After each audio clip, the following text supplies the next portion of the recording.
The boy who everyone thinks is the city's dumbest barges into the throne room and brings the information that a certain Zhu family is going to propose to marry Lady Mulan. They're all shocked because this info can change the course of an upcoming war. Even though they know this boy is famous for being dumb and flirting with all women, the information is valuable, so when they say he's going to be rewarded, the boy sees his first chance and kneels begging for a job. Why? He just wants to get closer to the goddess of this place and seduce her with his 10 out of 10 looks. The emperor gives him a random job to work for another son, but someone else barges through the door and informs them that the general of the Zhu family is heading there. The marriage proposal is actually coming much earlier, and now the MC has only 3 hours before the goddess is handed to someone else. This puts the family in an uproar. The mom says they should refuse, but the father knows that the Zhu family will take it as an insult and remove their war support. Mulan suddenly says she's going to disfigure her face so no one wants her, but the knife is instantly removed, and he explains that even with an ugly face they will want this marriage. They both knew the answer. The only way out was to be already married. The dad didn't want to go for it, but she begged for it to protect the country's interests. He hesitates for a moment, but seeing her he accepts and writes a letter announcing a short competition to marry Mulan. Only the best in the kingdom should be informed. But they both turn their heads when Shen Lang, known as the dumbest, most promiscuous, and least educated in the country, calls them all and says he wants to participate. Bro steps in confidently and tells Mulan he wishes to marry her. Before the father kills him, the mother reminds him that Shen Lang is mentally challenged, a literal R-rated boy with mental disabilities. He calms down until Mulan shouts, yes, since he's so idiotic it has to be him, the famous dumb boy of the city. For Mulan he was like a young innocent baby, perfect as a fake husband. But then she explains that she's just saying she's letting him participate in the competition, and the anxious father relaxes. He even asks the servants to help the boy prepare himself. But what they didn't know is that Shen Lang was far from the dumbest. He was actually the most intelligent, informed, and cunning young man in the whole country. Why? See this disfigured face? That's Shen Lang in his past life, someone who learned that an ugly person would never have the chance to reproduce. Before he was an extremely attractive and famous chemist, but an accident completely disfigured his face, and the way people treated him changed completely. But that didn't change how talented he was, skilled in chemistry and now a doctor. He dedicated himself to helping war-torn regions until an American bomb came flying. He saw it shining and just begged that if he was reborn, that at least he be handsome. As all fades to black, he opened his eyes as Shen Lang. Bro didn't hesitate for a second. He went straight for the mirror and smiled. He was astonishingly handsome. The memories of the original body owner started flooding in.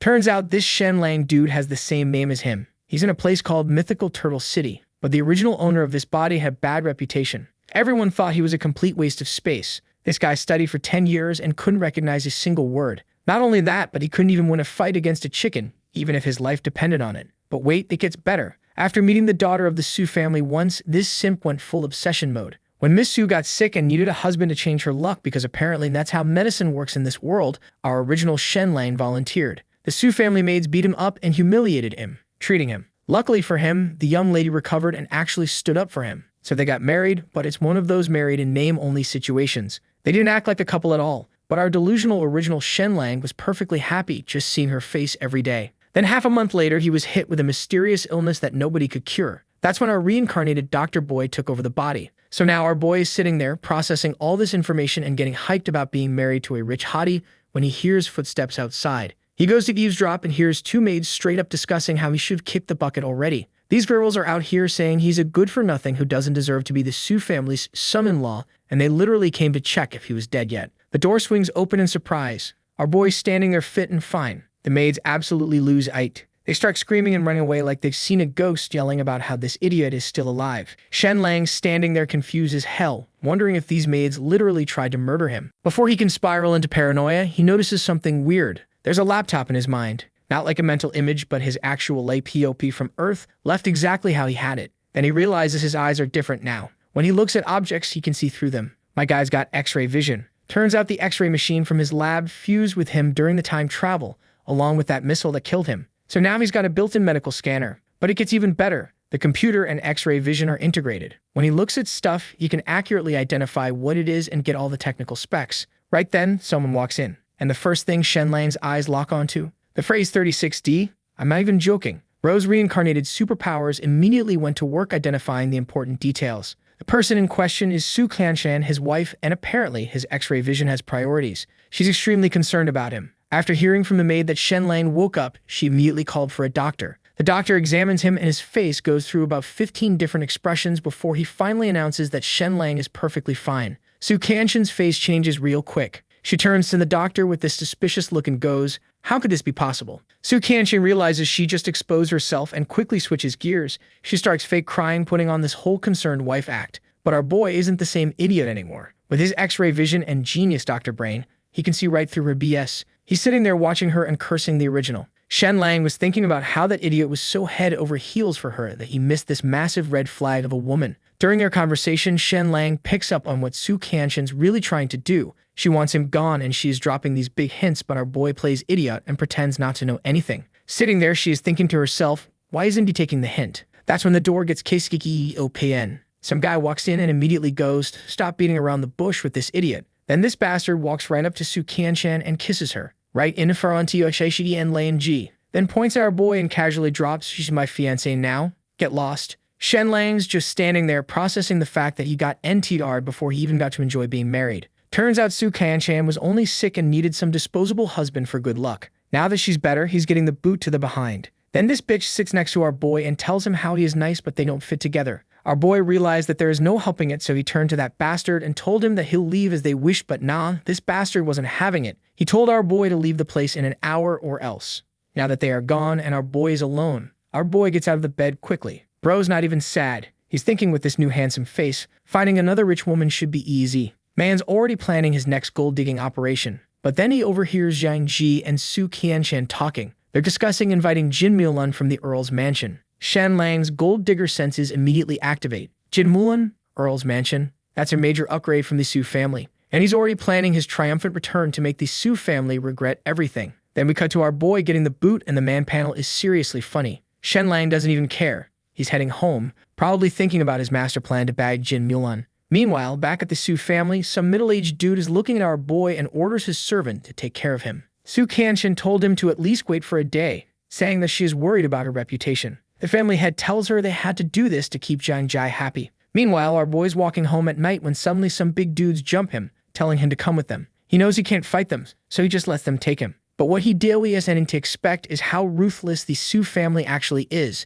These bastards are planning to bury him alive. The leader of this crew is some notorious underworld boss named Tian Hang. Dude's got hundreds of murders under his belt, an absolute menace within 100 miles. Shen Lang activates his X-ray vision to scope out the situation and notices something weird. There's a silver needle stuck inside Tian Hang's body. Tian Hang catches him staring and removes the claw from his mouth, asking what the hell he's looking at. Shen Lang just straight up tells him, yo, you've got a needle in your body and it's going to kill you. The whole crew exchanges looks. Even Tian Hang's stunned because not even his wife knows about this needle. Shen Lang adds that he can remove it. Tian Hang asks what he wants in return. Our boy lays out his terms, spare his life and tell him who want him dead. Tian Hang straight up laughs and says no. Shen Lang's completely confused. Does this guy have a death wish? Did he put the needle there himself? Then Tian Hang drops the truth bomb. Nobody hired him to kill Shen Lang. Turns out Shen Lang's brother borrowed 5 gold coins from him, and with interest compounding like a predatory payday loan, it ballooned to 100 gold coins. Since they can't pay, Shen Lang is getting buried alive as compensation. Then we cut to 2 months ago, right after Shen Lang married into the Su family, his father showed up trying to take him back home. The old man disagreed with the marriage, but the Su family's guards beat him up and threw him out. The original Shen Lang was so obsessed with Su Qianshan that he abandoned his own parentage for her. Then Shen Lang hears Tian Hang ordering his men to not only bury him, but also kill his parents. And Tian Hang's being merciful, he'll make Shen Lang's death quick. Just as the blade's coming down his neck, Shen Lang yells out, I'll repay you 1,000 gold coins. That's 10 times the debt. The blade stops right at his throat. Shen Lang says give him 3 days and he'll get the money. The bandits all look at each other then at Tian Hang. The leader orders his goon to let go of our boy and tells him to bring back the money in 3 days. Seeing his reaction, our boy realized that the Su family gave Tian Hang a 3-day deadline to finish him off. But whenever Shen Lang agrees to the terms, Tian Hang has someone bring out paper to draft a written agreement. Shen Lang's like, nah, we don't need that. Then this absolute madman tears off a piece of his clothing, pricks his finger, and writes the agreement directly in his own below. Tian Hang's watching this thinking, is this really the same intellectual waste everyone talks about? After giving him a warning, Tian Hang sends 2 of his men to escort Shen Lang home. On the way back, Shen Lang's racking his brain trying to figure out how to make 2,000 gold coins in 3 days. When he gets home, the scene hits different. His father's gravely ill but still talking about going to the Su family to bring Shen Lang back because he's worried they're mistreating him. His mother feels the same way. And his brother? Dude's got broken legs and he's still determined to go get Shen Lang. Shen Lang hears all this and immediately opens the door, drops to his knees, and gives his family a deep bow. They're absolutely overjoyed to see him. He quietly says he's back, then apologizes to his mother and father one by one. His mom just hugs him, saying everything's fine. But they notice something's different about him. His eyes are clearer, more focused. His brother guesses the Su family kicked him out, which his mother actually thinks is great news because now she can arrange another marriage for him. With widow Liu from the village, Shen Lang's just standing there like, "Mom, please no." But he chuckles and shifts focus to his father's illness. Using his x-ray vision, he checks the damage, several broken ribs and severe hemorrhaging in the lungs. Thanks to his decades of medical experience from his past life, he immediately knows what to do. Drain the blood from the lungs first, then implement a series of treatments. Then he checks his brother's broken leg. The fracture is relatively clean, which is good. But then his brother suggests they could pretend to get injured in accidents for compensation money. Shen Lang just facepalms. He flicks his brother's leg over and tells him to drop these crooked ideas, reassuring him that he can fix the leg. The next day, Shen Lang spends the entire day gathering medicinal herbs. When he gets back home, he sets up a makeshift operating table and gets to work on his father. Using his exquisite medical skills, he successfully performs the operation. His mother's absolutely blown away. She's looking at Shen Lang like he's some kind of miracle worker. With skills like this, she's already thinking he could marry the village chief's daughter. Shen Lang has seen the chief's daughter before and is immediately terrified by the idea. He quickly says he needs some fresh air outside. But as he's heading out, reality smacks him in the face. He's only got 2 days left. If he doesn't come up with the money, his entire family's dead. So much for relaxing. When he goes back inside, his mother brings him a basin of water to wash his feet. Shen Lang tries to refuse, but his mom looks like she's about to cry, so he gives in. The next morning, there's a knock on the door. It's the 2 bandits, telling Shen Lang to hurry up and make that money because time's running out. Hearing the knock, his mother walks out, and then these bastards start pretending to be his friends so his mother doesn't worry. Shen Lang's actually surprised at how quickly these bastards can switch up their attitude. He tells his mom they're heading to the city. She immediately offers them food, but one of the bandits says his home is on the way. They'll eat there. As they're about to leave, Shen Lang's mother grabs his hand and gives him a boiled egg, telling him to eat it when he gets hungry. Man, the wholesomeness is too much. Looking at the egg, our boy gets all emotional. He is thinking how there are only 2 eggs left in the house, and both his parents are sick, but his mom's giving her egg to him. So he hits her with that big idiotic smile and tells her he's okay. Then he leaves with the 2 bandit bastards. Cut to 4 hours later. Our boy is here saying the original Shen Lang, thinking about how he's in this mess because of that simp. On their way to Turtle City, they run into 2 men. One of the bandits seems to know them. He calls the old guy Uncle Lee and asks why they haven't been coming around lately. He's all friendly, saying even though they owe a little debt, it shouldn't matter since he and his father are like brothers. The old dude looks surprised at first, then says he'll come by tomorrow. The bandit puts his hand on both their shoulders, saying his father told him they don't have to pay back the money anymore. Then he leads them into some bushes. A little while later, this bastard returns alone. He casually reveals he just killed both of them for failing to repay their debts. Shen Lang is shocked when he hears their debt started at 3 gold coins but ballooned to 25 because of interest. One of them had even been friends with Tian Hang's father for over a decade, wiping the blood off of his sword. The bandit warns Shen Lang that he won't show mercy either. He doubts Shen Lang can earn 1,000 gold coins because that's equivalent to the savings of hundreds of households over several decades.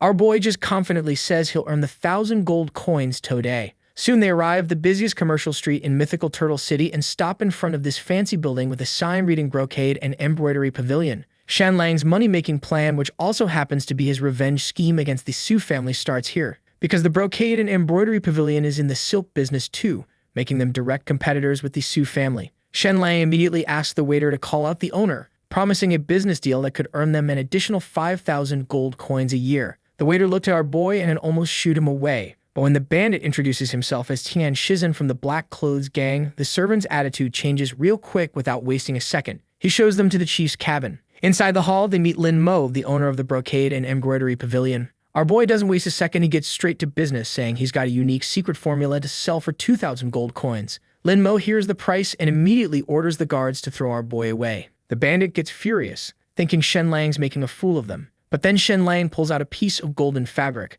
Lin Mo takes a closer look and his whole attitude shifts. He's shocked. Gold silk is an exclusive material for royalty, and the Su family made their fortune with it. But the color of the Su family's gold silk looks like garbage compared to what our boy's holding. And our boy just happens to have stumbled upon this dye because this gold silk is just a byproduct of Shen Lang's medicinal brewing. Lin Mo asks our boy how he could trust him, so our boy told him that he can produce even better quality within 2 hours if provided with the right material. Then we cut to 2 hours later. Our boy walks out of the brewing room holding this radiant piece of gold silk. He asks Lin Mo if his money is ready, and that bastard nods and asks our boy about the formula. Our boy gives the formula to Lin Mo so he can verify it's legit. He demonstrates the process, dyeing the fabric golden right in front of him. As Shen Lang was about to leave with his money, he heard a loud voice. The head of the Su family storms in, accusing our boy of stealing their secret formula. Our boy is shocked to hear this and turns to Lin Mo, who doesn't even deny it he sold him out. He just casually mentions his son studying at a military academy under the protection of the Su family's son-in-law, Jiang Jin. Shen Lang's expression goes dark. He realizes he just got played.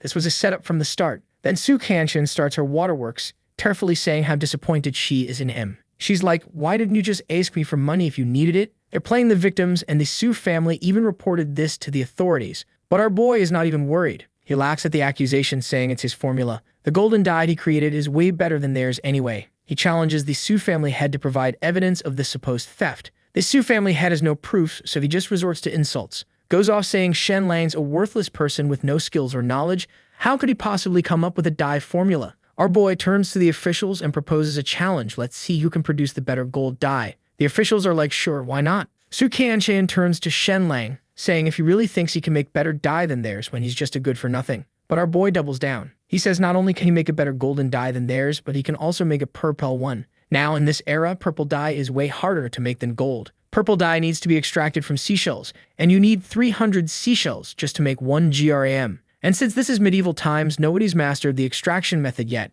so everyone just mixes red and blue and hopes for the best. Back to the present, Shen Lang looks at these bastards and asks if they accept the challenge. Kanshin accepts, but then this narcissistic bastard adds a condition that if he wins, Master Xu would have to apologize to him. The Hexu clan head agrees. Our boy sets a 3-hour deadline and gets to work, aiming to create something beyond this era's understanding. He even tells the officials to bring more witnesses to watch this competition. Cut to 3 hours later, the Su family showcases their purple silk and everyone's amazed. Then Su Kanshin has a servant show the golden silk formula to the official. After examining it, the official says the documents existed for many years, which basically confirms Shen Lang stole the formula. They're about to arrest him when our boy steps out. He looks at the Su family's purple silk and thinks, damn, this actually looks pretty good. No wonder these bastards were famous for their soap business. Then he presents his own. The color of Shen Lang's silk shocks everyone. Unlike the dull purple silk from the Su family, Shen Lang's silk is vibrant and dazzling with this unmatched purity of color. He challenges them,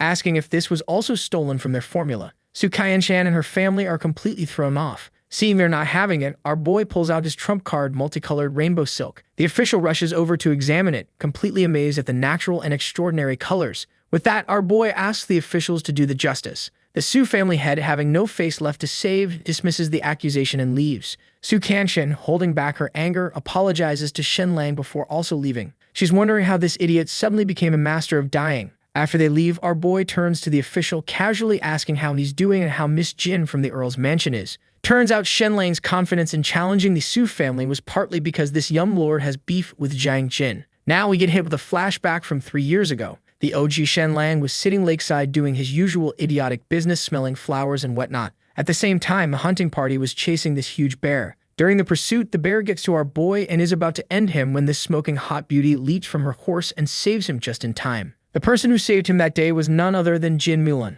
After killing the black bear, they brought the injured Shen Lang back home. Not only that, but she even sent someone to look after our boy and visited him personally. At that time, the young Lord Wang Gang had just been promoted. Since he secretly liked Jin Mulan, he came to teach our boy personally, hoping to win her favor by teaching Shen Lang, who was associated with her. But his plan never worked, as Jin Mulan never came back to visit our boy. With that, Wang Gang stopped teaching him and even threatened him not to tell anyone about their lessons. Our boy had heard that Wang Gang had some beef with that bastard Jiang Ji, and that's why he dared to be this bold. Back to the present, the chief was absolutely furious at our boy for calling Jin Mulan by her name. He wanted to beat him up but turned to leave instead. Looking at him go, our boy was mentally prepared to be his love rival, but before that, he had other things to worry about. The Xu family would hate his guts even more than before, so he had to be extra careful. After leaving the pavilion, he encountered Su Kanshan. She tried to persuade our boy by crying and looking sorrowful and apologized to Shen Lang, thinking that he'd hand over the rainbow silk formula. But our boy wasn't that big of a simp to get fooled by this woman twice.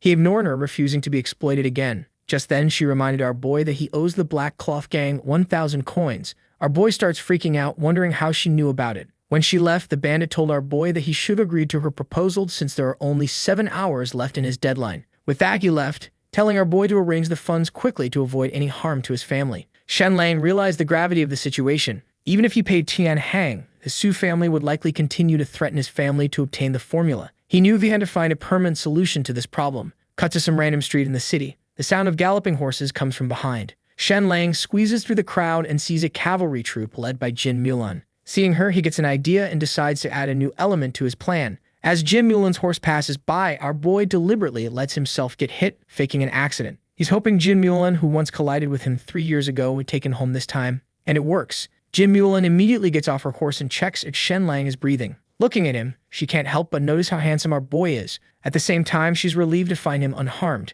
She orders her men to take him to the Earl's estate for treatment. Shen Lang's feeling pretty good about himself. His ability to save his family and beat the Su family depends on how well he plays this. Our boy gets put in a carriage heading 20 kilometers away to the Earl's mansion. On his way, he is wondering how the Earl's estate of mythical turtle is completely different from the city. It's got its own manor and castle. The Su family, rich as they are, look broke compared to the Earl's estate. Inside the estate's council hall, Jin Mulan, dressed casually, meets with her father and mother. Her father asks how her military exercise went. She tells him everything, and he's pleased with her performance but worried about their family's situation. Jin Mulan's brother isn't up to the task, and the kingdom's starting to strip the nobility of their military power. Hearing this, she tells her father not to worry. She's not planning to marry and bail on them. She tells him she'll support their house so it won't fall, and she's staying unmarried for life to help her brother. Jin Sakai sighs, admitting his son's pretty useless. Just then, a servant walks in and says our boy requested an audience about Jin Mulan's marriage. Jin Sakai goes, "Who the hell is that?" The servant explains Jin Mulan picked him up on the streets.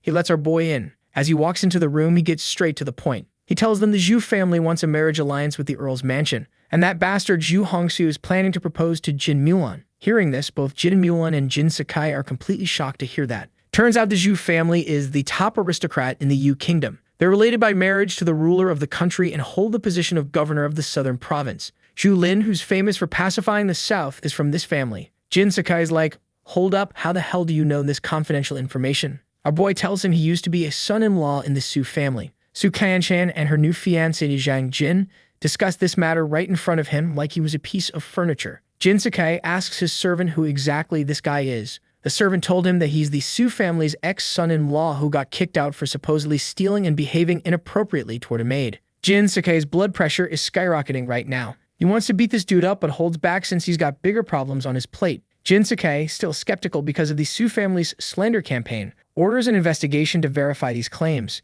Even though he has serious reservations about Shen Lang, he recognizes how serious this situation is and promises him a reward for the information. Our boy wants nothing more than to ask for Jin Mulan's hand right then and there, but he holds back. He decides to play the long game. So instead, he requests to stay at the Earl's estate and work there. His intention isn't just employment. He wants to be close to Jin Mulan and win her over. Jin Sakai agrees and says from now on, Shen Lang will study with his son. Just then a servant comes running in, absolutely freaking out. He tells Jin Sakai that Shu Lin arrived in the city last night and is heading to Xuanwu City right now. Both our boy and Jin Sakai start panicking. Shen Lang is thinking, why are these guys working so fast? He's already imagining this bastard showing up and bagging his Jin Mulan. Later, Jin Sakai gets confirmation that the earlier info was legit. Shu Lin had already arrived and wanted to catch them off guard so they could refuse. The guy tells Jin Sakai that Shu's here to tear down the pillars of the Earl's mansion and take their military power. Mama Jin turns to her husband, asking if they can just refuse. He tells her they can't afford to offend the Zhu family,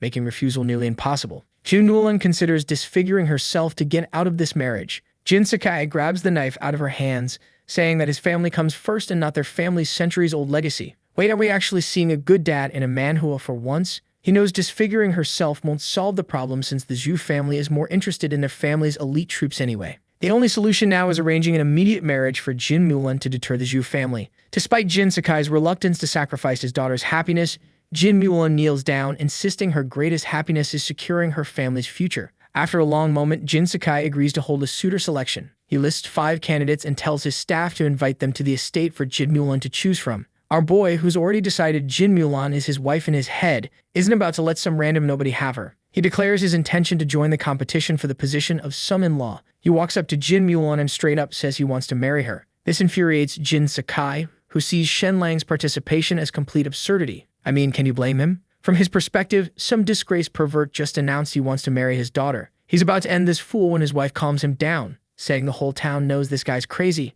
Just let it go. Jin Sakai calms down and orders his servant to throw some gold coins at Shen Lang's face and escort him home. As they're taking him away, the hottie herself walks up to him. Her interest is piqued. She gets close and addresses them as 2 fools. Turns out he was the second fool, a nickname he earned in his village where he was part of a do known as the Foolish Pair. Jin Mulan's view of Shen Lang is like looking at a child, appreciating his innocence. She agrees to let him join the competition. Jin Sakai finds it ridiculous but lets it pass, confident Jin Mulan won't choose Shen Lang anyway. Shen Lang, however, is brimming with confidence, ready to outshine the other contenders. This guy really thinks he's got a shot. So we jump ahead 2 hours, and now we've got 6 dudes, including our boy Shen Lang, sitting in separate study rooms. Jin Mulan's running this husband selection process.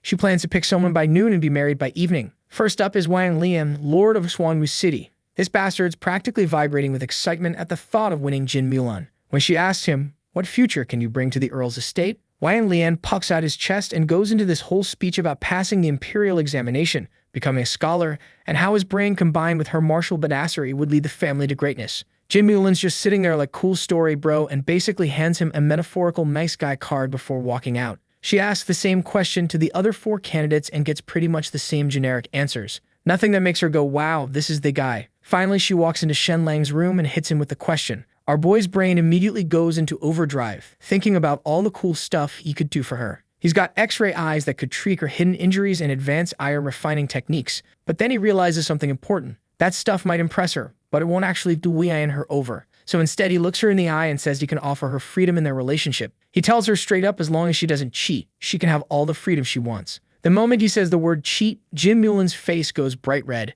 She turns around and starts walking out, probably cursing this idiot in her head for bringing up infidelity in a first real conversation. Like, dude, reading the room is a skill, learn it. But here's the thing, our boy calculated everything. He'd already seen through what Jin Mulan really wants. Autonomy and a husband who won't interfere with her life. That's her top priority, and he just served it up on a silver platter. Cut back to the hall where Jin Mulan announces to her parents that she's made her choice. Her father's practically bouncing with excitement, asking if it's Wang or Mo. After this dramatic pause, she told him that she chose Shen Lang. Jin Sakai's reaction is priceless. Man is absolutely furious, asking why the hell she picked the village idiot. Jin Mulan calmly explains her reason Ying. She's worried that if she marries some power-hungry dude after her father dies, her husband might endanger her brother to grab control of everything. Only with our boy can the family legacy stay secure. Plus, the Zhu family can't threaten them if she marries someone with such a shitty reputation. And hey, all she really wanted was a handsome husband, and Shen Lang's got that going for him at least. Jin Sakai and Mother Jin understand where she's coming from, but they're absolutely heartbroken because everyone knows Shen Lang's reputation is in the gutter.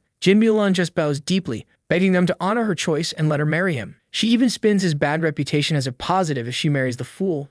Nobody will mess with their family. She's making some solid points, not gonna lie, but her parents are still not having it. Jin Sakai is feeling like the world's worst father right now, like he's sacrificing his daughter's happiness because his son couldn't step up. So he asks where Jin Mulan's brother is. When the servant tells him the brother's in his study, Jin Sakai goes, "Get me a whip." Mother Jin's eyes go wide. She asks him, "What are you planning to do with that?" But this man is in Nino Memuudi for questions. He just grabs the whip and storms off with Mother Jin chasing after him, both of them furious. In their minds, it's their son's incompetence that's forcing Jin Mulan into this situation. After a bit of traditional discipline, we cut to our boy learning he's been chosen. Shen Lang's whole demeanor changes instantly. This dude realizes he's about to become the son-in-law of mythical Turtle City's most prominent family. This new status means he's got protection against the Zhu family and everyone else who's wronged him. Man's already planning his revenge arc. But then something clicks. Shen Lang urgently tells Jin Stewart to get his family to safety ASAP because they're in serious danger. The steward recognizes that Shen Lang's about to be the Earl's son-in-law, so he immediately agrees, telling him not to worry and to go rest because he's getting married later tonight. Meanwhile, cut to the Heye gang's gathering place, where Tenant Hum orders one of his goons to capture Shen Lang's family. The plan's simple. Once they've got the family, they'll kill them after Shen Lang hands over that formula he's been keeping. Both the legal circles and the underworld of mythical Turtle City are in complete chaos right now because of Shen Lang. Some people are preparing to celebrate his marriage, while others are literally plotting to murder his entire family. When Ting and his bandit crew roll up to Shen Lang's home, they're expecting some easy targets. Instead, they find Shen Lang's family armed and ready to throw down. These people aren't showing fear. They are fully prepared to die fighting. Ting's actually kind of impressed by the challenge and draws his sword, ready to make this interesting. But then he suddenly gets this weird feeling like someone's watching him. He spins around and sees a man standing behind him. And man, just Jin Stewart's presence is enough to make this hardened criminal's spine turn to jelly. Ting tries to play it cool, explaining their unofficial orders to punish tax evaders, and asks Jin Stewart to let him do his job. Jin Stewart's response is basically, "That's great and all,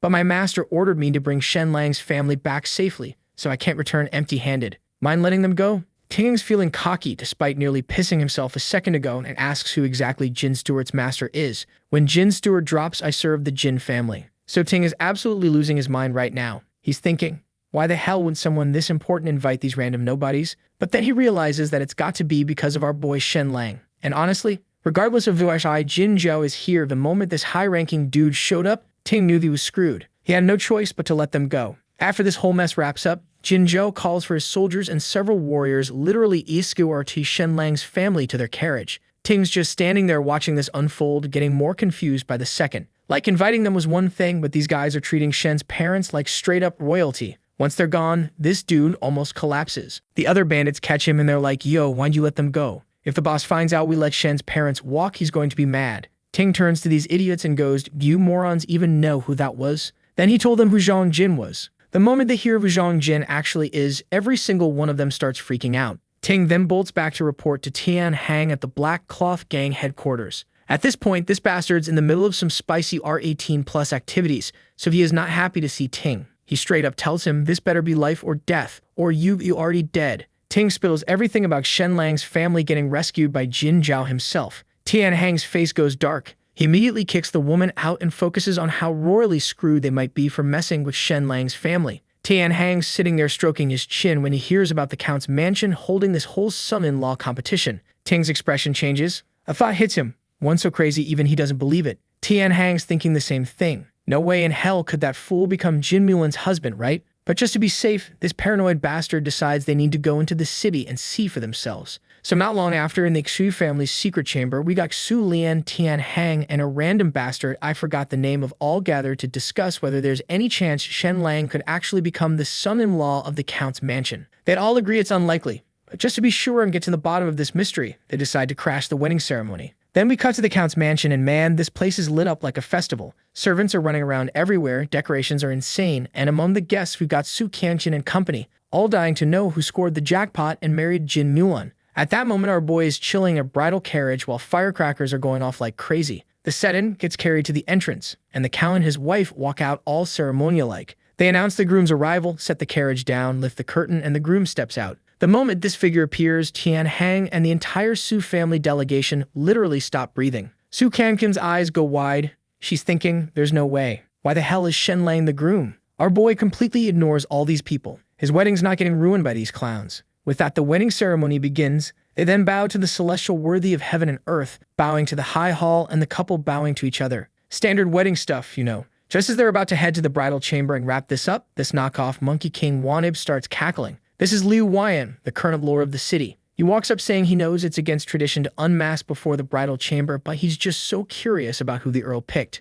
Could they please remove the mask? Before Jin Zhou can deal with this one headache, suddenly, there's an NOT loud laugh, and a tall figure walks in slowly, and the moment people see him, everyone at the venue, including the Count's family and all the guests, bows in respect. Turns out this person is Yu Lin of the Yu Kingdom, the guy who pacified the South. This idiot too is curious, so he tells our boy to remove his mask. And now with Yu Lin's support, the crowd's no longer scared and starts urging Shen Lang to unveil himself too. Our boy then looks towards Jin Zhao, who gives him a nod. So Shen Lang lifts the mask from his face, and everyone was shocked. In their wildest dreams, they never imagined the man under the mask would be the fool Shen Lang. At this moment, Tian Hang in the crowd feels a chill run through his entire body. He's realizing his trouble just magnified by about 1,000%. But the most shocked of all, Su Qianqin and Zhang Jin, but then this bastard Zhang Jin starts laughing like an absolute maniac and asks Jin Mulan if this wedding is fake. She turns to him and asks him why he thinks that. This bastard then starts running his mouth, going all hef about how our boy is a good-for-nothing idiot who couldn't even learn a single word even after being in the academy for 10 years. On top of that, he was recently kicked out of the Xu family for stealing and molesting a maid. So how in the world could someone like that be Jin Mulan's husband? Just then, Jin Zhou asks this bastard if he has any PROF that our boy has a low IQ, or if he is saying all this because he is jealous. And then another bastard raises his hand, saying he could prove it. He claims he studied with Shen Lang and can testify that Shen Lang was indeed a fool or mentally challenged. Shen Lang recognizes the scholar Yang Xiong and has this moment of realization. It's always the familiar faces who betray you at crucial moments. Shen Lang looks at Yang Xiong and asks if he's got any actual proof that he's stupid. This idiot starts laughing and says that not being able to read a single word after 10 years is all the proof anyone needs. He says he'll write some characters for Shen Lang to read. If our boy gets them right, he'll apologize. Shen Lang's like, bet, let's do this. Yang Xiong grabs pen and paper and writes down a few characters. When Jin Mulan sees them, her jaw drops. The rest of the crowd are equally confused because literally nobody can read these things.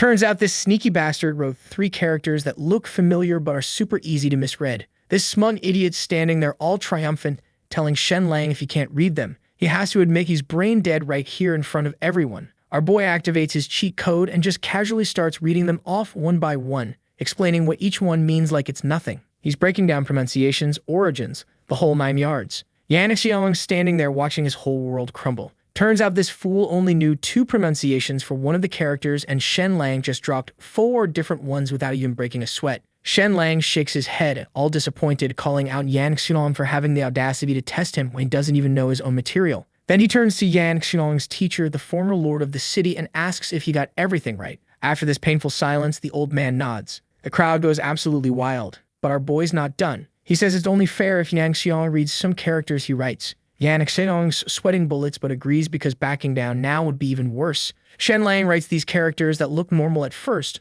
but when you put them together, nobody can figure out what they mean. He tells Yan Xiaoling he only needs to read 4 characters. Yan Xiaoling spots some familiar ones and confidently blurts out, "I am an idiot." The entire crowd loses it. People are dying laughing. Even Jin Mulan's covering her mouth trying not to crack up. This idiot just called himself a fool in front of everyone at a wedding. His teacher's face goes bright red, and he quickly dismisses Yan Xiaoling before this gets any worse. Now the teacher's embarrassed and wants to save face, so he decides to challenge our boy. He writes this super obscure character on paper. Jin Mulan and the crowd gather around to look, but nobody recognizes it, except our boy because this character is actually well known in modern times. Yan Xiaoling, who apparently loves getting humiliated, starts trash-talking again. Shen Lang ignores him because some clowns aren't worth acknowledging. Our boy knows the modern pronunciation is Yuan, and he also knows the ancient pronunciation might be completely different. When he realizes the old lord knows what it means but not how to say it, Shen Lang is like, "Oh, I can work with this." Yan Xiaoling, still running his mouth, jumps in again. Shen Lang proposes a bet. If he's right about the character, Yan Xiaoling slaps himself. If he's wrong, he'll slap himself. This fool Yan Xiaoling agrees immediately. Shen Lang points at the character and says it's pronounced Ren. Yan Xiaoling freaks out, going, "How can anyone even verify that?" Shen Lang calmly explains it probably means something like stab or pierce. The old lord's face changes immediately. He is standing there wondering how the hell this fool knows something that scholars haven't even confirmed yet. For a second, he thinks about calling Shen Lang a liar, but he can't because other people also know the meaning. If he denies it now, he'll look like an idiot. So this bastard changes his tune and admits our boy was correct. Yan Xiaoling's standing there completely dumbfounded. Everyone's shocked. The village fool just schooled the city's scholars like it was nothing. Our boy's knowledge impressed everyone, including Jin Mulan, who's looking at him with actual admiration now. Shen Lang's gaze turns to Yan Xiaoling, clearly saying, "Time to pay up, buddy." Yan Xiaoling shoots this resentful look at his teacher, hoping for backup, but the old man just turns away. So this fool bitterly slaps himself in front of everyone. Our boy's loving every second of this. Before taking off, this bastard told our boy that he'll take revenge for this. Jin's father, for the first time, shows some actual satisfaction toward our boy and tells him it's time to introduce Jin Mulan to his parents. But just then, Zhu calls out for Shen Lang to wait. As our boy turns toward him, Zhu points and goes, "Kid, you're quite interesting. I'll remember you." Our boy, playing dumb, bows and politely says, "Thank you for your high regard." Zhu laughs at this response, but everyone knows that laugh isn't exactly friendly. Meanwhile, our boy's parents are feeling super out of place. They're humble folk who don't want to embarrass their son, so they chose not to attend the main ceremony. They're even hesitant to wear the fancy robes the Count's mansion sent them, worried they might damage something expensive. When our boy arrives at the back hall, he immediately drops to his knees, saying, "Your son pays his respects, father and mother." Jin Mulan, without hesitation, also kneels down and says, "Your daughter-in-law pays her respects to you both." Seeing this, our boy is surprised. He is thinking how she's not putting on airs or looking down on his parents. She's genuinely respectful. Man's thinking she's beautiful inside and out. Shen's mother quickly helps Jin Mulan to her feet. After Jin pays her respects with a toast, she leaves our boy alone with his parents. After dinner, his parents don't want to overstay their welcome, so they head home in their carriage. Then we cut to the bridal chamber. Jin Mulan walks in, her face all red. Seeing this gorgeous beauty, this bastard can't help but stare. Jin Mulan's too shy to look directly at him and sits on the bed. Both of them are just sitting there awkwardly, neither knowing who should make the first move. Our boy, trying to be the man here, thinks about taking the lead, but Jin Mulan indicates she has something to say first. She reveals that she was forced into this marriage by the Zhu family and had no choice but to find a husband quickly. However, she's already considering herself a married woman and vows not to truly remarry. As for wifely duties like bearing children, Jin Mulan says she's unable to fulfill them. Our boy gets it, expecting to consummate the marriage on day one, especially with someone of Jin Mulan's status, is unrealistic. He signals his understanding and respect for her feelings. But then Jin Mulan, not wanting our boy to feel cheated and knowing the importance of producing an heir, calls for a personal maid. Our boy quickly notices the maid's attractive figure marked by her impressive assets. Jim Yulin instructs her maid to take good care of Shen Lang for the night. Our boy's internally like, wait, what? But Jim Yulin shakes her head, explaining that since she can't bear children for him, it's best if he fulfills this duty with her maid to ensure a swift continuation of his lineage. This bastard doesn't waste a single second and asks the maid Little Bing to help him undress. Man, I really can't understand these Chinese MCs.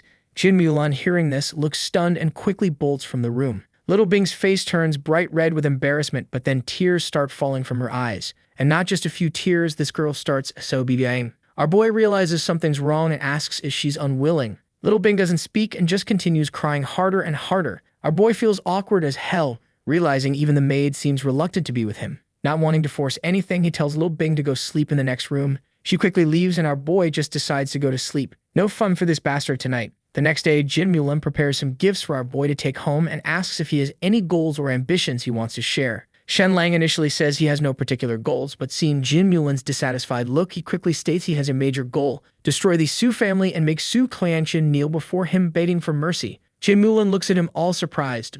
This is more about revenge than an actual life goal. She points out how difficult targeting the Su and Zhang families would be since they're backed by the powerful Zhu family, and the Count's mansion has its limitations. Our boy then asks if he can at least target Tian Hang, but Jim Mulan explains that Tian Hang is a military officer of mythical Turtle City who recently aligned with the Zhang family. Touching him would provoke a conflict with the city's leadership. Our boy's getting frustrated by all these constraints. Finally, he asks if he can at least use his identity as the son-in-law to slap Ting Hang in the face. When she says that's something he can do, our boy's like, bet, and takes off immediately. Before anyone could even ask where the hell this dude thinks he's going, our boy had already dipped. But not before stopping by his father-in-law's place to pay his respects. When they asked about his plans, our boy played it smooth, completely dodging the whole "I'm about to ruin some lives" angle, and instead going with the classic "gonna serve my parents." Jim Mulan's folks ate that up, thinking he's this stable, responsible guy. They were so impressed they loaded him up with gifts. Our boy thanked them and headed out looking all fancy with 2 soldiers as escorts. He initially planned to roll up in a carriage, but then he spots this majestic white horse and thinks, you know what? I'm going to ride that and make a grand entrance. Cut to 2 minutes later and this dude can't even figure out how to mount the damn horse. So yeah, back to the carriage it is. When our boy's carriage pulls up to Black Cloth Gang territory, the guards are ready with their bows drawn. But someone stops them, like, yo idiots, that's from the Count's mansion. As our boy steps out, he greets Tian Hang with this big smile.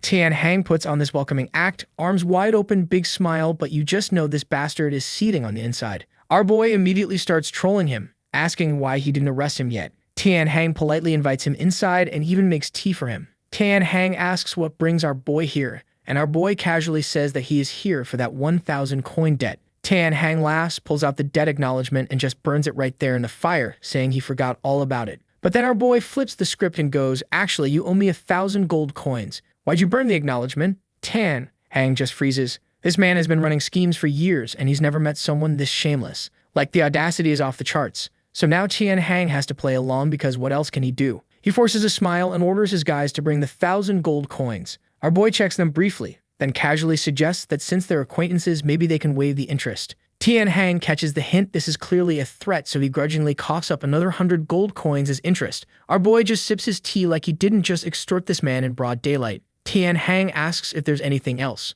And our boy goes, yeah, where's Ting? Our boy then says how Ting tried to arrest his parents, so naturally our boy's planning to break his legs. Tian Hang is visibly shaken and pissed, but he keeps it together and says that Ting isn't around and won't be back for 2 months. Our boy doesn't fully buy it, but decides not to push his luck and leaves. The moment our boy's gone, Tian Hang loses it, smashes the teacups and orders his men to burn the chair our boy sat in. Ting comes out from wherever he was hiding, trying to calm this bastard down by saying our boy's arrogance will catch up to him eventually. Tian Hang is furious about how this nobody turned into somebody so fast and tells Ting to stay hidden, but our boy walks right back in. He's like, well, you returned fast. Were you traveling at the speed of light or something? Then he lists everything Ting did, trying to arrest his parents, breaking into his house, all of it, and says breaking Ting's legs is justified punishment for nearly destroying his family. Then he looks at Tian Hang like, so are you going to do it or what? Tian Hang's eyes are literally red with anger. He's in a tough spot because Ting is his foster son and beating him would be like humiliating himself. Plus, he invested like 2/3 of his family's wealth backing the Zhang family. So he does the classic villain thing, slams his hand on the table and tells our boy that now he is pushing his limits.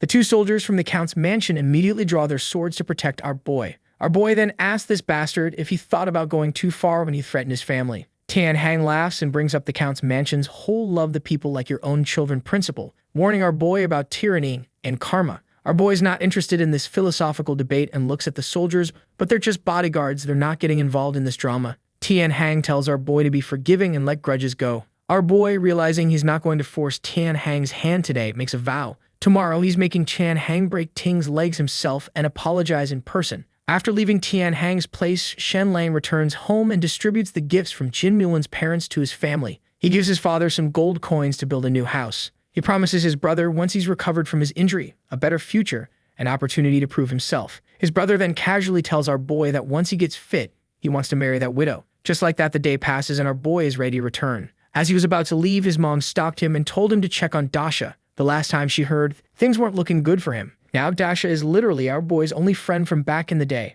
This dude was kind-hearted, simple, honest, and an idiot like our boy. But whenever our boy got bullied as a kid, Dasha would literally use his own body as a shield. Despite having some mental challenges, Dasha was built like a tank, which made him useful for heavy labor. That's the only reason his stepmother didn't kick him out. She just mistreated him instead. Our boy decides to check on him because he's concerned. When he gets to Dasha's house, he only finds the stepmother and younger brother. The stepmother says Dasha's out working, which is weird because his mom literally just told him Dasha was in trouble. Something's not adding up. Our boy hands over a bag of silver coins for Dasha's meals, and the stepmother's eyes light up. She promises Dasha will be well fed. But then Dasha's little brother looks at our boy and tells him that Dasha might not actually get to eat. Our boy wanted to beat the hell out of these two right then and there, but he immediately left to find him. And what he finds is absolutely horrifying. Dasha's in critical condition, covered in blood, looking like a skeleton with severe chest injuries. Our boy checks for a pulse and thank God he's still alive. When Dasha wakes up, he's actually happy to see our boy. Turns out his younger brother, the little shit,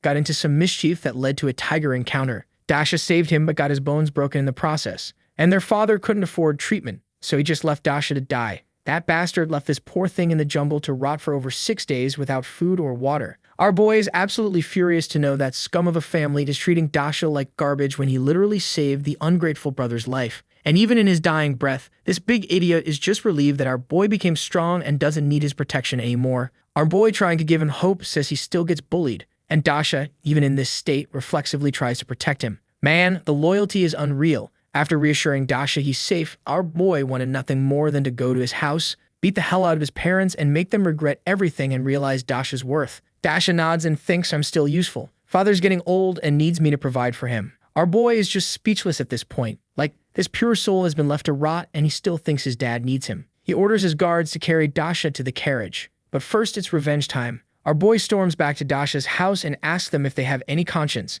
The stepmother's all casual about it, saying they didn't have money for treatment. And that absolute waste of oxygen goes, it doesn't matter if a fool like Dasha dies. Our boy doesn't say a word, just flips their entire table in rage and kicks the brother hard in the lower abdomen so hard this dude's rolling on the ground in agony. He casually says your pain is no thing compared to what Dasha suffered. The stepmother freaks out, yelling about his audacity and insulting him, calling him a worthless son-in-law only fit to die alongside Dasha. Our boy pushes her away because he won't hit a woman and she falls into a water basin. She threatens to complain to the Count's mansion, but our boy calmly tells her he's not with the Su family anymore, so go ahead and try. Then he just leaves with his guards. He rushes back to the Count's mansion with Dasha. Jin Chang, this guy who's the chief of internal guards and also a former candidate for son-in-law, stops him. He sees Dasha's critical state and angrily questions our boy's authority to bring a stranger into the mansion and orders him thrown out. Our boy stops the guards and tells Jin Chang that this stranger is his friend and tells him that he was critically injured and needs treatment now. The guards are frozen, not knowing who to listen to. Jin Chang, after losing to our boy, wanted nothing but to rub his authority in his face,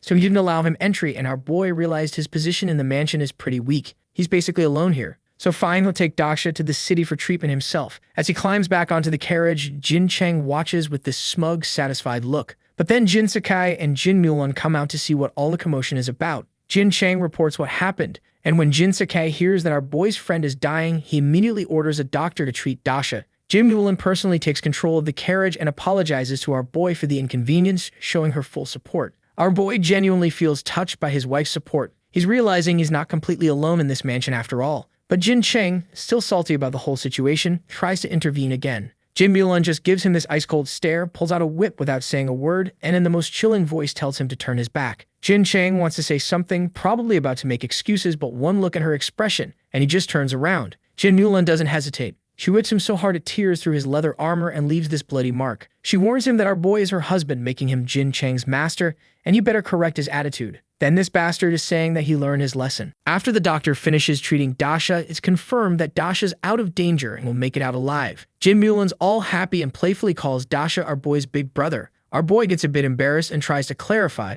but Jin Mulan smiles and goes, "Aren't the two fools and Dasha and second fool just ways of referring to brothers?" Our boy's internally like, "You're a 36E. Whatever you say is right." But the wholesome moment gets interrupted. After that, Jin Sakai summons our boy to his study. Our boy's expecting they're going to talk about Dasha, so he's ready to defend bringing him there and explain how important their friendship is. But nope. Jin Sakai is absolutely furious about the Tian Hang situation. He's accusing our boy of abusing his position, extorting gold coins, and planning to harm Tian Hang's foster son. Our boy responds by thanking Jin Sakai for saving his family's lives, which confuses the count for a second. Then our boy lays out the entire situation, everything Tian Hang did, the threats, the attempts to arrest his parents, all of it. Jin Sakai goes from angry to absolutely livid, but now the anger is directed at Tian Hang. He vows to see justice for our boy, saying nobody gets to bully his son-in-law, and says that he'll punish him. Despite Jin Sakai offering to handle Tian Hang himself, our boy insists on taking care of that bastard personally. He says not showing up would damage both his reputation and the Count's mansion's reputation. He promises to handle it without giving anyone ammunition to criticize them. Jin Sakai, testing our boy's commitment, pulls out this massive book, the Jin Family Code. He says our boy can only go confront Tian Hang after memorizing the entire thing. We're talking 50,000 to 60,000 words across several hundred pages. It's basically a novel. Our boy confidently accepts, because remember, this dude has a mental computer. He's going to speedrun this book like it's nothing. Meanwhile, Jin Sakai and Mother Jin are discussing this task. Jin Sakai thinks it'll take our boy a couple months to memorize it, which would be good because it gives him time to calm down and reflect. Mother Jin bets he'll do it in just a month. Then she gets all close to his face and says, "Wanna bet?" And after a lovey-dovey night, we cut to the next day. Mother Jin prepares a nourishing meal for our boy, expecting him to be up late studying. But when does she check? He's already asleep. She's frustrated, thinking how he's even lazier than her own son. Then she tells everything to Jin Sakai, and man, he is furious. He immediately calls our boy, and as he walks in, he immediately asks the servant to bring the whip. Man, these people do not hesitate with the whip, do they? He's ready to discipline our boy for slacking off. Our boy calmly says he already memorized the entire family code overnight. Jin Sakai is like, "Yeah, right. Bring the whip. This kid's lying to me." He's fully prepared to have our boy punished. Mother Jin tries to calm him down, saying how his skin is delicate, and tells our boy to just apologize and calm things down. But our boy, he's like, "Nah, I'm serious. Test me if you want." Jin Sakai, fueled by frustration and probably thinking this kid's got some nerve, starts quizzing him on various chapters. Random sections, specific passages, whatever he can think of to catch our boy slipping. And our boy recites EVRVTing flawlessly, word for word. Jin Sakai is absolutely stunned. This extraordinary memory and intellect just blew their minds. Mother Jin's over there all smug, reminding Jin Sakai about their wager. The way he's getting all shy, I'm sure it's something unusual. Now he has no choice but to accept that our boy really learned this whole book in one damn night. Before leaving our boy alone with Jin Sakai, Mother Jin mischievously takes the whip with her. She's got plans to teach her son Lin Mu a lesson. And let me tell you, poor Lin Mu is about to get some discipline. But it's definitely not going to be the fun kind. Actually, wait, depending on your perspective, you know what? Never mind, moving on. Jin Sakai, still processing what just happened, asks our boy how he pulled off this incredible feat. Our boy casually drops that after recovering from a serious illness, his mind just became exceptionally sharp. He can remember everything he reads now. Jin Sakai actually believes him because apparently there's some historical figure in their family who had a similar glow-up after a near-death experience. So this tracks for him. Acknowledging our boy's accomplishment, Jin Sakai lifts the confinement order. Our boy's ready to go handle Tian Hang, as he was thinking of ways to take care of him. Jin Sakai told him to forget about his matter for a while. He explains there's this new rule established by the kingdom that nobility shouldn't interfere with official government positions. Over the past 3 years, 3 noble families got stripped of their lands and titles for breaking this rule. The consequences are serious, but our boy refuses. He says within half a year, he'll take his revenge. He believes handling his own battles is a prerequisite to being worthy of Jin Mulan. Jin Sakai appreciates the resolve but warns him about the difficulties. Tian Hang has backing from both the city lord's office and the Jiang family. That's a lot of powerful friends, but nah, our boy doesn't care. He tells the Count that he'll take revenge within the bounds of the law, making sure not to leave any loopholes that could be exploited. And his plan? It's beautifully simple. He's going to target Tian Hang's gambling houses, which have a monopoly in mythical Turtle City, and keep winning gold coins until it exceeds Tian Hang's limits. This will hurt him financially and potentially destabilize his standing with his supporters. So our boy arrives at one of Tian Hang's gambling houses and gets greeted by Tian Shiju. This bastard is sure that our boy is here to gamble, and given his skills, he is confident that he can make him lose thousands. Thinking about this, he can't stop smiling. His joy only grows when our boy shows up, owes you any gold coins, and asks for a loan to gamble. Our boy starts by borrowing 1,000 gold coins, converts them into chips, and goes for a simple dice game. You bet on whether the roll is low or high. Our boy confidently places all his chips on high for his first bet. The crowd and the beautiful dealer are excited. When the dice reveal 10 points, our boy wins and doubles his chips to 2,000. This bastard was freaking out about how our boy won 1,000 coins like it's nothing, but to him, it was an initial bait to lure him in. The dice rolls again, and our boy once again bets all his winnings again on high, and wins again. Now he's got 4,000 gold coins.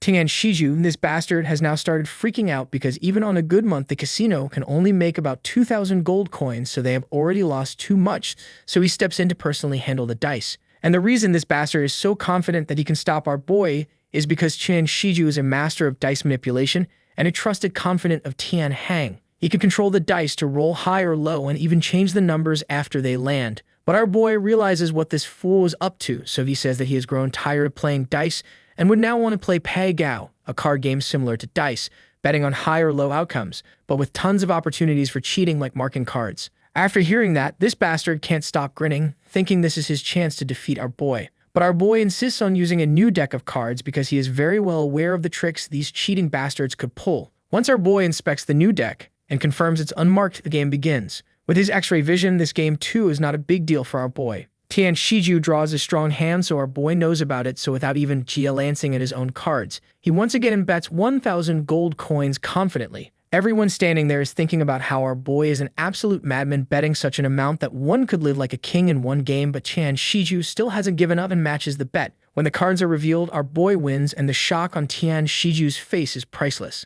But this was just the beginning of Tian Shiju's nightmare. Round after round, our boy continues his strategy of not looking at his cards and betting 1,000 gold coins each time. And he wins every time, so the crowd starts calling him the god of gamblers. Over here, Tian Shiju's completely freaking out. He's lost more than 10,000 gold coins to our boy. It's such a big amount that he is sure that Tian Hang would kill him. Now this bastard doesn't have the guts to continue, so he calls it a day and steps outside. Meanwhile, over at the Su family mansion, Tian Hang and the Su family head are all smiles, waiting for our boy to crash and burn. They're sure he's going to drown in gambling debt any minute now. But their little celebration dies fast when a panicked Tian Shiju bursts in. The vibe instantly shifts.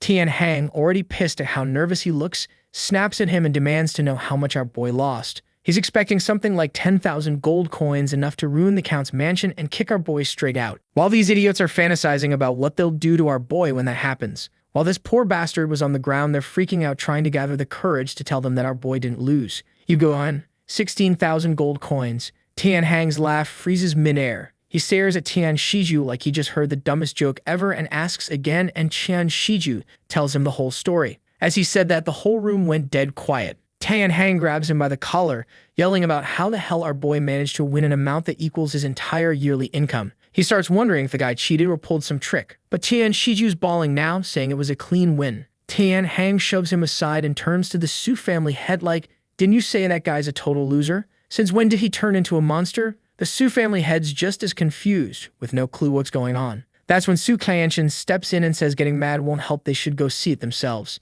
Tian Hang shoots up right away, ready to storm out. Su Qianqian reminds him not to forget his backup, the city lord and the prefect's mansion. Tian Hang nods and rushes out toward Fortune Casino. As he got there, he saw a whole crowd. One of them turned and noticed the entire crowd, then turned and demanded money from him, as he was trying to figure out what the hell was happening. Our boy steps out of the crowd and tells him that he won 19,000 gold coins and would like his money now. Tian turns and looks at that poor bastard and asks, "What's this 19,000 he is talking about? Didn't you say it was 16,000? Our boy filled him in on the details, telling him that in the meantime, he won an additional 3,000 gold coins and these guys bet with him and won, so in total Tian had to pay 26,000 gold coins. When Tian Hang hears it's now 26,000 gold coins, this bastard almost has a heart attack because that's almost half of his savings, and our boy just casually brought him near bankruptcy. Because yeah, Tian Hang makes a fortune every day, but he's also got hundreds of people under him to support. Losing 26,000 gold coins would legitimately bankrupt him. So as not to lose face in front of the public, he asked our boy to come inside and have a chat. Our boy agrees, but the gamblers, they're not having it. They are screaming, "You can't leave. You can't leave. Cash in the gold coins before leaving." They're worried our boy and Tian Hang are going to strike some shady deal behind closed doors and betray them. Our boy loudly assures them that they'll get their money. Now, regardless of his previous reputation as a fool, our boy was now the Count's son-in-law. Plus, these ungrateful bastards had that money because of him, so everyone chooses to believe him. They arrive at the second floor of Fortune Casino, and Tian Hang's smile immediately vanishes. His face turns cold as he looks at our boy. He says how our boy is using cheap tricks now, and he asks him if he is doing all this just to make me break Tian Shizen's legs. He says that if he thinks that the Count will protect him, then that's not going to happen, because he's only been the son-in-law for a few days and has done something that no member of the Jin family had done in a century. He then asks him if he's not afraid of tarnishing the Count's mansion's reputation. Our boy hits him with some philosophical wisdom, saying that the reputation of the Count's mansion is indeed important, but my reputation? That can be disregarded. He hits him with that trashy Chinese monologue, but I'm not going to bore you with that. Just know it. Basically, it meant that he's saying his reputation's already trash, so he's got nothing to lose. This instantly chokes Tian Hang up. He stops making pointless arguments. But then this bastard told our boy that he can forget about his 19,000 gold coins because he's not even going to get 1,900 even if he begs him, and the thing about breaking Tian Shizen's leg, that's also not going to happen because giving him money meant one thing because he can earn it back, but if he loses his reputation, it's gone. He can never have it back. Our boy just laughed and told him that he got it all wrong. He didn't want the 19,000 gold coins. He wanted both the 19,000 gold coins and wanted him to break Tian Shizen's legs. This pissed off this bastard, and he told our boy that he'll never give him even a single gold coin. And then he just casually walks to the window, opens it, and tells the gamblers that their gold coins will be fully redeemed. The gamblers immediately cheer for Tian Hang. This breaks our boy's method of using the gamblers' power against him. Plus, Tian Hang knows those gamblers will eventually lose the money back anyway. A gambler's money is never won for long. He looks at our boy smugly, thinking he won. Our boy claps hard. What a move. Then he questions Tian Hang.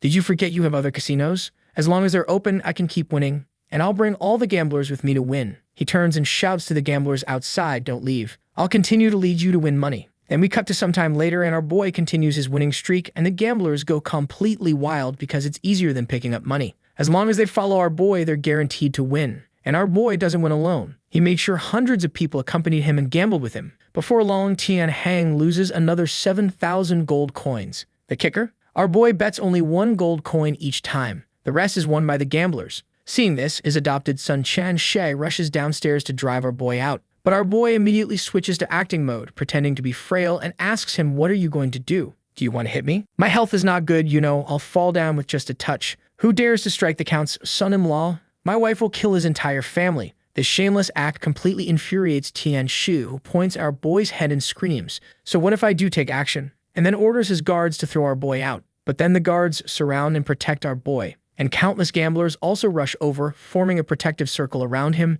shouting, whoever dares to touch Shen Lang will have to step over our dead bodies. Tian Shi is dumbfounded, unsure what to do next. At that moment, Tian Hang appears and directly announces they're closing for the day and tells everyone to come back tomorrow to cash in their winnings. And these guys are getting furious, saying, how can they just close the casino when they are losing? Before they could lose their mind about it, our boy just casually suggested that they should go to the other casinos that Tian Hang owns. This bastard then told Tian Shi to go to the other casinos and order them to close for the day. Tian Hang can only announce all other casinos are also temporarily closed. Who knows how much pain Tian Hang felt making this decision? Because these 5 casinos account for more than 60% of his daily income. Now that they're all closed, the daily losses are astronomical.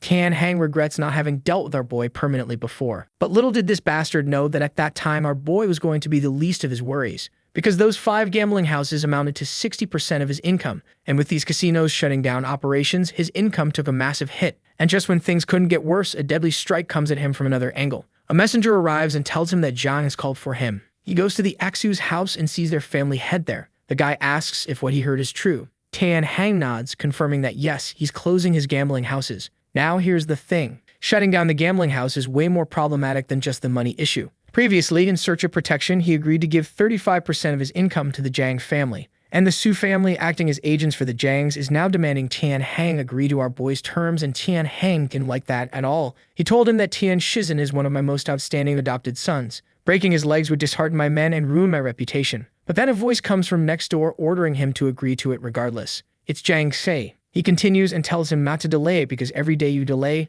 you're losing money. Better to agree sooner than later. I promise you, one day we'll kill Shen Lang and then you can take your revenge. Shen Lang is just a small fry.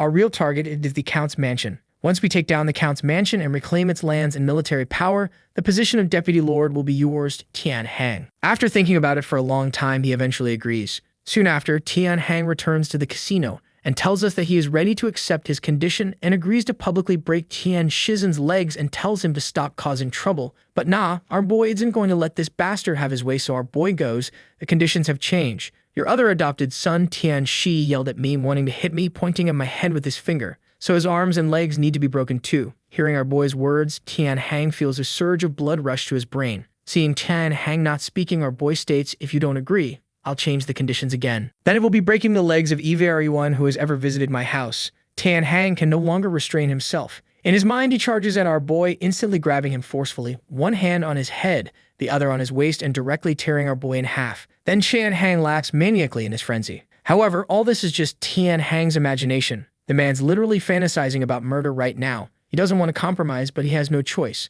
Tian Hang looks at our boy for a long time before agreeing. He agreed to his demands to break Tian Shizen's legs and Tian Shi's arms and legs in public, but Tian Hang still underestimated our boy's ruthlessness. Our boy goes, "Not only that, but you must also completely expel them from the Black Clothes Gang. They are not to be visited, left to fend for themselves. If they are not miserable enough by then, I will come to trouble you again." Tian Hang collapses, holding his head in his hands. Boy, he is angry, but now he was too deep into it, so he just screamed, telling our boy that he accepts all of his conditions. Then we cut to some time later at the entrance of Fortune Casino. Tian Shizen and Tian Shi are tied up for public viewing, and this bastard Tian Hang is putting on a whole performance. He gets close to both of his sons and tries delivering this emotional speech about how he loves them and how they were his favorite. But he can't help the situation, but none of them wants to hear anything from the backstabbing bastard anymore. So he turns to the public and puts on that public act about how his two sons harbored personal grudges against our boy and acted behind his back for revenge and nearly caused a great disaster, saying how Master Shen Lang is not only the son-in-law of the mythical Turtle Count's mansion,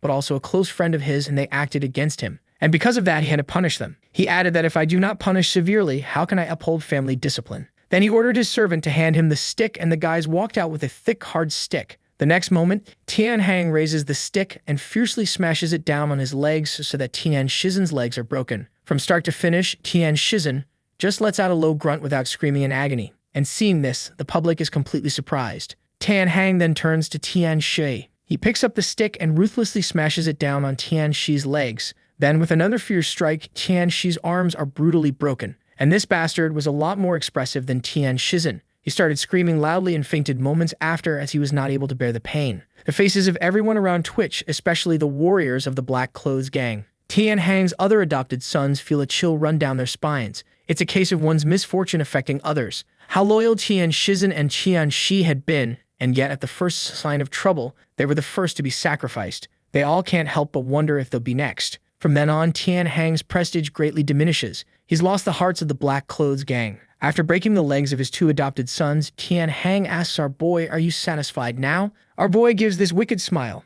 "I am satisfied, but there are still some loose ends to tie up." Tian Hang's face drastically changes, and he tells our boy that he's now pushing his luck. But nah, our boy doesn't care. He tells Tian Hang that he's not asking for much since Tian Hang still owes him 19,000 gold coins. As our boy said, Tian's mind immediately started thinking about how he has already lost tens of thousands of gold coins because of our boy. So where the hell is he supposed to find more money to give our boy now? And just because our boy is a professional gaslighter, he goes, "How about this? You first give me 2,000 gold coins, and for the remaining 17,000, write an IOU. How about that?" As our boy said, this bastard was fuming red because 2,000 gold coins are already the last of Fortune Casino's cash flow. And our boy is not giving him time to think. He immediately threatens him, saying either give him money or otherwise, one day his legs might unintentionally walk into the casino again. And starts throwing the tantrum, saying how it's getting late and how his wife must really be getting anxious at home and how the food will not taste good once it's cold. These words completely break Tian Hang's last nerve. He picks up a stick,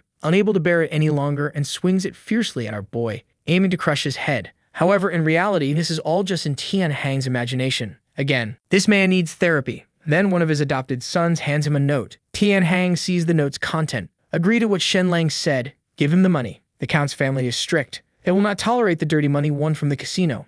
The Count will deal with him in time. Tian Hang looks towards the second floor, understanding it's an order from Zhang Jin. Furious, Tian Hang snaps the stick in his hand. Gritting his teeth, he agrees to our boy's demand and orders his adopted son to bring out the gold coins. Moments later, 2 boxes of gold coins and an IOU are placed before our boy. but everyone knows the IOU is unlikely to be repaid. Our boy takes the IOU, glances at it, then opens the boxes filled with gold coins. The dazzling golden light almost blinds everyone around. As long as our boy takes this money, the more triumphant he is now, the worse it will be when he returns to the Count's mansion. This will irreversibly damage the Count's mansion's reputation, so he turns this whole matter of the casino into a moral issue, saying how since you opened this casino, how many people have been ruined, their families torn apart, and then this greedy bastard had to do the thing that was probably most difficult for him. He turned to the public and started going on and on about how he doesn't care about the money and thinks of it as nothing more than dirt, and saying how he hadn't come to the casino to win money but to seek justice for everyone. My father-in-law, the Count, has always said to love the people as one's children.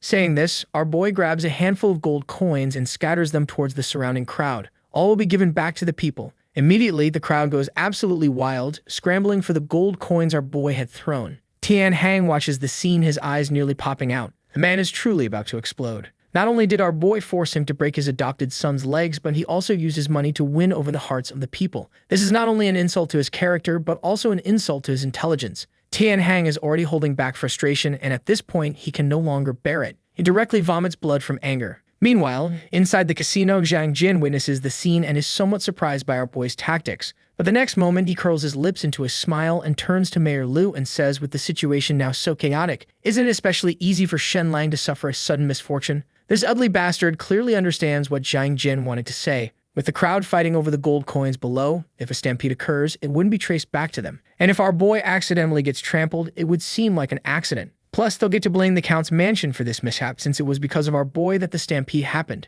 Mayor Lu says that if it's a stampede, it's normal for many people to die. Dozens, even hundreds. By then, Shen Lang and the Count's mansion would both be hard-pressed to escape blame. Zhang Jin is shocked by Mayor Lu's ruthlessness. But what's a few deaths as long as they achieve their goals? Outside, thousands of people are still cheering, shouting, "Long live Shen Lang." However, in the chaos, people arranged by Zhang Jin silently merge into the crowd. Once they get close to our boy, they plan to first push away the 4 guards around him, then knock our boy to the ground and cause a major disturbance. Our boy senses the danger immediately. With his keen mind, he can clearly remember many faces, and those he focuses on had appeared at his wedding. Obviously not Tian Hang's men. Our boy quickly guesses their intentions, so he claps his hands forcefully and shouts, "Quiet!" Everyone stops moving. The crowd immediately silences as they look toward him. Our boy, holding an empty box, announces all his gold coins have been distributed. However, those few people arranged by Zhang Jin are still shouting to grab the gold coins, but those bastards that Mayor planted shouted that our boy could still distribute some more. Hearing that, our boy just smiles, and in the next moment, our boy takes out the IOU and goes,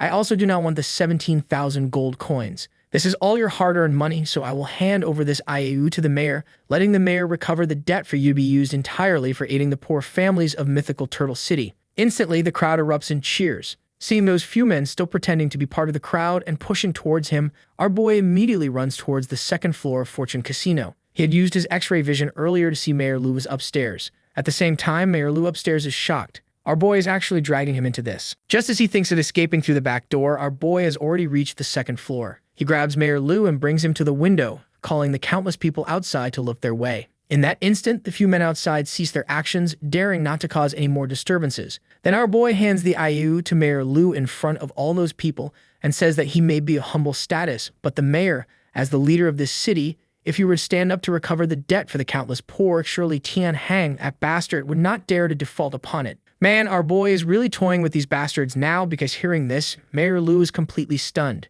The IOU was originally just a piece of waste paper, and now he's actually expected to repay the debt. At this moment, Mayor Lu feels that our boy is a venomous snake that devours men without owing anything. If he refuses to take the IOU, his reputation will be completely ruined, so he just puts on a smile, assuring our boy that he will certainly not fail his trust. With that, our boy turns to the people below, says some sweet words, and then takes his leave. Meanwhile, at the mythical Turtle Count's mansion, Jin Sakai paces back and forth repeatedly, asking his servants if our boy has returned yet. He's worried about our boy's safety. After all, Tian Hang has the cunning Mayor Lu and the ruthless Zhang Jin behind him. Mother Jin told Jin Sakai not to worry too much, saying that Shen Lang had them and the Count's mansion backing him so that bastard Tian Hang wouldn't dare to go too far. At that moment, a servant returns with news. Jin Sakai asks, "How did it go? How much did Shen Lang lose? Did Shen Hang lay a hand on him?" Jin Hui reports to him that nothing of that sort happened. Instead, our boy bankrupted Tian Hang and even forced him to break the legs of Tian Shizhen and Tian Shui in public. Upon hearing this, both Mama Jin and Jin Sakai are shocked.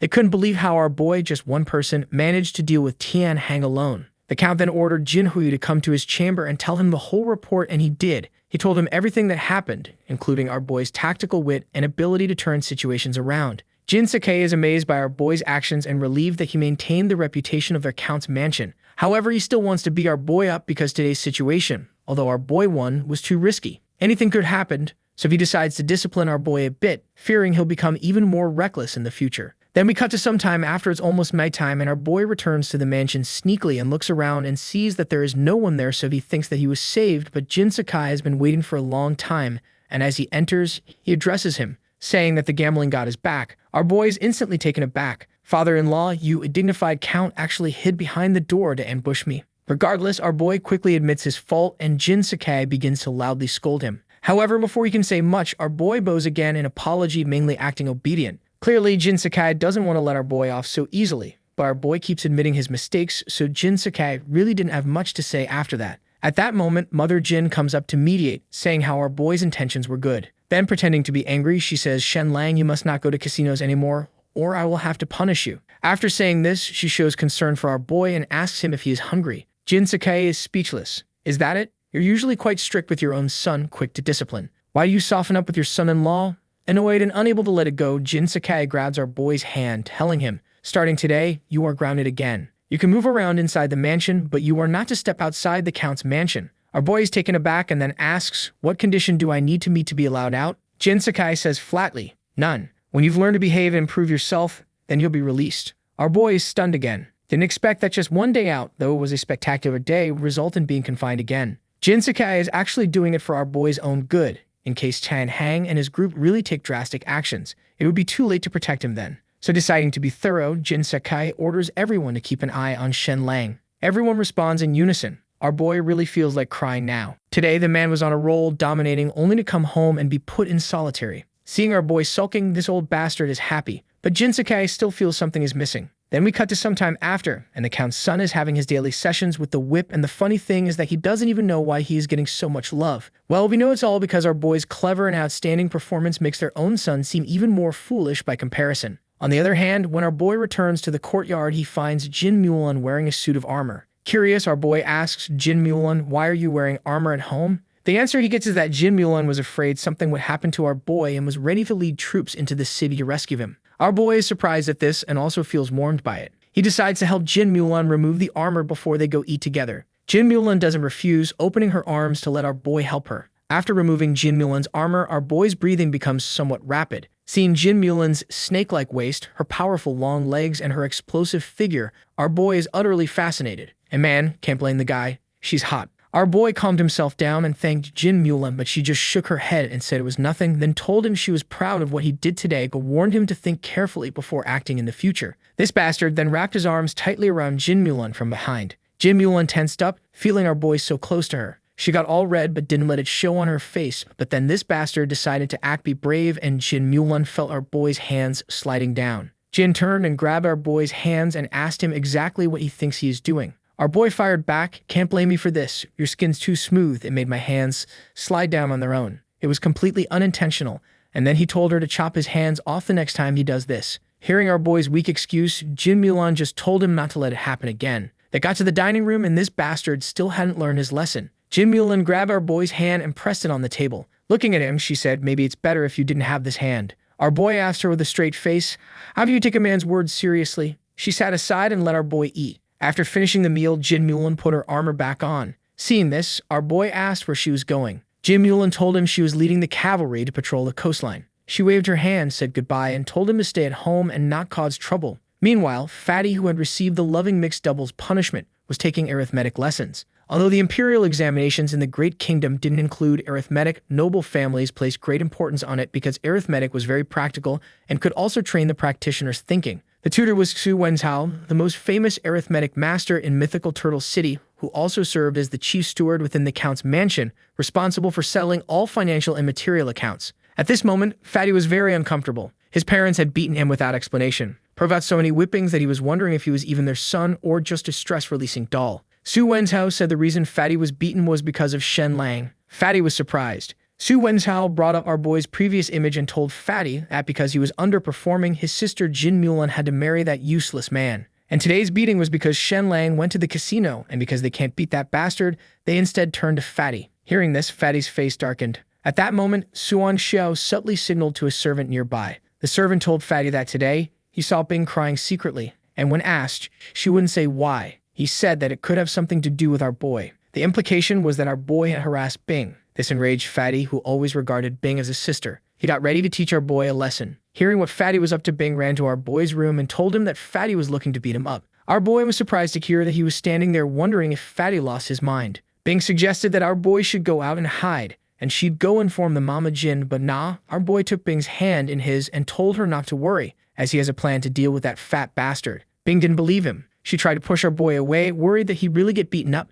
However, our boy just brushed Bing off. This left Bing pissed off as she walked out the door, still deciding to inform the lady of the house. Then we cut to some time later. Fatty arrived at our boy's door with people screaming for our boy to come out and take his beating. But despite Fatty's loud calls, we got no response. Annoyed, Fatty pushed the door open, only to see our boy writing something on the wall. He asked what he was doing, so our boy told him that he was writing down names. Fatty then asked, "What are these names for?" To which our boy replied that these were his enemies and added that he was afraid he might forget them, so he was writing their names on the wall to remind himself to seek revenge. He drew a large cross over the names of Tan Shizhen and Tian Shi. Seeing this, Fatty asked what that meant. As our boy came down the stairs, he explained he'd already taken care of these two. And because all this dramatics wasn't enough, he told him to not forget what these bastards had done to him. He recited these names 3 times every morning and 3 times every night before sleep, so now Fatty was wondering what these poor bastards did to our boy. Shen Lang told him that Tian Shizhen once threatened him, so he had Chan Hang break his legs. As for Tian Shi, the grudge was even deeper.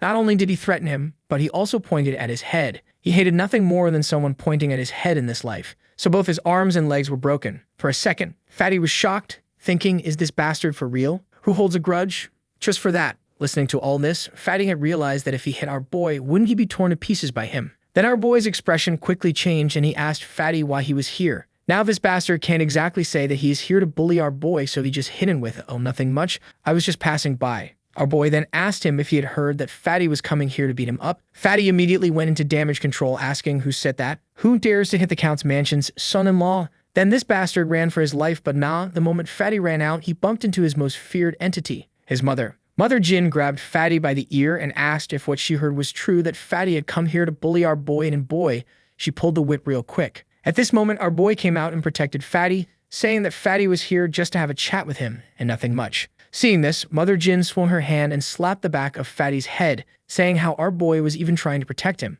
Then turning to our boy, she said, "You don't have to plead for my foolish son." She then turned around and pulled out a whip, but our boy told her not to beat Fatty up, as he was just a simple man, and if there is something, he'll talk to him. Mama Jin finally gave up the idea of child abuse and told our boy that he can do what he wants, and then, handing the whip to him, she said he is allowed to hit him if he doesn't obey him. Then we cut to some time later with Fatty in Shen Lang's room, and he's basically kissing Shen Lang's feet at this point, saying how if there's anything he needs, he'll just have to ask him. So our boy immediately asks, "So who put you up to coming here to beat me up?" And Fatty, this loyal idiot, shakes his head like, "No way, I'm a man of loyalty. I can't betray anyone." Shen Lang's standing there thinking, this is exactly why your mother always beats you. Like, bro is literally being sold out and he's still protecting the person who threw him under the bus. But you know what? Shen Lang actually respects that loyalty. It's stupid, but it's honest work. So he decides to just investigate on his own and sends Fatty away. The moment Fatty leaves, Shen Lang locks all the doors. Then this man pulls out a bag of moldy weed and starts scraping off the ergot fungus bit by bit. For those who don't know, ergot is seriously dangerous stuff. The next morning, Jin Mulan still hasn't come back from patrol and Bing is helping Shen Lang get ready. Shen Lang notices Bing's attitude towards him has improved significantly, so naturally he decides to test his luck with a joke. He asks, "Bing, do you know why white tigers are rare and precious?" She thinks about it and goes, "Because most tigers are yellow." Then Shen Lang hides behind the door, already preparing for violence, and drops his punchline, "Because men like hairless things." Bing just stands there completely confused, having no idea what this man is talking about. Shen Lang's internal monologue is killing me. She's too innocent. I was even afraid of getting hit by Bing, so I prepared to run away. My man made a dirty joke, realized it went over her head, and is now relieved he won't get beaten up. But then Bing says she'll ask Jin Mulan what it means tonight, and our boy had a mini heart attack right then and there. But then he thought that Jin Mulan is so innocent she probably won't understand either, so I probably won't get beaten. After breakfast, his father-in-law gives him another task, go to school. Shen Lang's like, "I'm already well learned. What more is there to study? But daddy-in-law is still mad about the casino thing, so Shenlang decides to just go through the motions. The Count's mansion has its own school with over 100 students, and the moment Shenlang walks in, everyone's giving him death stares.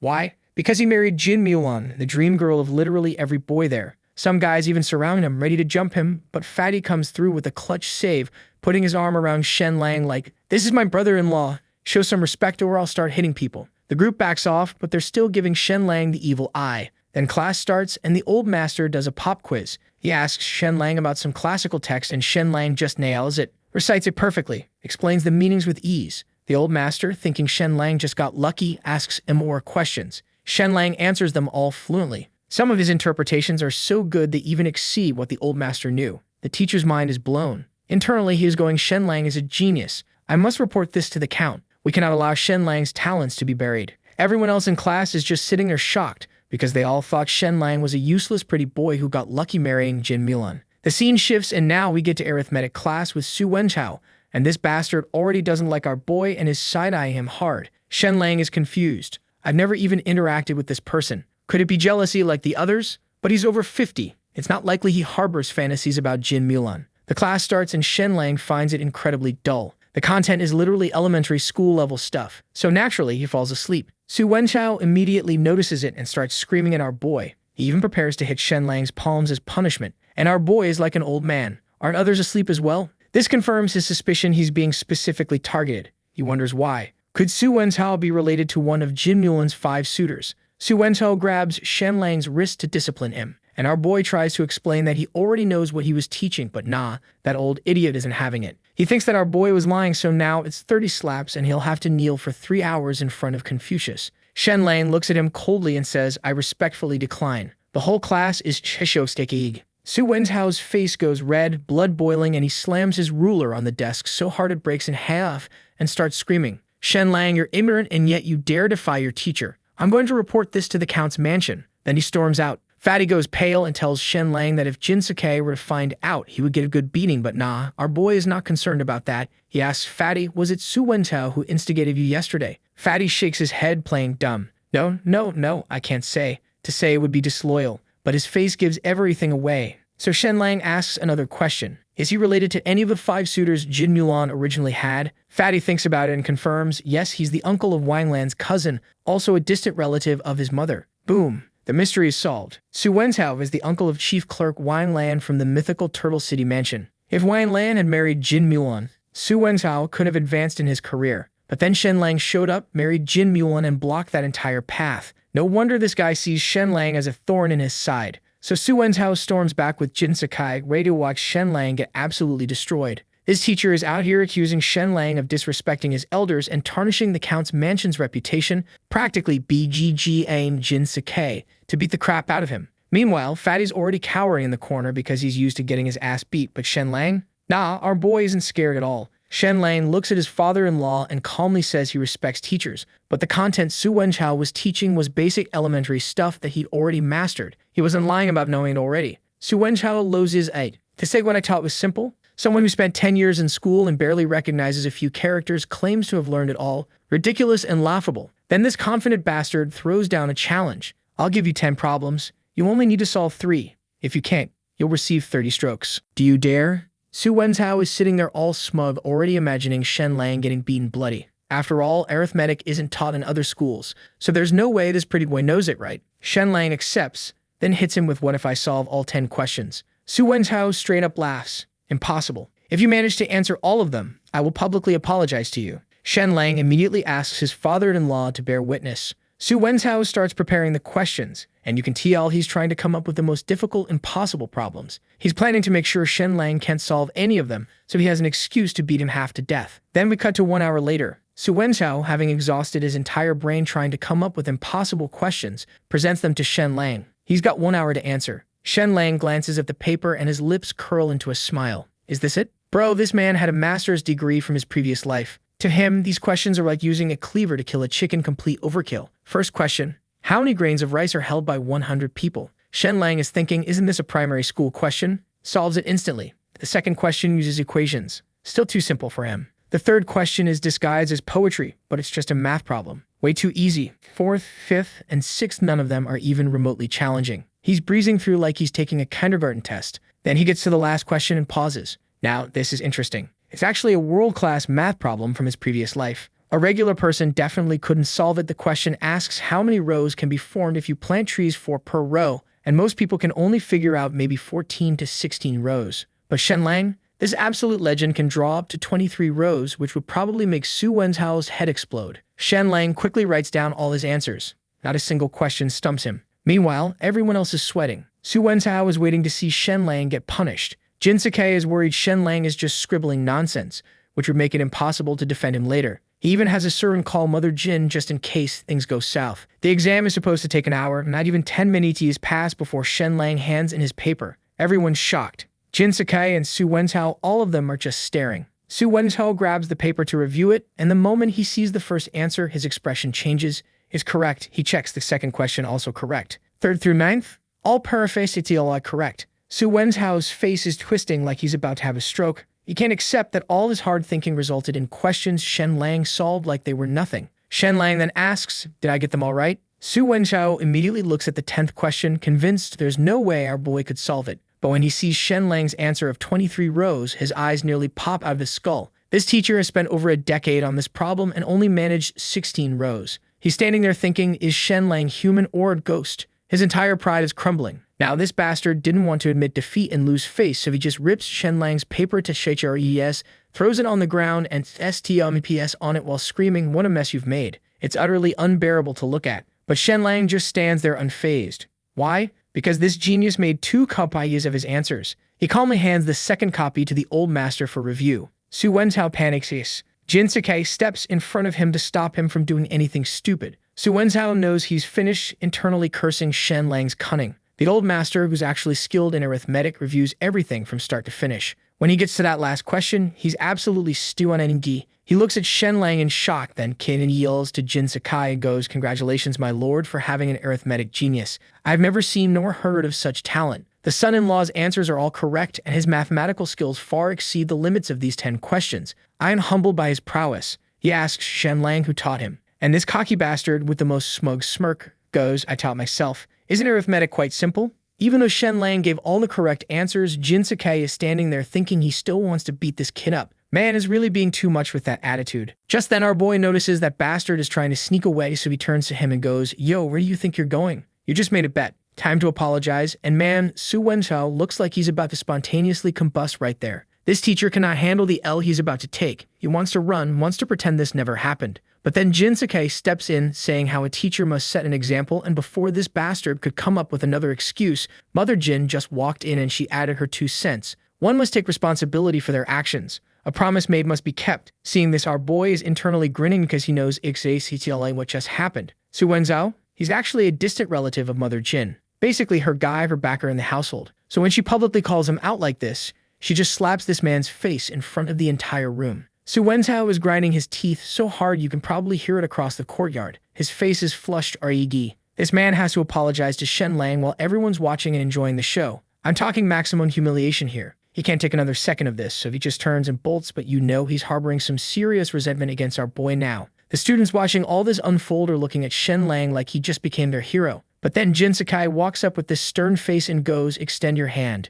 Shen Lang knows what's coming. He reluctantly stretches out his palm and Smitty CK. Jin Sakai hits him with that classic "don't get too arrogant and carried away" energy. Cuts to some sketchy secluded courtyard. Su Wenchao shows up dressed in all black, holding this mysterious box. He knocks on a door, and when it opens, he presents the box all formal-like. "This is my humble tribute to young Master Xang over the past 6 months." But wait, it gets worse. This bastard pulls out a scroll from his robe, and guess what's on it? The Count's financial information. Yep, this absolute piece of garbage straight up baited the Count's mansion just to secure his son's success in the martial examinations. Not long after Su Wenchao gets home and probably thinks he's safe, guess who shows up? Tian Heng just appears in his house like some kind of ninja. This dude cuts straight to the point. "Do you want to get rid of Shen Lang?" Su Wenchao's like, "Well, yeah, obviously," but then the Count is very satisfied with Shen Lang though. It's not easy to just take action against him, is it? That's when Tian Heng drops his master plan. He tells Su Wenchao to use public opinion as a weapon. spread rumors that Shen Lang is pretending to be weak,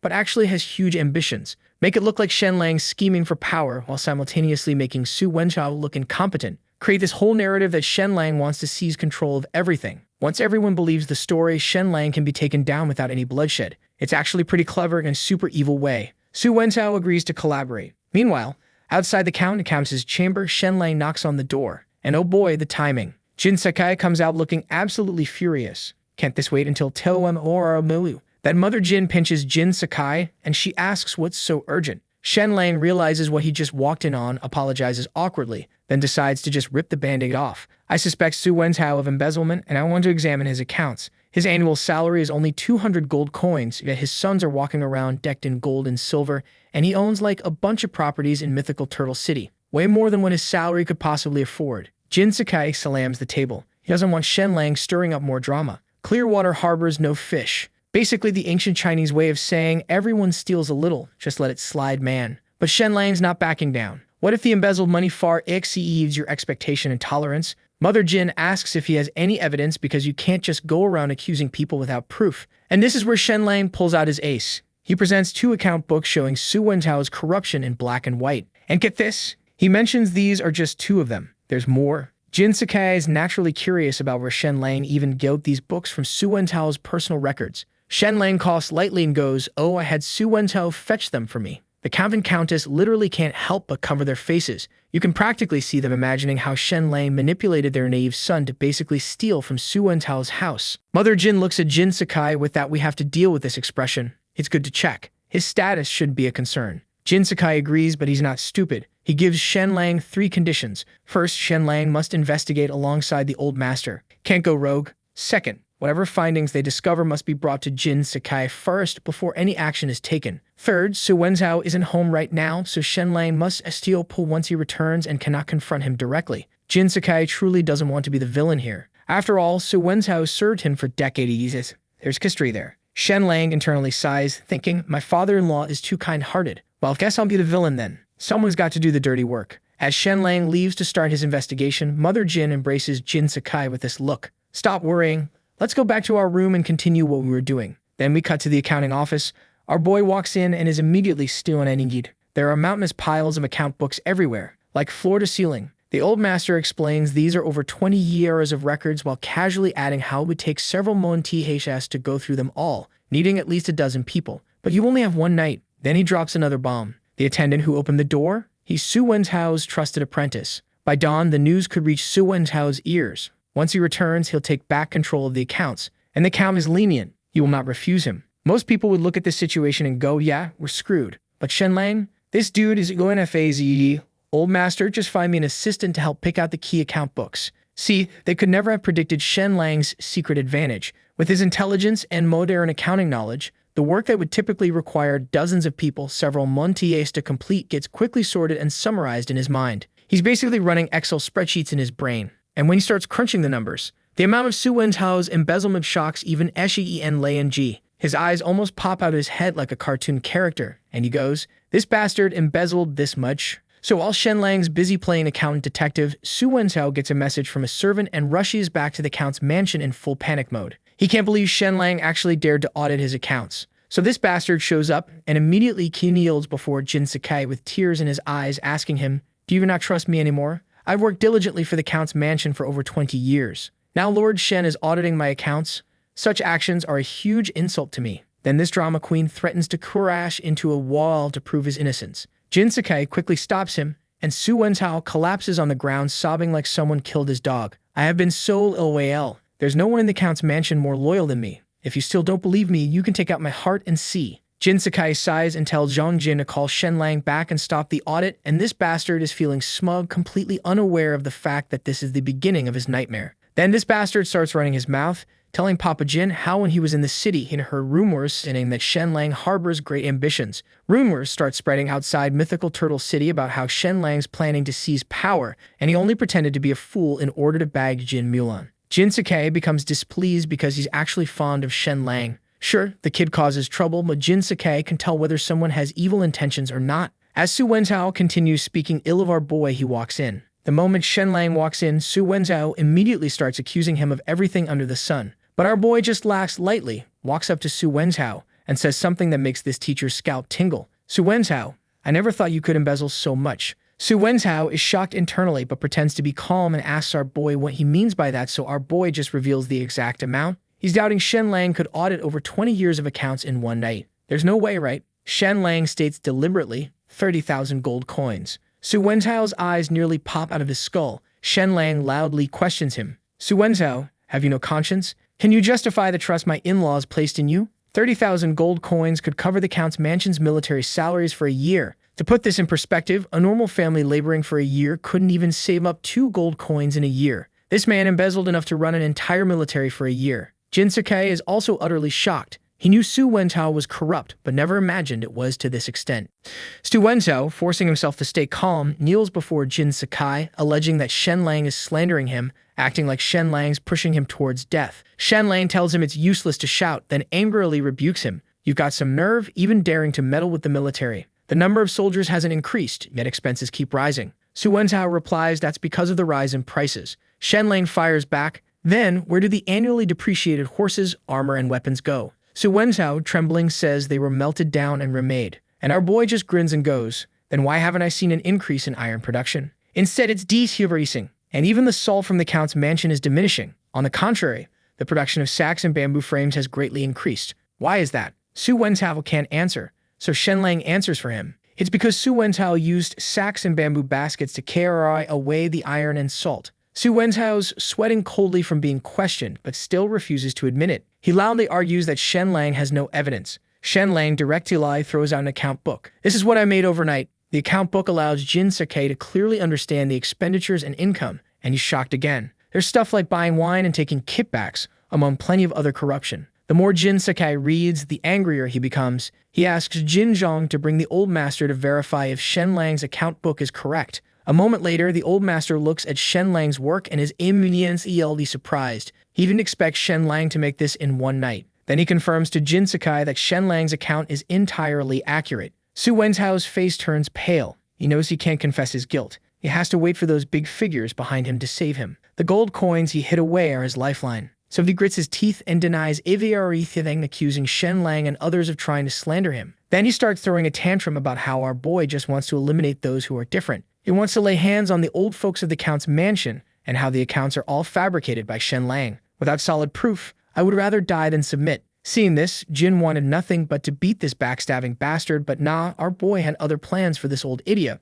So he just casually pulls over a chair, sits down in front of Su Wenzhao all casual-like and goes, I know where the solid evidence is. It's the gold coins that Su Wenzhao embezzled and hid away. Su Wenzhao naturally doesn't believe him. Shen Lang is indifferent and asks his father-in-law to take some men with him. Jin Sakai orders Jin Zhang to dispatch 100 cavalry, all to follow Shen Lang's arrangements. So we cut to an hour later, the group arrives at a stone outpost that's already in a state of semi-abandonment. Su Wenzhao sees it and is so scared he can no longer walk. He can't figure out why Shen Lang knows about this place. Like, how did this kid find his secret stash? Just as Shen Lang's about to take Su Wenzhao inside, an arrow suddenly shoots toward him. Jin Zhang instantly steps in front of Shen Lang, breaking the arrow while telling him to be careful. He quickly orders his men to clear the area. After a while, they only catch one person inside the outpost. When they see the face under the black clothes, Jin Zhang recognizes him immediately. It's Su Wenzhao's son, Su Tin. Jin Zhang grabs his hair and demands to know what he's doing here. Su Tin says with a light laugh, coming here to play. Is that not allowed? Shen Lang glances at him, then activates his X-ray vision, scans the area around him and goes, don't waste time on this idiot. He points to the ground and says that the money was hidden in the cellar and orders the soldiers to dig it up. So we cut to 15 minutes later and everyone's now standing in front of this cellar that just got revealed. But there's a problem. It's locked up tight, and not even the soldiers' swords can break through this thing. Our boy immediately activates his X-ray vision and scans Su Wenzhao from head to toe. And what does he find? This bastard hid the key in his hair. With one smooth reach and pull, our boy just yoinks the key right out of his head. Su Wenzhao instantly goes mad, screaming at our boy, are you human or a geost? How could you possibly know this? But nah, our boy doesn't care. He just unlocks the cellar and walks straight in. And what do they find inside? Man, Su Wenzhao's corruption exceeded everyone's expectations. We're talking boxes upon boxes filled with gold coins, jewels, antiques, paintings, and the whole 9 yards. It's basically a dragon's court down there, and seeing this, Jin Zhang is absolutely enraged seeing all this. But then our boy finds something even better, an account book. And this isn't just any ledger, It's essentially Su Wenzhao's diary of CRUPIN. This thing clearly records when he embezzled, how much he took, and probably what he had for breakfast while doing it. The evidence is now irrefutable, solid as a freaking rock. At this moment, the soldier asks the important question. What about Su Wenzhao's son? Our boy states it flatly with no emotion whatsoever. Kill him. Burn the body to ashes and throw it into the sea. Su Wenzhao's son panics and pulls out this scroll about the new policies of the Xu kingdom, desperately saying that local nobles have no right to kill or threaten citizens. Our boy just gives him this cold look, draws a soldier's sword, and places it right beside the dude's neck. In the next moment, blood splatters all over Shen Lang's indifferent face as Su Wenzhao's son convulses and drops to the ground. Jin Zhang is standing there genuinely impressed. Son-in-law, the way you cut down a man feels even more skilled than me. Soon after, the entire convoy returns fully loaded with all that stolen treasure. Our boy is sitting in the carriage just staring at his palm, and he's having this moment. In this strange world, I finally stain my hands with blood. To live a comfortable life, it's really not easy, but no one can threaten my family. That's my bottom line. The scene shifts to the Count's mansion. Everyone was shocked to see how much money they had recovered and even shocked to know how much that bastard had managed to embezzle. We're talking a total of 11,000 gold coins found in the cellar, plus 52 famous paintings and calligraphies and 5 boxes of jade and jewels. Su Wenzhao has been running his own little treasury down there. Just as Su Wenzhao is about to start his whole pleading for mercy routine, the always kind Jin Sakai just straight up kisses him away. This bastard then turns to our boy, begging for his life, saying he's willing to become his servant, whatever it takes. Our boy looks at him with those cold eyes, turns to Jin Sakai and goes, Su Wenzhao must die. The old master then brings up the technicality because it's an employment relationship under the new policies of the Xu kingdom. Nobles don't have the right to kill him. He must be sent to the Lord's mansion. But our boy refuses, saying that Su Wenzhao embezzled 30,000 gold coins, but only 11,000 were found in the cellar. His properties are worth about 5,000 gold coins. The rest, needless to say, they've already been given to the Lord's mansion and the prefect's mansion in exchange for his son's place in the next martial examination. All these details are recorded in his account book. Our boy just exposed the whole corruption network. This isn't just about Su Wenzhao. This goes all the way up. Jin Sakai takes the account book and his face is pure rage. Had I ever wronged you in all these years? Upon hearing this, Su Wenzhao bursts into insane laughter, like full villain breakdown mode. Turns out Su Wenzhao once wanted Jin Sakai to place his son in the Count's mansion army as a captain in charge of 100 men. But Jin Sakai refused. However, that was actually an OPPO or TUNIT Jin Sakai was giving him. See, Su Wenzhao's son was neither good at literature nor martial arts. How could he make his subordinates respect him? Simply put, the kid was too useless, like you guys. Then this bastard starts throwing a tantrum, saying how he had been loyal for over 20 years and in return couldn't even do a small thing for his son's future. What's wrong with seeking another path? This infuriates Jin Sakai so much that he grabs a sword, fully ready to murder this man right here, right now. The old master quickly steps forward to stop him. If you really strike, you'll give yourself a huge problem. Seeing this bastard pushing his luck and taunting Jin did nothing but anger Jin Sakai even more. He pushes the old master away, about to go into full berserker mode. That's when our boy quickly steps forward. I have a way. But nah, this bastard was no longer putting up an act. He's insulting our boy, thinking he's untouchable because of those legal protections. Our boy looks at him and asks lightly, are you afraid of the Su family's family law? The next moment, Jin Zhang walks in with several people. Among them, the old patriarchs of the Su family. After apologizing to the Count, he immediately orders Su Wenzhao to be taken back and beaten to death according to family law. Su Wenzhao doesn't understand what's happening. He's asking why. Why? I just embezzled. I didn't break any family rules. The family ancestral hall has no right to kill me. Our boy just walks up to him, and then he drops the bomb. Su Wenzhao, the charge for killing you is not embezzlement. It's for seducing your aunt and committing the crime of adultery. Upon hearing this, Su Wenzhao is completely stunned, like jaw on the floor, stunned. Our boy doesn't want to say anything more and just lets the Su family members drag Su Wenzhao away. Su Wenzhao becomes truly frightened now, desperately shouting to our boy, I have a big secret. Someone wants to harm you. Shen Lang responds with a slight smile. If someone wants to harm me, I naturally know who it is. Then we cut to a few hours later, Su Wenzhao was stripped clean and in front of hundreds of people was beaten to death. Medieval justice, folks. At the same time, Jin Sakai, regarding the great merit our boy established this time, asks him, do you have any rewards you want? Our boy immediately thinks to issue an order for Jin Mulan to obediently listen to me. I want to share a bed with Jin Mulan. Of course, this is just Shen Lang's fantasy playing out in his head. What he actually says out loud is, I don't want anything. Jin Sakai is like, that won't do, and decides our boy will be in charge of the Count's mansion's accounts from now on. Our boy immediately refuses, saying that he wants to go home to visit his parents. Just lift my house arrest. But facing our boy, the master of stirring up trouble, Jinsuke is genuinely a bit afraid. He still doesn't want to let our boy go out freely, so instead he decides to reward him with 300 acres of good farmland.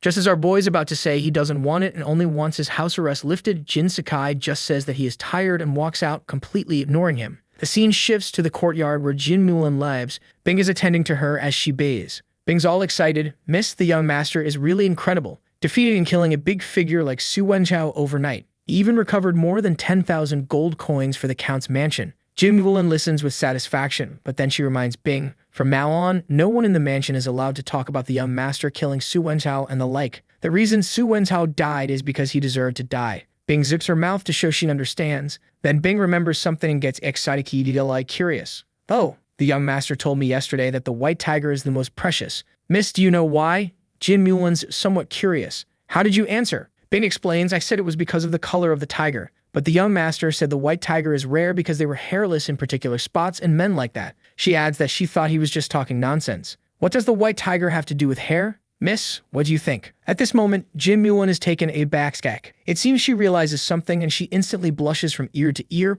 probably turning 50 shades of red. How did our boy know my secret? Could it be that he spied on me bathing? But then Jin Mulan thinks again. That's impossible. Our boy has no martial arts skills, so she would have noticed if he were spying on her. Then she asks Bing, where is our boy? And when Bing sees her mistress's reaction, she finally understands what our boy meant. So Jin Mulan asks Bing to help her get dressed, and she's got this determined look on her face that clearly screams, I'm going to punish the wicked and promote the good. Then she turns to Bing and goes, remember, Bing, a man must be kept in check. If not managed for 3 days, he'll climb onto the roof to remove tiles. Bing asks in confusion, are you going to hit the young master? Jin Mulan turns around and says, women of the Jin family never hit their husbands. Okay, folks, so no hitting. But it only means that our boy is about to suffer in a different way. Then it'll be cut to a few moments later. Jin Mulan spots our boy returning and immediately switches into actress mode. She puts on this sweet smile, asks our boy where he was, and tells him that she was looking for him. As he heard her sweet voice, Shen's spider sense told him that he was in deep trouble. He quickly goes, thank you for your hard work. I won't disturb your rest, and then tries to bolt out of there. But Jin Mulan blocks his path and says, my husband, don't go yet. I have a game I want to play with you. Our boy glances at Jin Mulan's perfect figure and his face quickly turns RED. Clearly, this dude's thoughts just wandered to some kinky territory, like being tied up with ropes or dripping wax. You know the good stuff? He asks Jin Mulan what game. She smiles and tells him that it's like primitive animals, a game involving intense physical collisions. And this idiot fell for it, but then his survival instinct kicked in again, and he was thinking he must leave immediately. This is a trap. This is definitely a trap. However, the next second, Shen Lang can't move. Why? Because Jin Mulan's doing this fiery backward movement right in front of him, enough to make any normal man's heart explode just by looking, and bro got keep in Otai's D. We cut some time after, and Jin Mulan was having the time of her life torturing this bastard. She made him spread his legs to 180 degrees. Our boy is an AJONE. He then turns to her and goes, dear, weren't we supposed to play a game? And Jin Mulan explains, nods, and goes, yep, this is the game. Your body is still too weak. You need to exercise more. After saying this, Jin Mulan releases her hold. Take a rest. We'll do it 10 more times later. Hearing this number, our boy wails internally. Is this an attempt on my life? Although he doesn't know exactly why he's being punished, this bastard just goes, Jin Mulan, whatever I did wrong, I'm sorry. Jin Mulan smiles and says, there's no mistake. I was just helping to train your body. Our boy's like, no matter what happened, it's all my fault. The wife is always right. Hearing this, Jin Mulan looks at our boy and asks, do you really know what you did wrong? After that, she gives him this intense look and asks him, how did you find out my secret? And then use it to tease Bing? This idiot was confused at first, but then he remembers the words he used to tease Bing yesterday about the white tiger. He instantly understands and becomes Sanji for an instant. Seeing her husband's expression, Jin Mulan's face turns B8 iradi. She's wishing she could find a crack in the floor to crawl into. She also realizes that our boy had no idea about her secret. It was completely by accident when he teased Bing. He wasn't being some perverted genius. He just got lucky with his joke. Our boy, being the absolute lazy END that he is, gives Jin Mulan a thumbs up. Rest assured, my lady, I will definitely not discriminate against you because of this. After saying this, Shen Lang immediately covers his mouth because it was at this moment you realize that he messed up. Jin Mulan looks at him and goes, let's do it 20 more times. Then the scene shifts to the night. Exhausted, our boy quickly falls asleep, or so it seems. Jin Mulan walks in at some point looking at Shen Lang's sleeping posture, and she can't help but think, aw, look at him all tuckered out from me torturing him. After watching for a while, she kisses him on the forehead and then leaves. However, this bastard wasn't asleep. He suddenly opened his eyes. Jin Mulan trained me like that today. It would be strange if she didn't feel sorry. Our boy's out here playing 4D chess with his wife's emotions. After that, Shen Lang not only puts on a mask, but also wears gloves. He's got this small black bottle in his hand, a hallucinogenic potion extracted from hundreds of pounds of moldy rye. Why? Because to kill Tian Hang, our boy needs to retrieve an item from Jin Mulan's room. And clearly, whatever he's about to do requires some serious stealth mode. Then we cut to a secret room within mythical Turtle City. Tian Hang went to the mayor's room. They'd already learned of Su Wenchao's death, and they're panicking. They must act quickly to kill our boy before he becomes even more of a problem. At that moment, a confidant comes in to report the governor's envoy is already on the way and will arrive at mythical Turtle City tomorrow. Hearing this, Tian Hang and the mayor know the opportunity to kill our boy has come. The city lord instructs Tian Hang to prepare everything they can to make their move tomorrow night.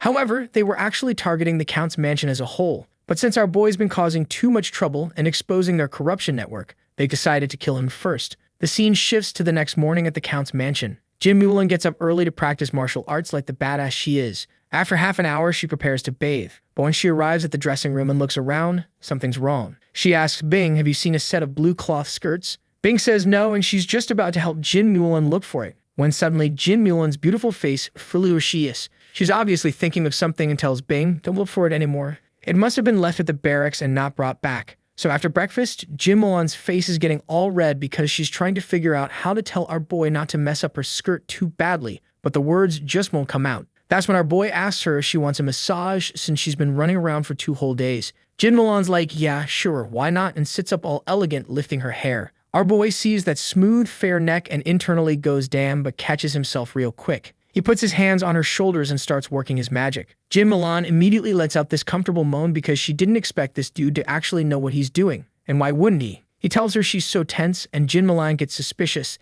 thinking he's being a pervert. She's like, "I don't know what you're doing, but I know you're being lecherous. Keep this up, and I'm making you exercise again." Our boy immediately gets serious and goes back to work, taking care of her properly. Then he tries the whole "please don't work so hard, it hurts my heart" routine. But Jin Mulan isn't falling for it. She straight up tells him if he's trying to get his confinement lifted, it's not happening, she won't go against daddy's orders. The second she finishes that sentence, our boy's hands are off her shoulders and he's run straight to the door, saying he's got business to attend to. This realistic performance makes Jin Mulan puff up her cheeks, thinking her husband is way too pragmatic. Like the moment she won't do something for him, he just changes his attitude and leaves her hanging. Fast forward a bit, and our boy shows up behind his mother-in-law. His massage game has leveled up even more. Not only that, but Mother Jin's face is covered with this facial mask our boy made. He explains she needs to apply it daily for 15 minutes. Hydration and sun protection are key for a woman's skin. He made 10 total and gave her 6. Mother Jin's curious about those other 4, asking if he gave them to Jin Mulan. Nope, kept them for himself. Then our boy drops this line about how right now she could pass as Jin Mulan's sister, but maybe not in 10 years. Mother Jin asks if that means she'll age faster. Our boy's like, "Nah, you might actually look like her younger sister by then." There's this thing called reverse aging. This cracks Mother Jin up completely. Women love hearing stuff like that, don't they? But what would you guys know? But she also knows our boy wants something. Sure enough, he brings up the confinement order. Mother Jin immediately stands up and says she'll talk to Jin Sakai right now. 15 minutes later, Jin Zhong tells our boy the confinement's been lifted. Boom. Just like that, a new power structure has been established in the Count's mansion. Our boy listens to Jin Mulan. Jin Mulan listens to Jin Sakai. Jin Sakai listens to his wife. And the wife listens to our boy. Poor Fatty's the only one left out of this chain of command. After leaving the mansion, our boy heads to this secret forest. He puts on Jin Mulan's clothes. He was clearly about to do something. The scene shifts to Dasha's father, Song Yai. This piece of crap has been trying to get back to our boy ever since Dasha's brother got crippled by our boy. Song Yi wants to press charges against our boy and even wants to beat him up, but is scared of the Count's mansion. So he goes to Tian Hang, thinking they'll work together. But what happens next? Song Yai did not see this coming. He didn't expect Tian Hang's ruthlessness. This bastard's like, just accusing him of causing injury isn't enough. We need a life to make our boy pay with his own. And get this, his son's already been beaten to death by Tian Hang. Song Yai has no idea. Tian Hang looks at the grieving Song Yi and asks which is the greater crime. Injuring an innocent youth or causing his death? Murderers must pay with their lives. Prince and commoner alike should be punished equally under the law. Meanwhile, at Dasha's house, his stepmother is cursing our boy because he made a man express a pain one shouldn't, and now the Song family will have no descendants. The more she thinks about it, the angrier she gets. She's cursing our boy until her mouth gets dried, so she takes a sip of water. Something's off about it, though. Next thing you know, she collapses onto the table. When does she wake up? Oh man, she screams. Everything around her suddenly looks terrifying, ghostly fires burning everywhere. Then this beautiful female ghost emerges, scaring the stepmother absolutely senseless. This hag asks her who she is. The ghost says menacingly, "Wicked woman, you actually harmed my Dasha. You shall die." As she's talking, ghostly fire appears in the ghost woman's palm and gets launched straight at this old hag. She instinctively raises her hand to block it, but the fire latches onto her hand and won't go out no matter what she does. In full panic mode, she grabs a cup of water, thinking that'll solve the problem. But nope, the fire keeps burning, causing unbearable pain. Song-ji starts begging, saying it was Dasha's father who abandoned him, not her. She realizes this ghostly woman is Dasha's mother from before her death. Our boy then approaches, her cold hand gently touching the ghostly fire, and it immediately goes out. Seeing this, Song-ji starts kowtowing like crazy, thanking her over and over. The ghost looks at her and says, "By heaven's grace, my son didn't die. He was saved by a lucky star, but your son has died." Song-ji was confused as hell. She looked at the ghost and said, "My son hasn't died, he was just injured." The ghost laughs and tells her that the news of his death will arrive soon, and they'll say Sheng killed him. Then you'll be asked to go to the Count's mansion to identify our boy as the murderer. He then told her how but it wasn't Shen Lang who killed her son. It was her husband and Tian Hang. Hearing this, Song-ji desperately shakes her head, shouting that's impossible. But with a gesture from the ghost, she finds herself completely frozen. Our boy then goes, "Stop moving, old hag, and listen to me, or I will kill you." The ghost continues saying how Shen Lang is her son's lucky star. When Tian Hang asks you to identify our boy as the murderer, agree to his demands at first, but once you're at the Count's mansion in front of all the important figures, point the finger at Tian Hang. Claim that Tian Hang forced you to falsely accuse our boy and say it was he who killed her son. Song-ji wants to refuse after all. She can't afford to offend Tian Hang. But suddenly, ghostly fire surges around the woman, then the ghost comes close to her and says, "If you harm Shen Lang, I will drag you to the 18th level of hell and have you chopped into pieces and fried alive. Do you want to die?" This scares Song-ji so badly she loses control of her expression. But the next second, the ghostly fire disappears and the ghost says, "You can survive as long as you do as I say. The Count's mansion will protect you. After Tian Hang is dead, you can go home, and I will reward you with 300 gold coins. With this money, you can remarry and live a life 100 times better than now."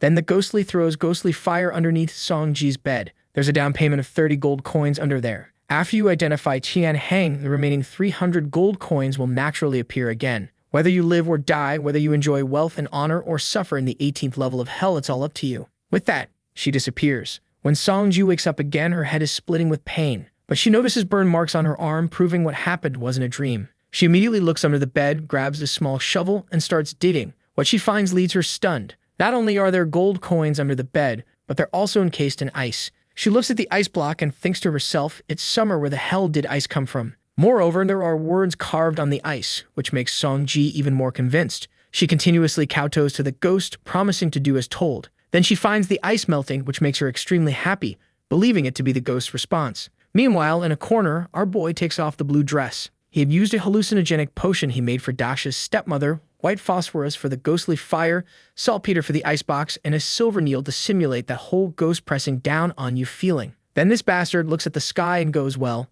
dressing in women's clothes was indeed a unique experience, especially when he looked more beautiful than an actual woman in that dress." He then burns the dress, destroying the evidence. As for whether Jin Mulan would notice a dress missing, our boy thinks probably not. But if she does find out, he can't help but start brainstorming excuses. Then he decides, you know what? If it comes down to it, I'll just deny everything. Meanwhile, inside the Black Clothes gang headquarters, one of the subordinates tells Tian Hang the governor will be arriving soon. Tian Hang asks if the prefect is accompanying him personally. The subordinate nods. Tian Hang excitedly slaps the chair. Everything is ready, and the east wind has also arrived. Our boy is as good as dead, but he adds that crushing this stray dog is just a side benefit. Toppling the Count's mansion is the main goal. He then looks toward Dasha's father and orders him to hurry up and bring his wife over to the Count's mansion to identify our boy, and adds that he shouldn't forget to dress her in mourning clothes. Make it look more pitiful. Seeing that Song Yu is still heartbroken, this bastard just goes, "It's just a son. You can have more. After killing Shen Lang, you'll be the head of Hanshu town."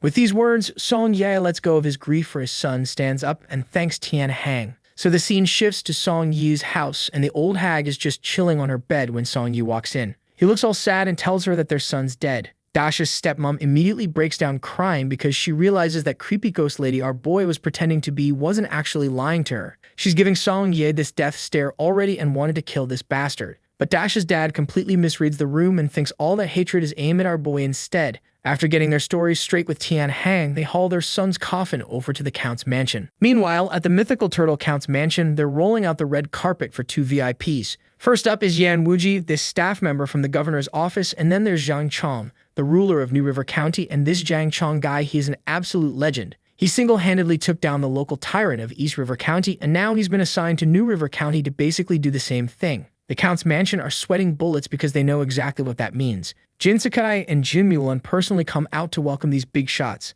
Then the scene shifts and everyone's sitting at this fancy banquet hall, and our boy, he couldn't care less about the political tension. Dude's just staring at Jin Mulan like she's the only person in the room. But then Yun Wujin puts down his chopsticks and goes, 20 years have passed. The governor sent me here to ask about your plans for the Isle of Gold Mountain dispute. You guys want us to mediate this peacefully or what? And just like that, everyone else puts down their chopsticks too. Our boy's a bit surprised because he actually knows about this mess. Turns out the Isle of Gold Mountain dispute goes back over 100 years. Both the Northern High Count and the mythical Turtle Count have been claiming this island as their own, and they nearly went to war over it. Finally, some previous monarch got tired of their drama and decreed that every 20 years they have this competition, martial arts and scholarly tests, and whoever wins gets the rights to the land for that period. Unfortunately, 20 years ago, the former count of mythical turtles was lost, which meant they also lost a massive chunk of wealth. Jin Sakai asks what the governor wants, and Yan Wuji drops his brilliant solution. How about we just split the Isle of Gold Mountain in two? North goes to Jin High Count's mansion, south goes to mythical Turtle Count's mansion.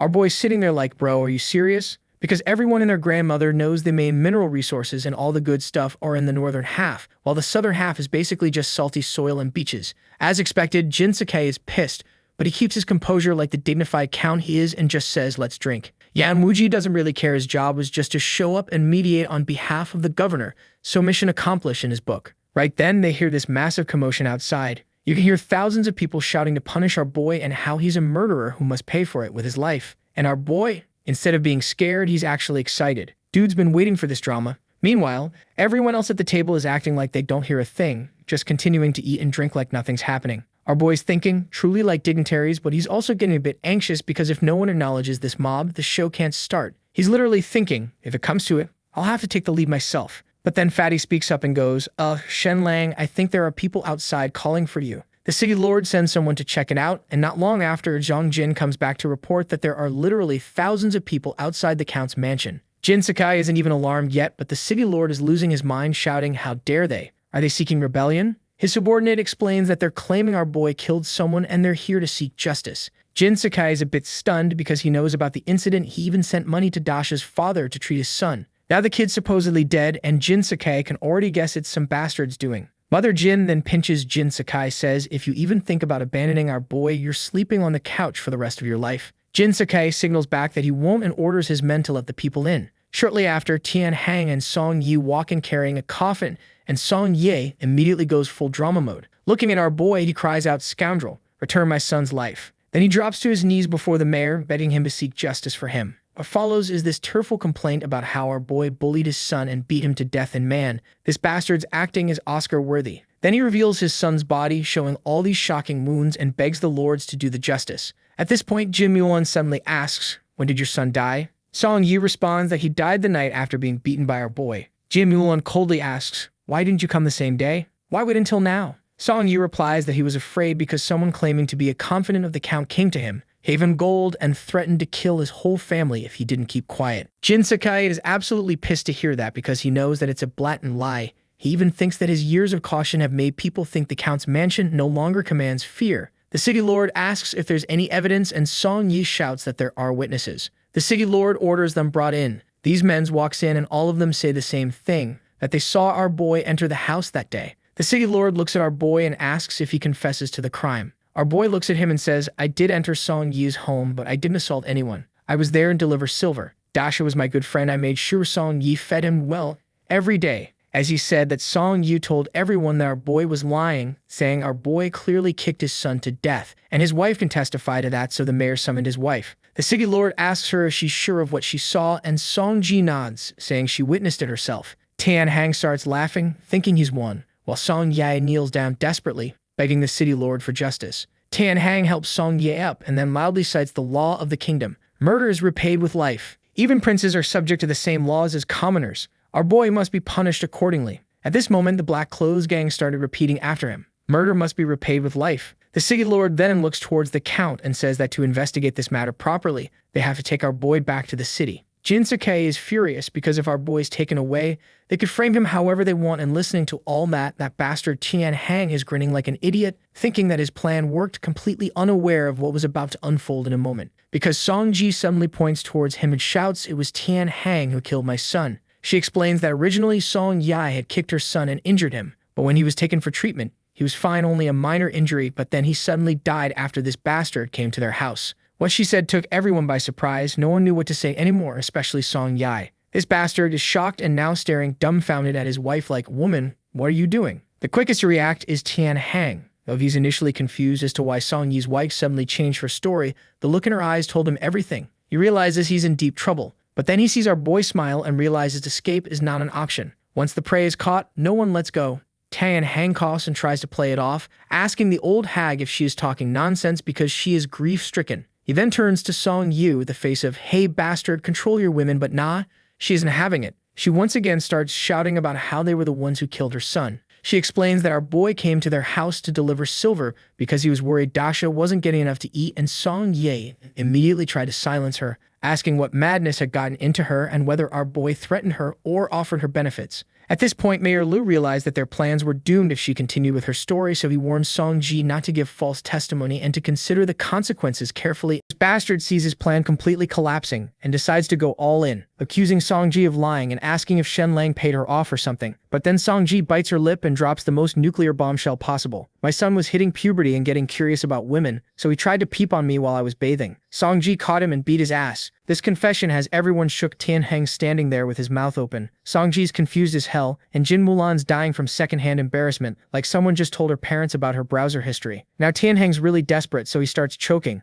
gently coaxing the city lord, saying all soft like, "Hey, if someone threatens you, just speak up. The envoy from the governor is right here. They'll protect you." But this dumbass doesn't realize the city lord and Jiang Jin are internally screaming at his stupidity. Like, bro, these are high-ranking officials. You can't just name-drop them to bully random people and folks. This idiot's plan backfired, because all it did was scare Song Ji into literally crawling over to them, begging for justice. Jiang Chong waves his hand, helps Song Ji up, and tells her to speak freely about what happened. And look, whether he believes her or not doesn't even matter. He's got to look good for the crowd, you know? That's when she breaks down crying and spills everything: how Taemin killed her son, how her husband forced her to frame Shen Lang for the murder, and how he was promised the position of head honcho in Coldwater Town as payment. Hearing this, Taemin's face goes dark, because the worst kind of lie is one mixed with truth. That shit's impossible to disprove. And right now this woman is weaponizing that tactic. So with no options left, he drops to his knees and starts loudly crying about how this is all Shen Lang's conspiracy. Meanwhile, Shen Lang's just standing there with his hands spread like, "Bro, I haven't said a single word all evening. How am I catching strays right now?" Seeing that the situation had gone out of control, Shang Chong ordered Lu Weiyan to arrest them. And boom, next second both Taemin and Song Yi are getting tied up. Watching all this drama unfold, our boy's thinking to himself, "Damn, this guy's good." On the surface, Shang Chong is ordering the city lord to make the arrest, but what he's really doing is damage control and taking back control of the situation. Because if Shen Lang had to personally deal with Tian Hen himself, things would get messy as hell for the Jin family. As for Song Ji, who's also about to get dragged away, she's terrified. She just betrayed them. If they take her, she's 100% dead. But here's where Mother Jin comes in for the clutch. She doesn't even need Shen Lang to say anything. She walks over to Song Ji, wipes her tears, and saying how she's also a mother and gets her pain, decides to keep Song Ji at the Count's mansion. Jiang Chong sees this and gives a slight nod, agreeing with Mother Jin's move. Jiang Chong then gets ready to bounce, ordering the city lord to investigate thoroughly and give everyone answers. But before he leaves, he doesn't forget to praise Shen Lang. "Lord Count, your son-in-law is truly something special." Shen Lang just bows slightly, playing it humble. After that, Father Jin personally walks Yan Wuji and Jiang Chong out with Song Ji and Tian Hen trailing behind. And bro, Tian Hen's staring at Shen Lang like he wants to straight up murder him. Shen Lang, being the absolute troll he is, pretends to be scared and goes, "Yo, why are you looking at me with that creepy-ass stare?" Tian Hen's so pissed he starts laughing and says, "Shen Lang, are you pleased with yourself?" Shen Lang spreads his hands, "Not at all. You're not dead yet.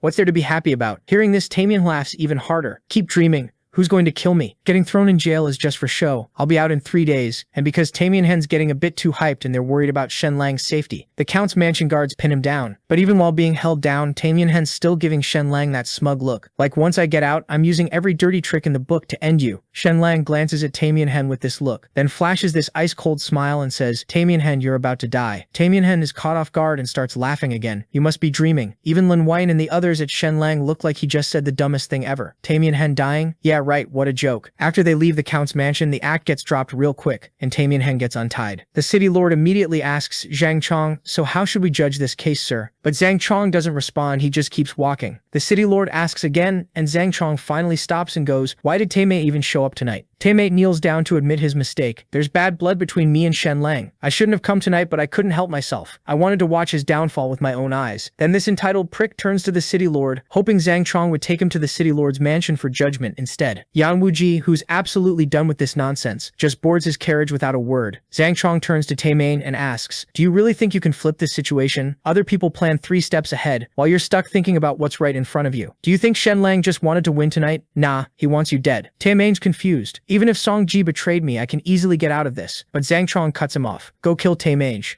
Hopefully you're still in time. And it was at this moment this idiot realized just how absolutely fucked he is, because Taimei Shisan is Taimei's most trusted right-hand man. What secret could Taimei possibly have that Shisan doesn't know about? Taimei Cedric's face changes instantly as he shouts, quick, send someone to kill Taimei Shisan now. Cut to our boy and he's already plotting his next move. He knows damn well those bastards are gonna pull something, so he needs a counter plan, and his plan is Jin Mulan. So our boy asks her, yo, are you actually good at fighting? Jin Mulan nods, and Shen's like, how good though? Can you handle 3 waves of assassins sent by Lin Wuyan, Zhang Chong, and Taimei Sov? And folks, this girl doesn't know what humble means. She immediately goes, piece of cake. Shen Long's a bit skeptical, like, bro, that's a lot of confidence, but there's no time to second guess her, so he immediately tells Jin Mulan to grab some people and head to Taimei Shisan's house to rescue him. Jin Mulan doesn't waste a single second, ties up her hair, and damn, the artist really knows their camera angles. Great work, dude. She orders her crew to get the horses ready, and just as they're about to bounce, Shen Long comes running up saying he wants to tag along. Without a word, Jin Mulan just grabs him by the waist, yeets him onto a horse, then jumps up herself, and they're off speeding out of the Count's mansion toward Taimei Shisan's place. On the way, Jin Zhong can't help but ask, we could have saved Taimei Shisan earlier, why go now and why the rush? Shen Lang side-eyes him and goes, out of all of us, you've got the lowest IQ. Jin Zhong Kui jumps in from the side, trying to show off. Listen, if Taimei doesn't try to kill Taimei Shisan first, our rescue would be pointless. We wouldn't be able to flip Shisan against him, and we couldn't back Taimei into a corner. Shen Lang narrows his eyes at Jin Zhong Kui thinking, you love showing off, don't you? Out of the 5 of us here, your IQ is the second lowest. Cut to Taimei Shisan where he's lying in bed. He hasn't slept for 3 days straight at this point. And can you blame him? The man's whole world has been destroyed. The guy he looked up to as a father figure personally broke his legs, but even after that he can't bring himself to blame him. Because back when Taimei Shisan was a kid struggling with hunger and cold,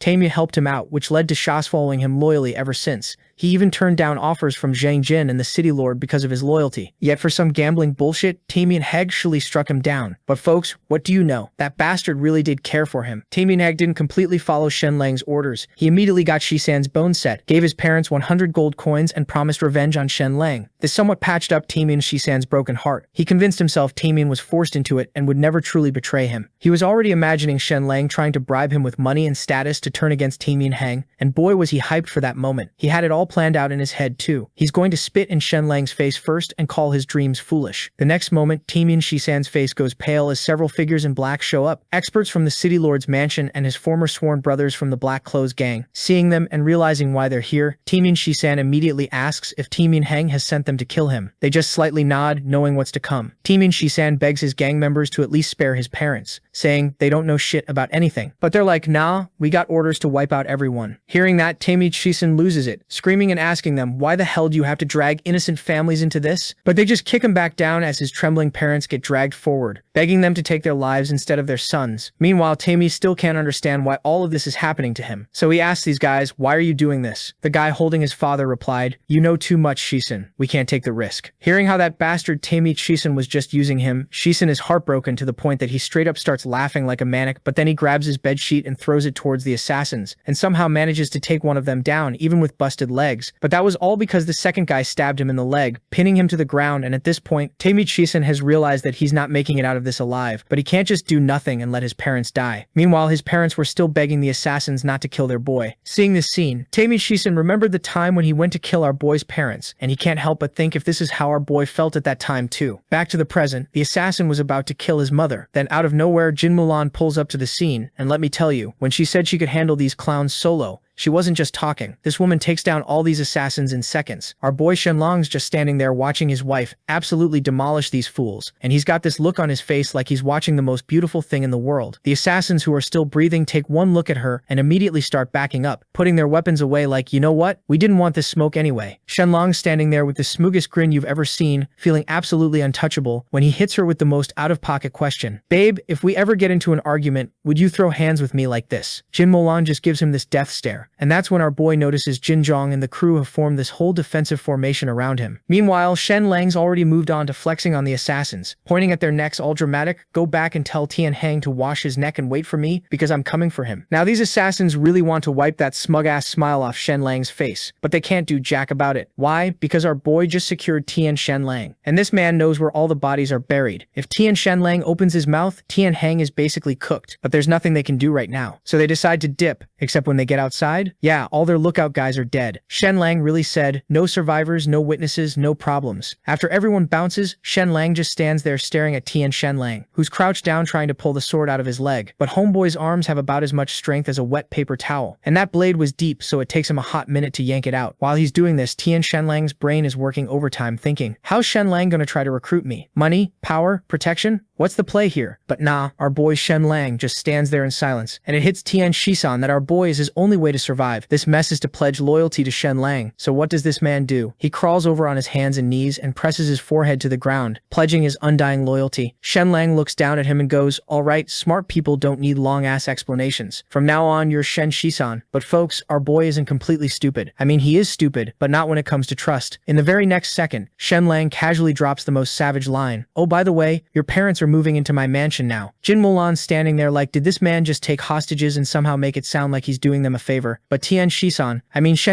now presses his face against Shen Lang's shoe and agrees. Anyway, because what choice does he have? Shen Lang immediately switches up his whole vibe, all smiles and sunshine, helping him up like their childhood best friends. Cut to the city lord's mansion, and Lu Weian just got the news about what went down at Tian Shisan's house. When he hears they couldn't save Tian Heng, this man's face goes white. He slams his fist on the table so hard the whole room shakes. See, Tian Heng was paying him fat stacks every year. This was his guy. Killing him would be a massive blow to his reputation and his wallet. The city lord asks, what about Zhang Jin? Turns out Zhang Jin heard everything went sideways and rushed to catch up with his father. But when he does, his old man hits him with a whole lecture about how a real commander should carry himself, and then straight up orders him to take out Tian Heng. Zhang Jin's like, what? Hell no. But his father's not budging. He tells Zhang Jin that Tian Heng's become a liability. The dude's no longer useful, and a good commander knows when to cut his losses. You have to see the big picture, not cry over losing one chess piece. But Zhang Jin is not having it. Why? Because killing Tian Heng is exactly what Shen Lang wants. And to Zhang Jin, doing that would be like letting Shen Lang bitch slap him in front of everyone. It's about pride now. Back at Black Clothes, at gang headquarters, Tian Heng gets the devastating news that Tian Shisan flips sides. He dismisses everyone and steps outside alone, standing there in the darkness. This man knows that once Taimi Shisan starts talking, it's game over. Nobody can save him. He looks up at the rooftop, wondering if this is really how it ends for him. Man's having all the regrets now, wishing he'd ripped Shen Lang apart when he had the chance. He punches the wall in frustration, muttering, sorry dum-dum. Then he walks over, moves a bookshelf to the side, and disappears into a secret chamber. Then the scene shifts to the Shu family mansion. Zhang Jin is getting in Shu Chanchan's face, asking why the hell she didn't kill Shen Lang when she literally had the perfect shot. She dodges the question hard and fires back with, well, what did your dad say about all this? Zhang Jin doesn't sugarcoat it. He told him to kill Taimi and Holbit. Right as they're having this lovely conversation, someone bursts in, announcing the city lord just rolled up. The city lord walks in and immediately starts going off. Like, are these people stupid? If they kill Taimi and Holbit, they're going to look like complete villains. They'll lose mad money every year, and worst of all, Shen Lang will be dancing on their graves. Does Zhang Jin not understand basic strategy here? But just as they're in the middle of a what if our crimes get exposed panic session, some subordinate comes running, saying Tian Hun is requesting a secret meeting. Cut to the very next day, and there's a massive crowd outside the city lord's mansion. Tian Hun is kneeling in the hall, facing all these accusations.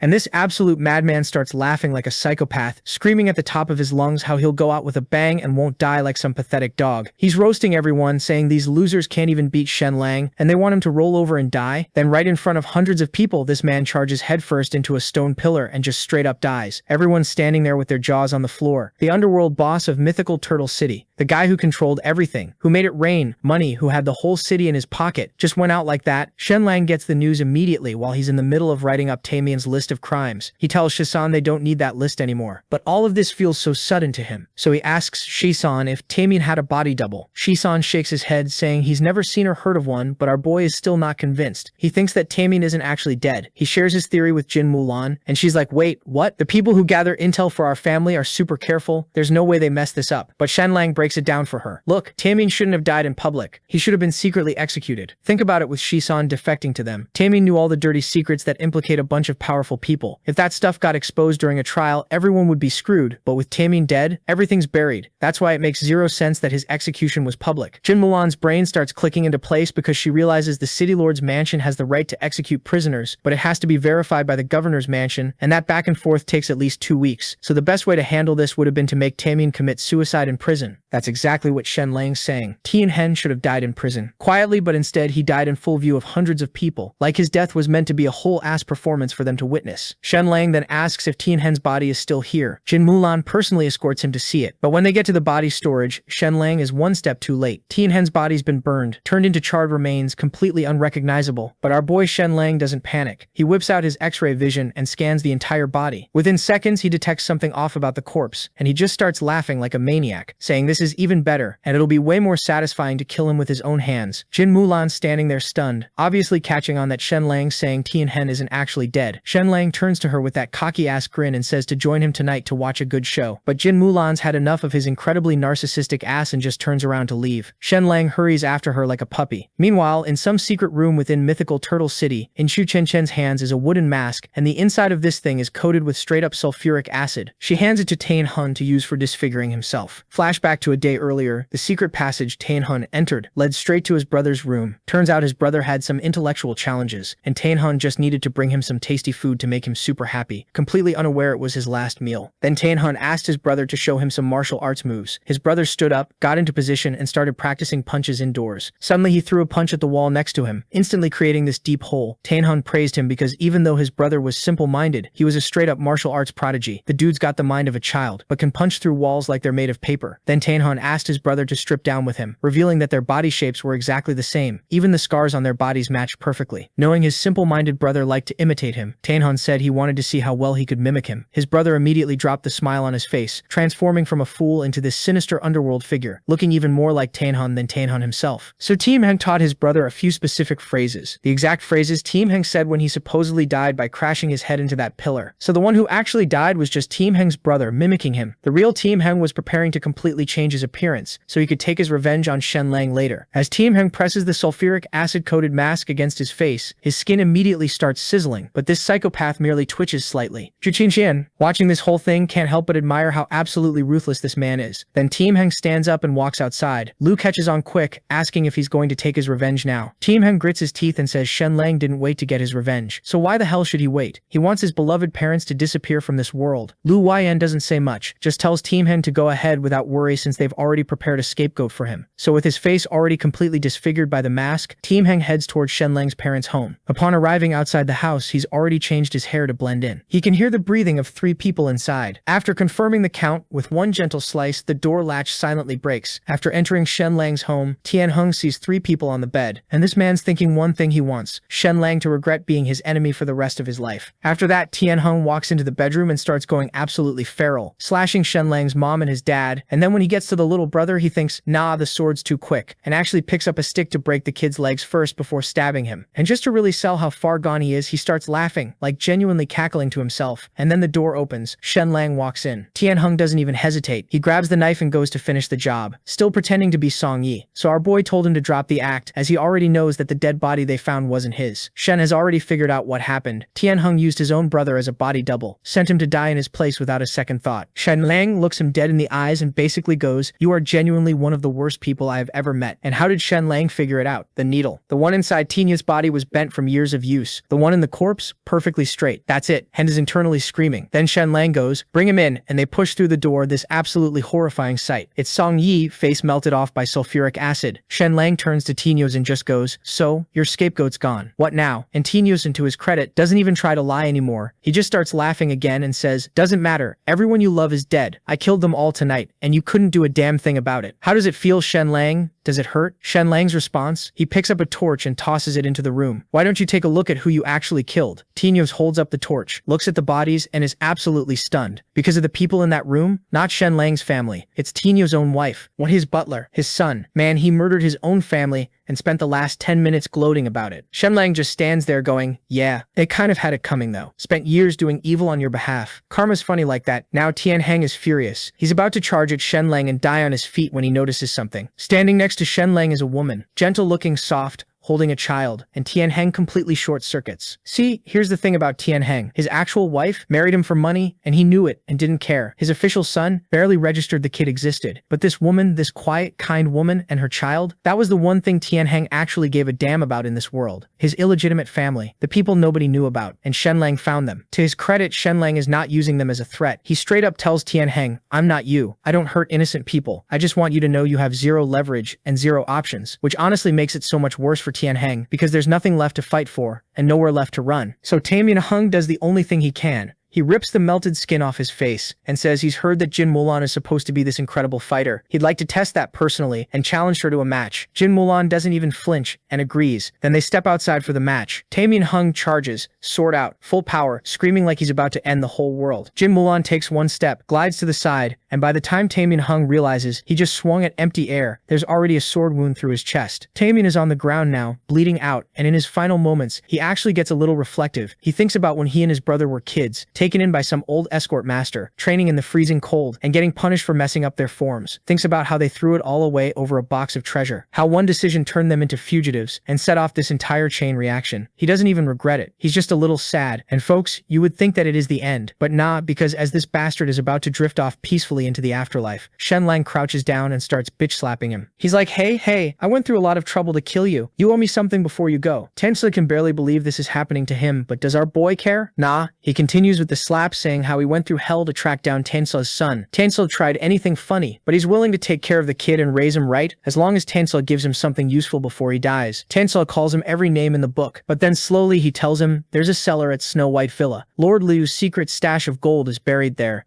Shen Lang nods, then slaps him again. That's it? What about evidence of Liu's crimes? Tansel dying somehow finds the energy to be annoyed. Those officials are slippery as eels. You think any of them let incriminating paperwork fall into my hands? Shen Lang thinks about it and pats Tansel, hits him on the head like a disappointed teacher, and goes, alright, nothing else to give me? Cool. You can die now. Tansel is so enraged by this send-off that he actually tries to stand up and curse. Shen Lang shouts out one last time and then dies mid-sentence. Shen Lang has his head cut off, boxed up, and shipped to Liu. Then he turns to Jin Mulan and goes, so, Snow White Villa. Let's go and make a fortune. Then the scene shifts and we are at the villa. They get there and find chests absolutely stacked with gold coins. Shen Lang looks at it all and goes, Liu embezzled for 3 years and this is all he managed to scrape together? Disappointing. Like absolutely disappointing. Jin Mulan explains that most of it went upward as tribute. This is literally the leftover scraps of the man's entire corrupt career. Shen Lang processes this and goes, so we just robbed a corrupt official's retirement fund. Although it's not much, Jin Mulan is still happy because it'll help the family's finances. Hearing that our boy goes, darling,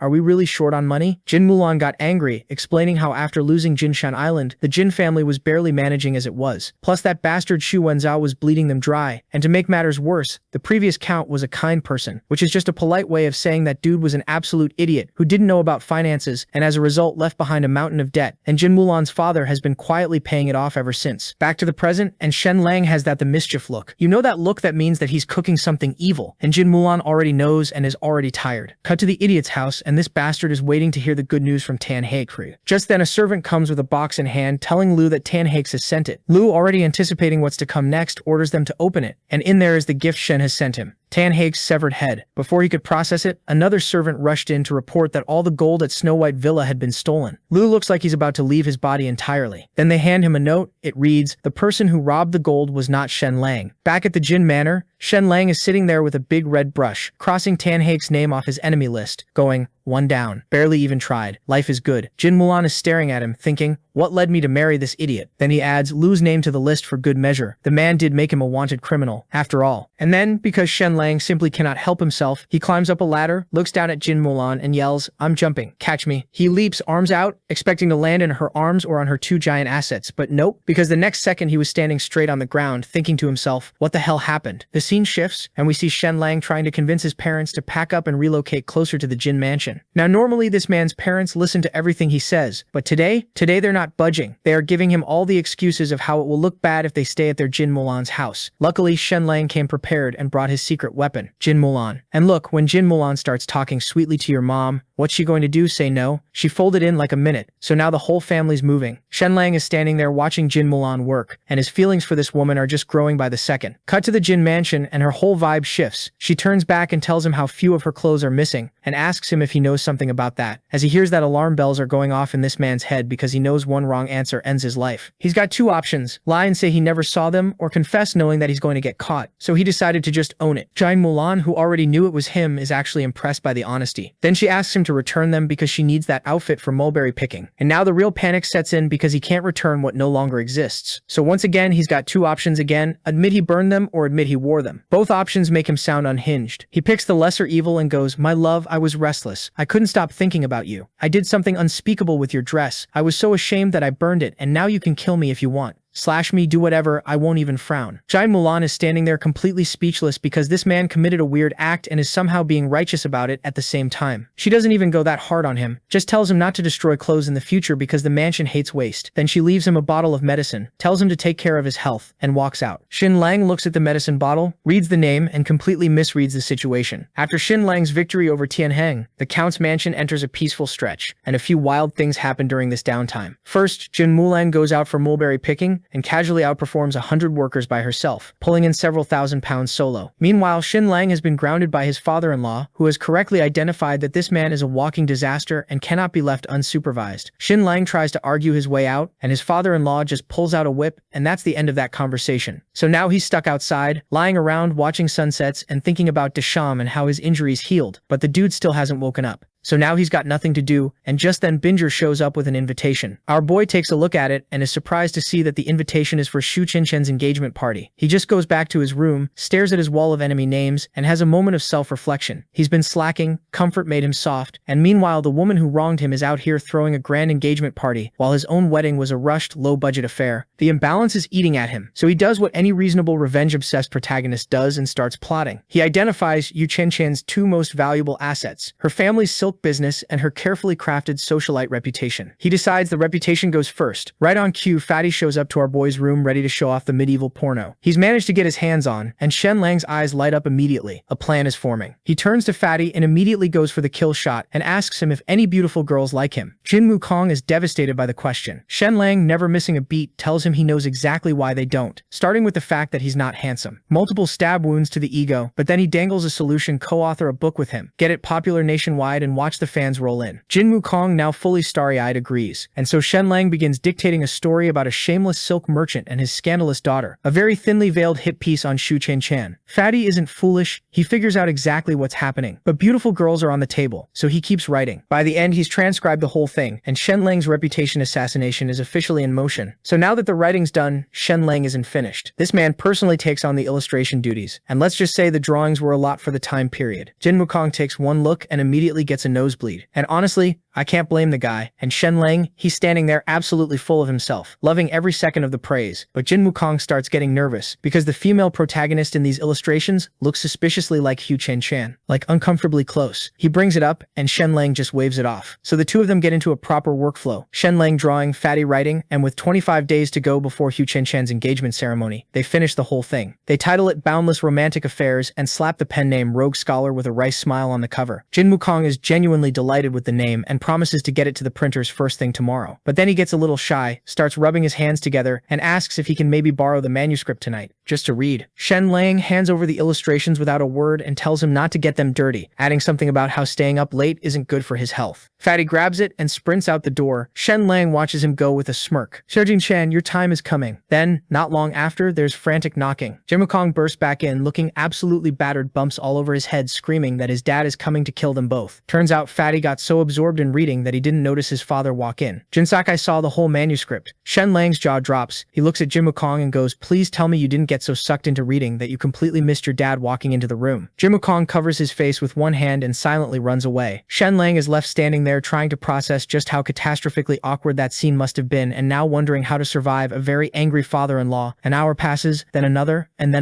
but nothing happens. Jin Sakai doesn't show up at this point. Shen Lang, running on anxiety and exhaustion, eventually eventually just falls asleep. He wakes up to his father-in-law's face about 6 inches from his, staring at him with Shen Lang sits up immediately, completely obedient, with zero attitude. Jin Sakai puts the manuscript on the table and asks, "Did you write this?" Shen Lang nods. Jin Sakai pulls out a ruler. "Hold out your hand." 3 sharp slaps across the palm. Shen Lang takes it without flinching, bracing for the real punishment that's surely coming. It doesn't come. Folks, turned out Jin Sakai is a man of culture and starts praising our boy's work. "This book is well written." "No, it's written exceptionally well." Shen Lang is completely lost. Turns out Jin Sakai couldn't put it down either, and had passed it to his wife, which explains why both of them had dark circles and looked exhausted. They'd been up all night reading this unhinged revenge novel their son-in-law wrote. Here's the thing about Jin Sakai. Though he's not actually a stuffy traditionalist, he sees the so-called scandalous content as just a literary device, nothing more. What actually bothers him is the obvious personal vendetta baked into the story. He tells Shen Lang the book would be a genuine masterpiece if he just removed the Shu family stuff. Why drag them into an otherwise great work? Shen Lang refuses, because what is the point of writing a masterpiece if Shu Qianqian doesn't suffer? That's the whole product. Jin Sakai wants to hit him again, but holds it together and asks why he even brought Jin Wukong into this. Shen Lang explains it straight. He didn't want the revenge to look too direct and petty. And beyond that, there's a second purpose tied to the whole Jinshan Island dispute. For a second, Jin Sakai is like, "What?" Then he looks at Shen Lang, connects the dots, and is genuinely stunned. This man is playing 3 moves ahead of everyone else. Jin Sakai finds himself thinking that maybe having this particular son-in-law is actually fate, some kind of divine joke or blessing he can't quite figure out. He asks Shen Lang, "Will the book actually sell?" Jin Sakai doesn't hesitate. "It won't just sell. It'll shake the entire literary world." And Shen Lang just cackles, already picturing Shu Qianqian's reputation crumbling in real time. Jin Sakai stares at him and thinks, the gods are genuinely unfair for giving this much talent to this particular man. He really didn't know what else to say. Cut to the next day, and Jin Sakai had given our boy an earful last night and then ordered him to change the protagonist's name in the book. Just the name. Everything else stays exactly the same. Shen Lang spends maybe 2 seconds wondering if readers will still figure out it's about Shu Qianqian, decides, yeah, obviously they will, and moves on. Problem solved. The next morning, Shen Lang and Jin Wukong hop in a carriage to Orchid Mountain City 4 hours away, and basically the cultural capital of the whole region. Bookstores on every corner, legendary works born here, the whole deal. If you want your book to actually blow up, this is where you publish it. The city also happens to be home to the Zhu family, the Orchid Mountain Viscount crew, old nobility that became the emperor's personal favorites after being the first to voluntarily give up their military power during the reforms. Every other noble family absolutely hates them for it, but that's a whole nother mess. They roll in, and Shen Lang makes a beeline for the Jade-like Pavilion, a chain spread across a dozen cities. Exactly the kind of publisher that could take his book nationwide. The second he walks through the door, a staff member shoves the hottest book of the moment in his face. Lovebird's Dream. Shen Lang flips through it and almost chokes. It is the cheesiest, most brain-dead romance novel imaginable. The kind of thing only a lovesick 13-year-old writes in her diary. He can't help it. He just laughs right there in the store. The worst possible timing. Because the guy standing nearby turns around and it's Zhu Wenhua, the actual author of Lovebird's Dream, and the second son of the Orchid Mountain Viscount family himself. Shen Lang clocks him immediately and sizes him up. And honestly, this man is basically the male version of Shu Qianqian. Can't inherit the title as a second son, so he cooked up his own come-up, passed the imperial exams at 16, became a best-selling author, built a massive fan base of women who would die for him, and is now using all of that clout to chase Jiang Chunhu, the most celebrated woman in mythical Turtle City. A full-on social climber running an extremely polished operation. Oh, and his family is the emperor's lapdog now, which puts them directly against the mythical Turtle Count's whole circle. Shen Lang's dislike for this man is instant and completely mutual. He doesn't even try to be slick about it. He just looks at the book title and goes, I don't know what it is, but something about this title just makes me want to laugh. Zhu Wenhua is barely keeping it together and asks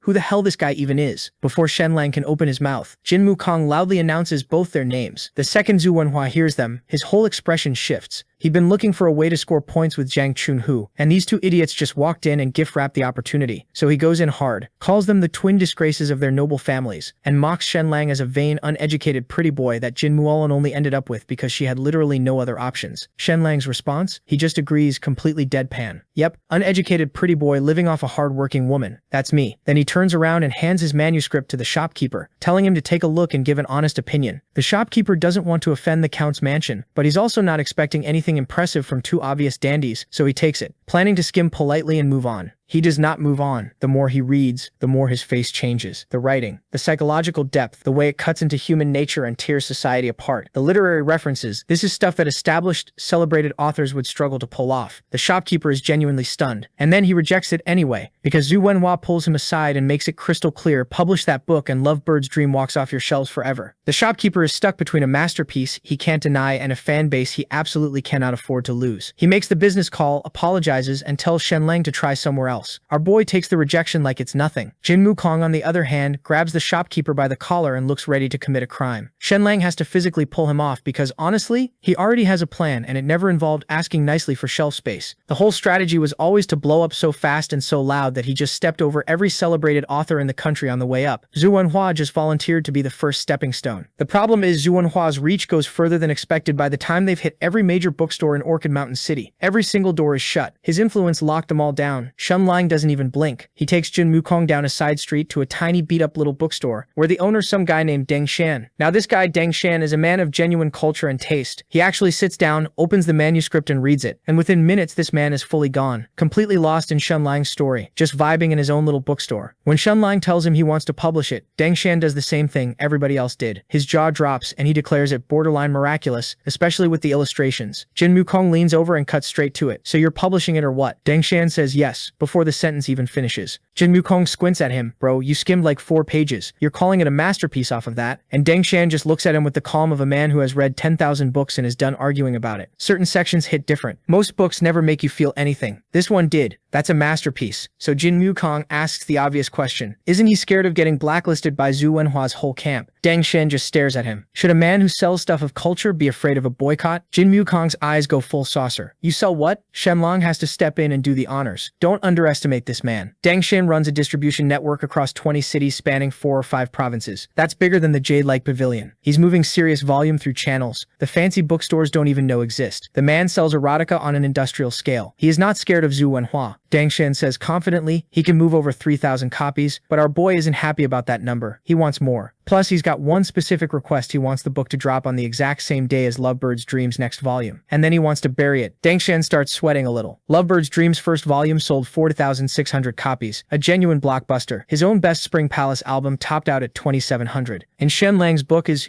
actual literature, which means his usual customers, who are very much not here for literature, might not even pick it up. This is a real problem. Shenlang asks how many copies Lovebird's Dreams' next volume will sell. Deng Shan guesses 5, maybe 6,000. Shenlang just scoffs. That's the ceiling you're imagining? His goal is to shatter every record in the books. So he makes Deng Shan the deal print 3,000. Go absolutely all in on promotion. And if sales fall short of 3,000, Shenlang personally covers the gap. But if it exceeds 3,000, Deng Shan cuts him 20% of profits. Now that the deal is done, Shen told Deng that he's got a few more ideas about the book and would like to add a new character who just happens to have a backstory that's basically a 1-to-1 copy of Zhu Wenhua's life. Jin Wukong looks at the new illustrations, goes completely quiet, and in his head pours out a slow, solemn drink for Zhu Wenhua, because if this book pops off, he's going to become the laughingstock. Shenlang looks at Deng Shan and asks, half genuinely, is this too far? Is this going to cause you problems? Deng Shan waves it off, and Shenlang clocks that whoever is backing this guy must be serious, because you don't shrug off that kind of heat unless you've got something enormous standing behind you. Back home, Shenlang goes full mad scientist mode on the promotional posters. Jin Wukong wanders in, takes one look, and immediately gets sucked into the vision, fully invested, fully stressed. A few days pass, and you can physically see the toll it's taking on Jin Wukong. The man has visibly lost weight just from the anxiety and excitement of watching this thing come together. When Shenlang finally finishes the last poster, Jin Wukong goes completely blank, just empty. The expression of a man who has witnessed something he can never unsee and hasn't finished processing it yet. Shenlang grabs him by the head. Fatso, use your words. Right on cue, Jin Wukong walks in, asking what these two are even doing. Then she sees the poster. Her face shifts. So this is what my husband is into. Shenlang immediately starts tripping over himself trying to explain. Meanwhile, Deng Shan has been on absolute wartime behavior, mobilizing every resource, going full send, using the latest tin printing method to get everything ready just in time. 15 days later, launch day arrives. Shenlang and Jin Wukong's boundless romantic affairs and Zhu Wenhua's next volume of Lovebird's Dream hit the streets on the exact same morning. Every young woman in the city descends on the bookstores for Lovebird's Dream, absolutely losing it over Zhu Wenhua, singing his name. And he's just standing there soaking it all in, drunk off his own greatness, internally thinking that all these commoners are just background characters in his story, that only someone like Zhang Chunhu, beautiful and noble-born, could ever actually be on his level. The man is fully cooked in his own ego, completely convinced he's untouchable. Then somewhere in the crowd, a girl gasps and points. A bookstore has put up a poster, and people of his era have not seen anything like that. It's so different, so huge, and so full of colors. The second those massive posters go up, every man in the area loses all free will and just gets magnetically pulled in. Nobody decides to walk over. They just end up there, like the posters reached out and grabbed them by the collar. Zhu Wenhua is standing there, genuinely baffled, trying to figure out since when a guy who sells erotica started running marketing campaigns like this. The bookstore clerk out front has gone full street hawker energy, a true masterpiece by nobility. Boundless romantic affairs. Not interesting, don't pay a single coin. Scholars, merchants, and random passersby, everyone picks it up fully intending to put it right back down. Nobody puts it back down. The illustrations alone look like they dropped in from a completely different era. Within hours, every single copy is gone. Shenlang just steamrolled Zhu Wenhua's big launch day into the dirt, and the man doesn't even know it yet. That night at a tavern, Deng Xian is barely holding himself together. Boundless romantic affairs moved 3,000 copies in a single day. One day, a number so absurd it's broken his ability to even guess where final sales might land. He is completely unhinged with joy. Meanwhile, across the city, Zhu Wenhua is happily toasting what he assumes was a successful launch. Then the jade-like pavilion shopkeeper tracks him down and delivers the news. Lovebird's Dream sold just over 500 copies. Boundless romantic affairs sold over 3,000. Zhu Wenhua's brain simply refuses to load the information. He demands a copy immediately. The shopkeeper hands it over and genuinely sincerely advises him to read it with an open mind. Zhu Wenhua laughs in his face, cracks it open with maximum contempt, and settles in to mentally destroy it, page by page. 2 hours later, he hasn't moved, completely captivated, fully gone. Then he snaps back to reality, notices people in the tavern watching him, and throws the book on the ground, calling it trash because it's obvious this idiot is jealous, and under no circumstances, in no timeline, will Zhu Wenhua ever admit out loud that Shenlong writes better than him. But then the illustrations catch his eye properly for the first time. He looks closer. The character Wenhua looks familiar, uncomfortably familiar. He starts flipping faster now, reading the descriptions and studying the drawings, and his face goes completely white. The background matches. The details match. The character matches. And written right there in plain text is the claim that this character likes men. Zhu Wenhua tears the book clean in half. He immediately rallies every friend, contact, scholar, and associate he has, and marches the whole mob straight to the city lord's mansion to demand justice. The move is obvious pressure the city lord into banning the book, arresting everyone involved, burning every copy, and shutting the whole operation down. But he wasn't aware that the city lord too was a man of culture, and was currently consuming some stuff that was good for his little head, and bro was having the time of his life, pausing every few pages to murmur, "What a book. What a book." He glances over at his copy of Lovebird's Dream sitting nearby. Now that is genuinely garbage. He's getting deeper and deeper into the story when one of his servants bursts in, telling him about how hundreds of scholars are outside besieging the gates, and Zhu Wenhua is leading the charge. The city lord frowns. A mass scholar protest is a bureaucratic migraine nobody wants. But when he hears Zhu Wenhua specifically is behind it, something shifts in his expression, and he lets him in. Zhu Wenhua walks in, skips every pleasantry, and goes straight for the throat. Ban the book, arrest the printers, burn every copy, seize the workshop. The book is vulgar, offensive, a disgrace to the sages, a corruption of public morality, and a poison to civilized society. He delivers the whole speech. The city lord listens patiently, then says, completely calm, "Seems like a regular storytelling book to me. Where exactly does it contradict the teachings of the sages? Why would it be banned?" Zhu Wenhua, teeth grinding down to powder, has to admit the real reason the book personally alludes to him, deliberately torches his reputation, and drags his name through the mud. Surely that's illegal. The city lord looks at him and says, "There are plenty of people with that name. How could it possibly be referring to you specifically?" Then, almost as an afterthought, he advises Zhu Wenhua to work on his jealousy and stop trying to suppress someone else's, clearly superior talent. Zhu Wenhua storms out absolutely volcanic, declaring that if the city lord won't act, he'll handle this himself. The subordinate watches him leave, visibly, and turns to ask the city lord if this is going to be a problem. The city lord just waves it off, saying anyone who's capable of writing something this good can probably deal with an idiot like Zhu Wenhua. Meanwhile, Zhu Wenhua was already cooking up a revenge plan, and what does this man do? He reaches into his pocket, pulls out 30 gold coins, and essentially says, "I'm going to buy myself a mob." Within the hour, he's got 200 scholars marching on Deng Xian's bookstore, chanting about how boundless romantic affairs is corrupting society and demanding every last copy be surrendered for public destruction. Deng Xian is standing outside watching this circus roll up, and internally he is losing it because he knows that at least 600 of the 3,000 copies he sold today went to scholars who look exactly like these guys. The same robes, the same hats, the same faces. These dudes bought the book in the morning and are now here to burn it in the afternoon. The hypocrisy is sending him to another dimension. But he's not stupid. You don't pick a fight with 200 people, no matter how wrong they are. So he tries the diplomatic approach and tells them calmly that he's already sold out, there's nothing left, and he's sorry for the inconvenience. But these guys don't buy that. They tell Xian Deng that if he doesn't hand over the books, he can say goodbye to his store. Deng Xian panics and goes, "Don't, you'll bring disaster on yourselves." And somewhere in the back of that crowd, Zhu Wenhua hears this and just laughs to himself. Disaster. Please, this isn't mythical Turtle City, where Shenlong has connections and protection. Out here, that book is getting reduced to cinders, and there's nothing anyone can do about it. So they storm inside. They find bundles of books wrapped in oil paper, tear them open, confirm it's the target, and start hauling everything into the street. Zhu Wenhua is standing there nodding and feeling cocky about himself, and announces how he'll pay 2 silver coins per 100 books burned. Wang Shiming tosses a torch onto the pile, and it goes up immediately, and Zhu Wenhua watches those flames with the energy of a man who has completely lost the plot. He's literally standing there thinking, Shenlang's book sold 3,000 copies today, and I erased it all with one clever move. I control the clouds, I control the rain, I am the weather. Meanwhile, Deng Shan and his guys are scrambling to put the fire out, screaming that they can't do this, and Zhu Wenhua's lackeys are shoving them back, going, oh, you want to defend poison? You want to be labeled a sinner of Orchid Mountain City? And then Deng Shan lunges forward, telling these idiots exactly what they did, because the book they burned was the new policy edict issued by the emperor himself. And as he heard that, Wang Shiming's face goes white. He starts sweating through his robes and tells Deng Shan to stop talking nonsense, that they checked and they confirmed it was boundless romantic affairs. But Deng Shan is already pulling a half-scorched book from the edge of the fire and holding the cover up for the entire crowd to see. New policy edict, not one copy of boundless romantic affairs in that entire pile. Every single bundle, every single book they just throw onto that bonfire. Official imperial documents. Zhu Wenhua and Wang Shimin drop to their knees so fast it's almost impressive. And now Deng Shan starts absolutely hollering at the top of his lungs, calling for guards, saying how these guys are planning a rebellion. The 200 scholars standing around are completely frozen, staring at the burning pile, slowly processing the fact that they just watched a man get cooked alive by his own scheme. Wang Shimin is trying to stammer something about how they checked, they verified, and it said boundless romantic affairs on the wrapping, and Deng Shan shoves the book cover 2 inches from his nose. Every single one new policy edict. And then from somewhere in the back of the crowd, our boy walks out saying, would burning the emperor's new policy edict count as harboring discontent and plotting rebellion? Zhu Wenhua paid 30 gold coins, hired 200 people, organized a whole public demonstration, and personally supervised the burning of the emperor's own documents. So now he's absolutely cooked. This situation is so funny. So how could Shen let it go? So he decided to remind these idiots what the punishment is for the crime they just committed. So he starts reciting the exact punishment for publicly talking trash about the emperor's new policies, and he's doing it word for word, completely deadpan, with the widest grin on his face. We're talking stripped of every rank and title, 30 cane strikes, and a one-way ticket to Southern Island. Now, if you know anything about these scholar types, their whole identity is built around their reputation and their fancy titles. So the second they hear stripped of ranks, every single one of them goes ghost white. And then comes the part about getting 30 cane strikes, and these soft, never worked a day in their lives hands start trembling. And then Southern Island, this mosquito-infested, monster-crawling dump at the edge of the map. And yeah, these dudes are completely cooked. Shen watches them fall apart in real time and just smiles to himself. That's when Wang Shiming decides he's going to try something, swinging at our boy, but he catches a cane straight to the hand, and Shen just goes, that's the official punishment. I've also got some personal ones saved up for people who came at me specifically. Meanwhile, Zhu Wenhua is quietly trying to casually moonwalk his way out of the whole situation. Shen clocks it immediately and shuts that down before the man gets 2 steps in. Then he turns to all the scholars Zhu Wenhua dragged into this mess and throws them a lifeline snitch on whoever put you up to this, and you walk free. One of them spins around and points straight at Zhu Wenhua before Shen even finishes the sentence. But right before things get really ugly, the Orchid Mountain City Lord rolls up asking what all the noise is about, except this guy had been hanging in the shadows the whole time, watching Shen run this entire play from beginning to end, and he is internally losing his mind over how clean the whole thing was. Shen wastes zero time and dumps the whole book burning thing squarely on Zhu Wenhua. Zhu Wenhua's face goes full supervillain. You're lying, Shen Lang. But Shen just turns back to the scholars and goes, so who called you all out here today? And remembering that sweet deal on the table, every single one of them starts throwing Zhu Wenhua under the bus on the spot. Even Wang Shiming jumps in, going on about how Zhu Wenhua was salty about the new policies and decided to burn the whole thing. Zhu Wenhua is staring at his own guy like he's 2 seconds away from catching a charge, and Shen just pivots to the city lord with a calm smile. We've got witness statements, we've got physical proof. I think we're done here. The city lord is genuinely stunned. He showed up to size this guy up a little, maybe see what he was working with. He did not expect to watch Shen surgically end someone's entire future in one clean move. Feeling a little cornered himself, he compliments Shen and pulls him aside. Once they're alone, he drops the act and goes, look, I get it. You want the Zhu family finished. But it's not that simple, because they were the first noble family to hand over their land and military power on their own. The emperor personally held them up as the gold standard for every other noble house out there. Going hard on Zhu Wenhua over this would basically be a public slap to the emperor's face, and for his own personal reasons, he gets down on one knee and begs Shen not to blow this up into a whole thing. Shen immediately pulls him back up and goes, you don't have to get involved in any of this. I've already got it handled. All you need to do is sit back and watch. And then he hits the city lord with that effortlessly smooth smile and just walks off. Back outside, Zhu Wenhua is waiting for our boy all puffed up, acting like none of that just happened, fully convinced in his head that his daddy's connection connections are gonna make all of this disappear. Shen watches him strut around and feels absolutely zero stress. He actually calls for a chair, sits down, gets comfortable and goes, "I don't need to talk to you, I'll just wait right here until your dad shows up." Zhu Wenhua scoffs. "You actually think my father is going to come all the way down here for?" And before he could finish that sentence, they hear the announcement that his father has just arrived. So Zhu Wenhua scoffed to Shen with this big fake smile, completely ignoring his own son and goes, "Hey nephew, my bad for missing the wedding. We've been neighbors for 100 years. That was pretty disrespectful of me." But Shen saw right through this old bastard's act and hit him with a flat.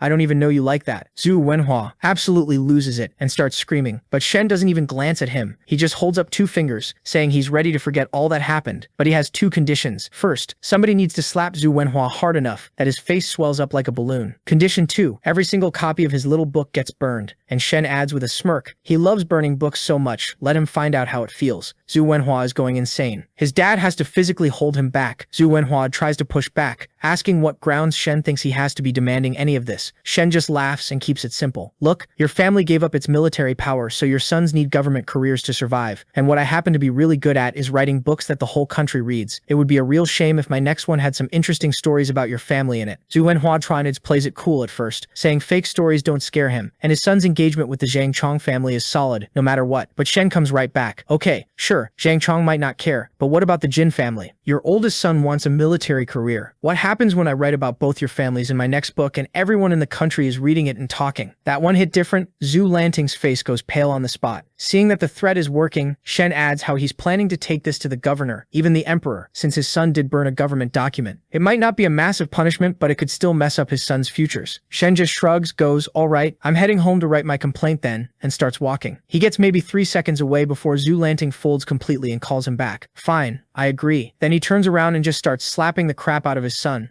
until Zhu Wenhua's face is completely puffed up. Zhu Lanting then turns back, all calm, and goes, "Happy now?" Shen goes, "Still need the books burned." They round up every single copy, over 6,000 of them. Shen hands the torch directly to Zhu Wenhua and goes, "You're basically engaged now. You don't need this trash anymore." He burns it himself, and just to rub the salt on the wound, he orders Deng Shan to pour a barrel of oil on the book, and the entire thing goes up in one massive blaze. The bookstore owner nearby is standing there with tears streaming down his face, watching all that money turn to ash. Zhu Wenhua just stands there shaking. His readers, his whole reputation as this big literary figure in the city, his entire image, all of it going up in smoke right in front of him. So now that Shen's handled the whole Zhu Wenhua situation, he's ready to bounce, but this clown has the audacity to stop him, screaming about revenge, and our boy doesn't even flinch. He just looks at him dead in the eyes and goes, "Sure, come at me. You lost the first time, you'll lose the second time." But here's the beautiful side effect of all this chaos. The book blows up.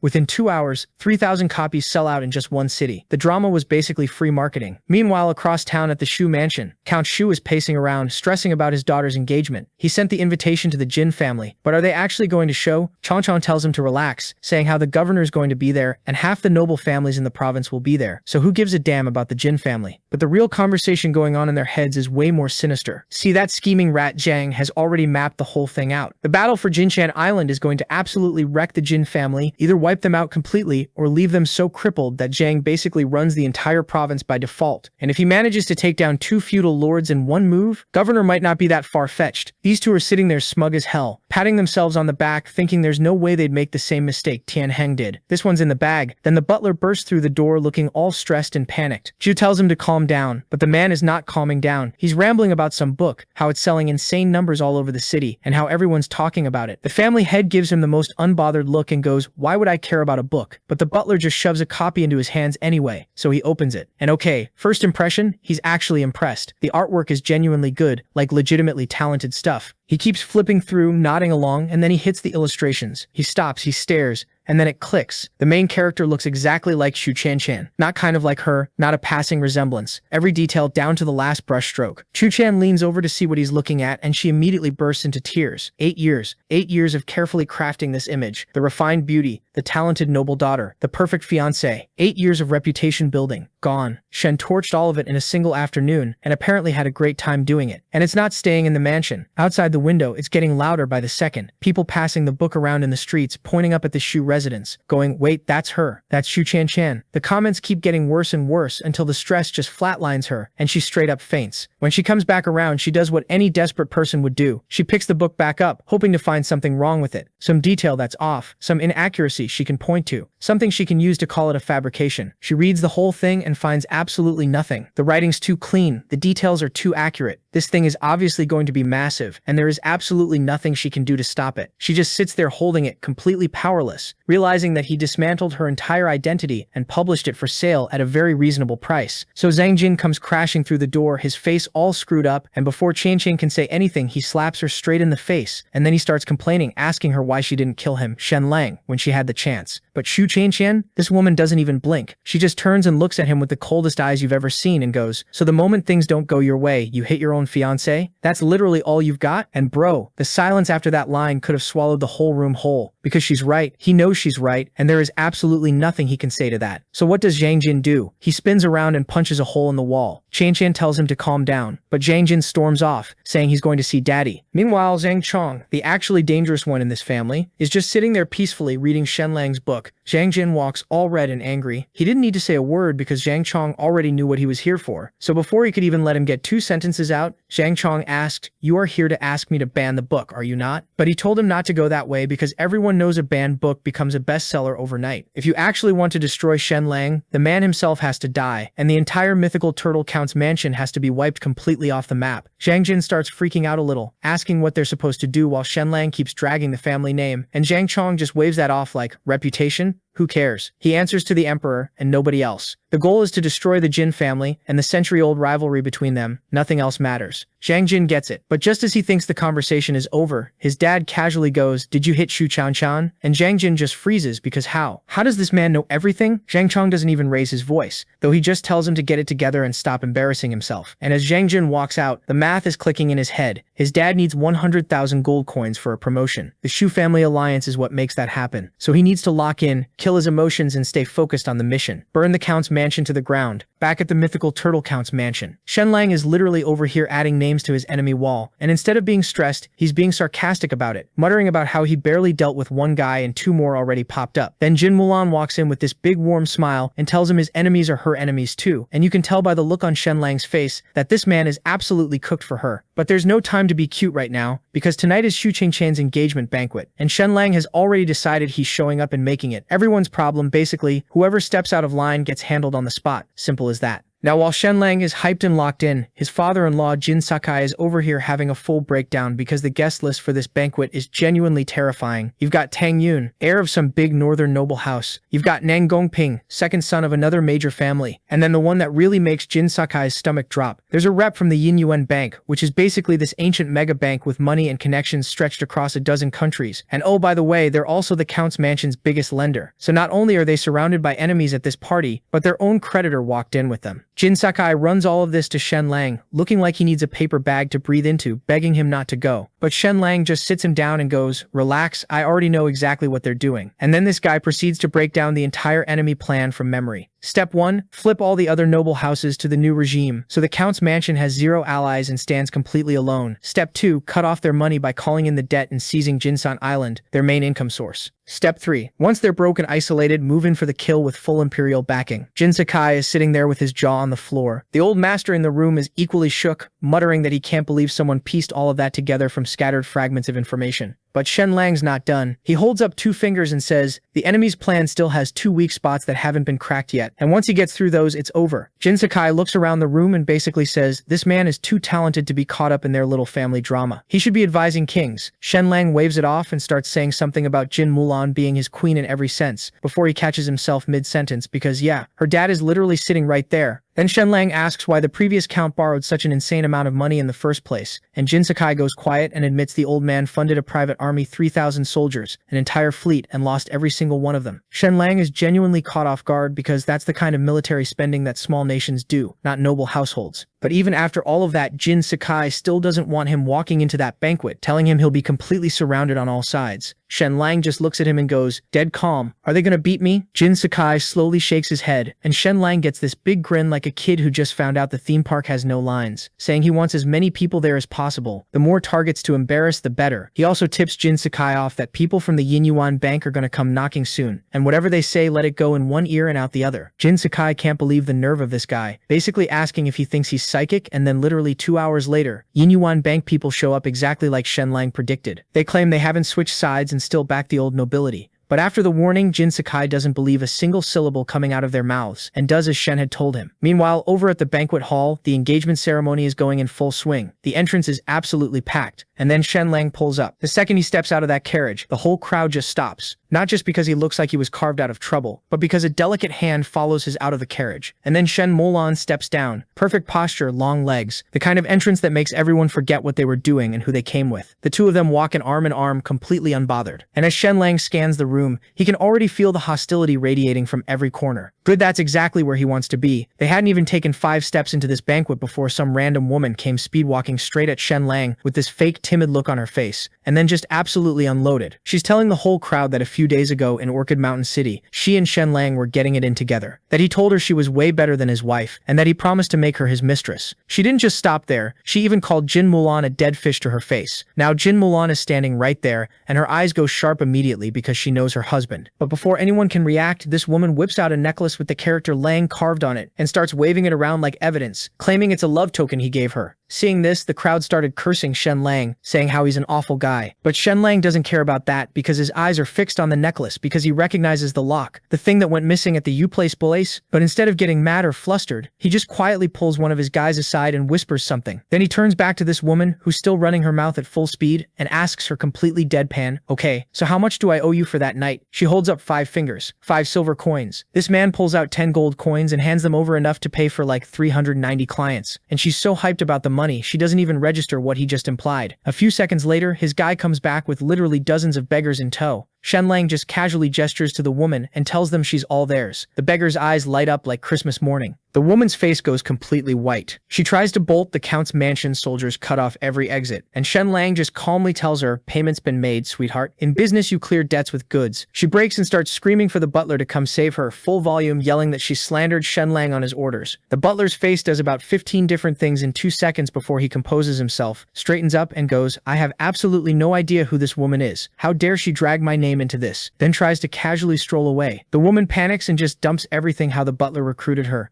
how he set the whole thing up, the full story, all of it. Shen Lang looks at her and goes, "So we never actually slept together, right?" She nods frantically, throwing the butler so far under the bus you can't even see him anymore. The butler is sweating bullets now, but he puffs his chest out, tells Shen Lang he has zero proof, there's nothing he can do, and turns around feeling real smug about himself. That's when Shen Lang completely switches gears and starts doing this whole dramatic performance, grabs Jin Mulan's arm, puts on his best scared face and goes, "My love, there are so many terrible people here tonight. I'm genuinely frightened. Can we just go home?" And Zhang Jin immediately starts panicking, because if Shen Lang walks out that door right now, his entire plan is cooked. So he rushes over with his fakest smile glued on and basically begs them to stay. Shen Lang points straight at the butler and goes, "That guy tried to set me up. Break his legs and I'll stay." Zhang Jin, without blinking even once, orders his men to do exactly that. Not even the head of the Shu family could pump the brakes. They snapped into action instantly. But then Shen Lang suddenly goes, "Wait, hold on," and picks up a wooden stick, looks Zhang Jin dead in the eyes. "I want to do it myself." He winds up, brings it down hard, and then both the butler and Shen Lang scream at the exact same time. The whole crowd is just standing there confused. Like, why is Shen Lang screaming? Turns out he swung so hard he threw his own back out. He's standing there grimacing, calling for Jin Molan to come rub his back, while the butler is on the ground ready to lose his mind. Jin Molan walks over and starts working on his lower back, and within seconds he's perfectly fine, looking completely unbothered while the butler gets dragged away. Round 1 to Shen Lang, and it wasn't even close. So the banquet gets going, and Shu Chen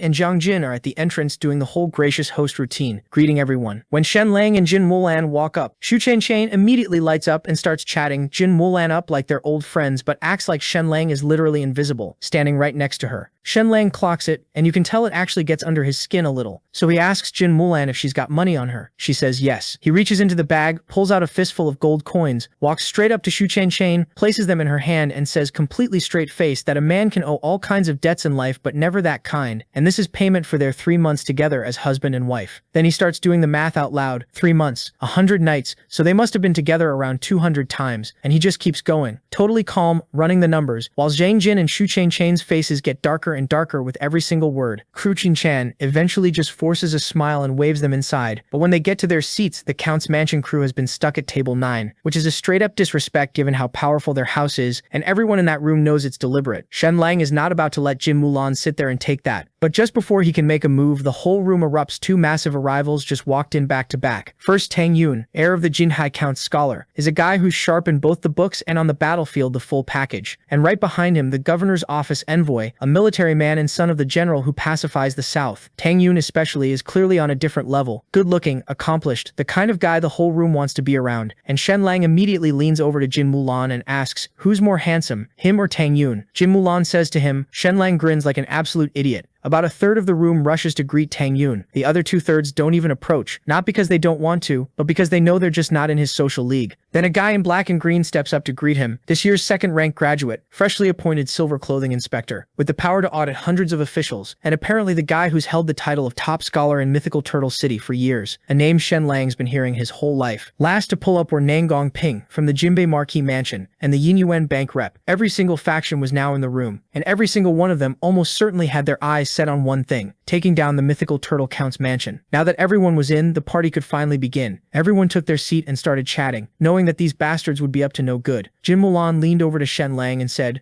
so are we expecting round 2 tonight? Shen writes a name on the table, Wang Lian. Seeing that name, Mulan frowns for a second and then asks if he's going to attack them next, and she barely gets the words out before the doors slam open like someone kicked them off the hinges. Shen Lang called it perfectly. Zhang Jin jumps up all smiles, going, Wang Lian, brother, you're late. That's 3 penalty cups. But this man is not here for the small talk. Wang Lian walks straight through the crowd, locks eyes on Jin Mulan, and starts his act. Have you forgotten 2 years ago, on a mid-autumn night, under the osmanthus tree, we pledged ourselves to each other for life. We swore under the moon to be husband and wife through every lifetime. I gave up the imperial examinations for you. I threw my entire future in the trash for you. And this is how you repay me? By marrying this worthless nobody. The whole banquet hall goes quiet. Jin Mulan looks genuinely blindsided for about half a second, and then the rage kicks in. She wanted to beat this bastard up. She's about to stand up and absolutely dismantle this man in front of everyone, when Shen Lang rests his hand on her arm, telling her not to lose her composure, and telling her that he'll take care of him and anyone else who has disrespected her. Meanwhile, the whole crowd's buzzing, and our boy is unbothered. He pulls out pen and paper and starts writing. Jin Mulan peeks over and goes, what are you doing? He looks up with a smile and says, making a list of everyone who dares to tarnish your name tonight. Every single one of them is going to regret being born into this world. Meanwhile, Wang Lian gets dragged off by Zhang Jin, who throws one last smug look over his shoulder at Shen Lang on his way out. You may have no shame, but we've already dragged your wife through the mud. What exactly are you going to do about it? Shen Lang doesn't even look up, just keeps writing. Then he pauses at one name. Jin Mulan follows his gaze across the room to a face she recognizes. Isn't that the silver clothing inspector? Shen Lang gives a small nod. He's the third wave, and when he moves, he'll be going for the kill.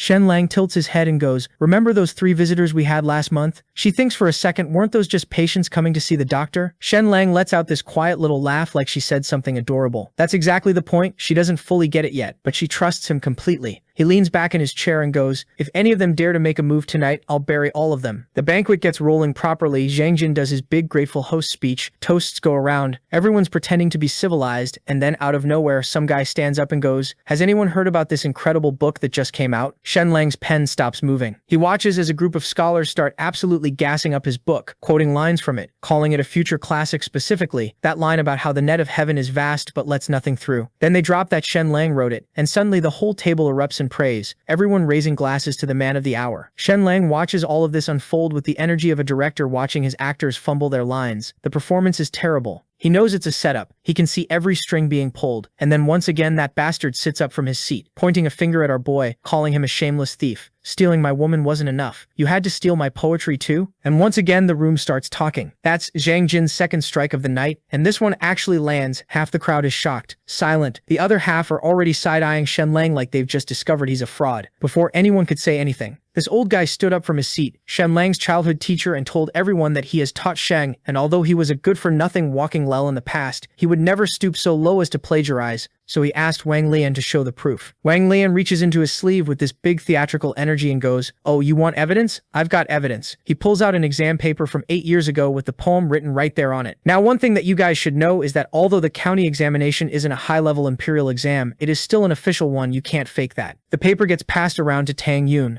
Lian Jian, and the rest. And sure enough, the verse is right there, handwriting and all. The room starts turning. People are calling Shen Lang a disgrace to scholars. The old teacher is still holding out, going, "You and Wang Lian never even had any interactions," and Wang Lian cuts him off smoothly. "He was injured once. I tutored him while he was recovering. That's when he stole it." The old man's hands start shaking with rage, and he turns to Shen Lang. "Is this true?" Shen Lang doesn't even look up. The acting is still just as terrible as ever. "Let me see that exam paper." The city official Lu Weian immediately steps in front of it. Someone with no academic title has no right to touch imperial examination papers. He basically tells Shen Lang to stand back and look from a distance. Shen Lang just smirks. "You think I can't see it from here?" And then he uses his X-ray vision and reads the paper from across the room. Locks in, activates that big brain of his, and starts breaking it down. The paper is real, no question. The aging on it is real. Every character is authentic. But Wang Lian absolutely did not write this poem. Shen Lang figures it out fast. Those 16 characters in the poem, super common ones. Wang Lian found old samples of his own handwriting, cut out those specific characters, arranged them into the poem, then hired the most skilled calligrapher he could find to paste them seamlessly onto the original exam paper. The only way to fake aging on ink is to have the real paper underneath it. "Man, this is stupid. These Chinese brain rots are getting out of control." Wang Lian jabs a finger at him and goes, "Here is your evidence. What do you have to say for yourself?" The old teacher looks at Shen Lang with genuine heartbreak on his face and just calls him an animal. Shen Lang looks back at both of them completely calm and goes, "Impressive. At your age, still coming out here to set traps." Then some woman in the crowd who genuinely doesn't believe Shen Lang would plagiarize calls out for him to just write a better poem on the spot and prove himself. And all the scholars buy the idea real quick. Lian Jian sees his opening and steps forward. "There are plenty of scholars here tonight. I'll set a topic. If your poem beats theirs, that at least proves you're not entirely a fraud." Seeing this, Xu Chanchan is internally beaming right now. The stage is packed wall to wall with Shen Lang's enemies. Asking him to write poetry in front of this crowd is basically just organized humiliation. No matter what he does, he loses. Shen Lang sets his teacup down slowly, then smiles and goes, "Why would I write a poem for you? What right do you have? What makes any of you think you can even be in the same conversation as me when it comes to poetry?" The scholars lose it immediately. "You don't even have a title. How dare you?" Shen Lang cuts straight through the noise. "Is there even one imperial scholar in this room?" No one spoke because there was none. But he doesn't care because even if there was, so what? The best case scenario for any of you is you grind your whole life, maybe become a city lord, maybe crawl up the rank of count, and by the time you're old, your whole family throws a party like your ancestors won the lottery. Maybe one of you becomes a county magistrate at 50, and then what? What luxury are you actually living? What kind of woman are you marrying? What kind of house are you going home to? How many servants do you have? He lets that sit for a second. "I live on an estate spanning 10,000 meters, a mansion of 1,000 rooms, dozens of servants and maids. My wife is the daughter of a count and literally the #1 beauty of the country, with talent and martial skill that none of you could dream of standing next to. The finish line of your entire life struggle is where I started. The things you're desperately hoping to one day have are things I consider small. So tell me again, what right do you have to compare yourselves to me? You came to this banquet tonight to play the role of dogs, and yet somehow this whole evening has basically been thrown in my honor." Seeing this smug bastard strutting around, every scholar in the room was itching to put him in his place,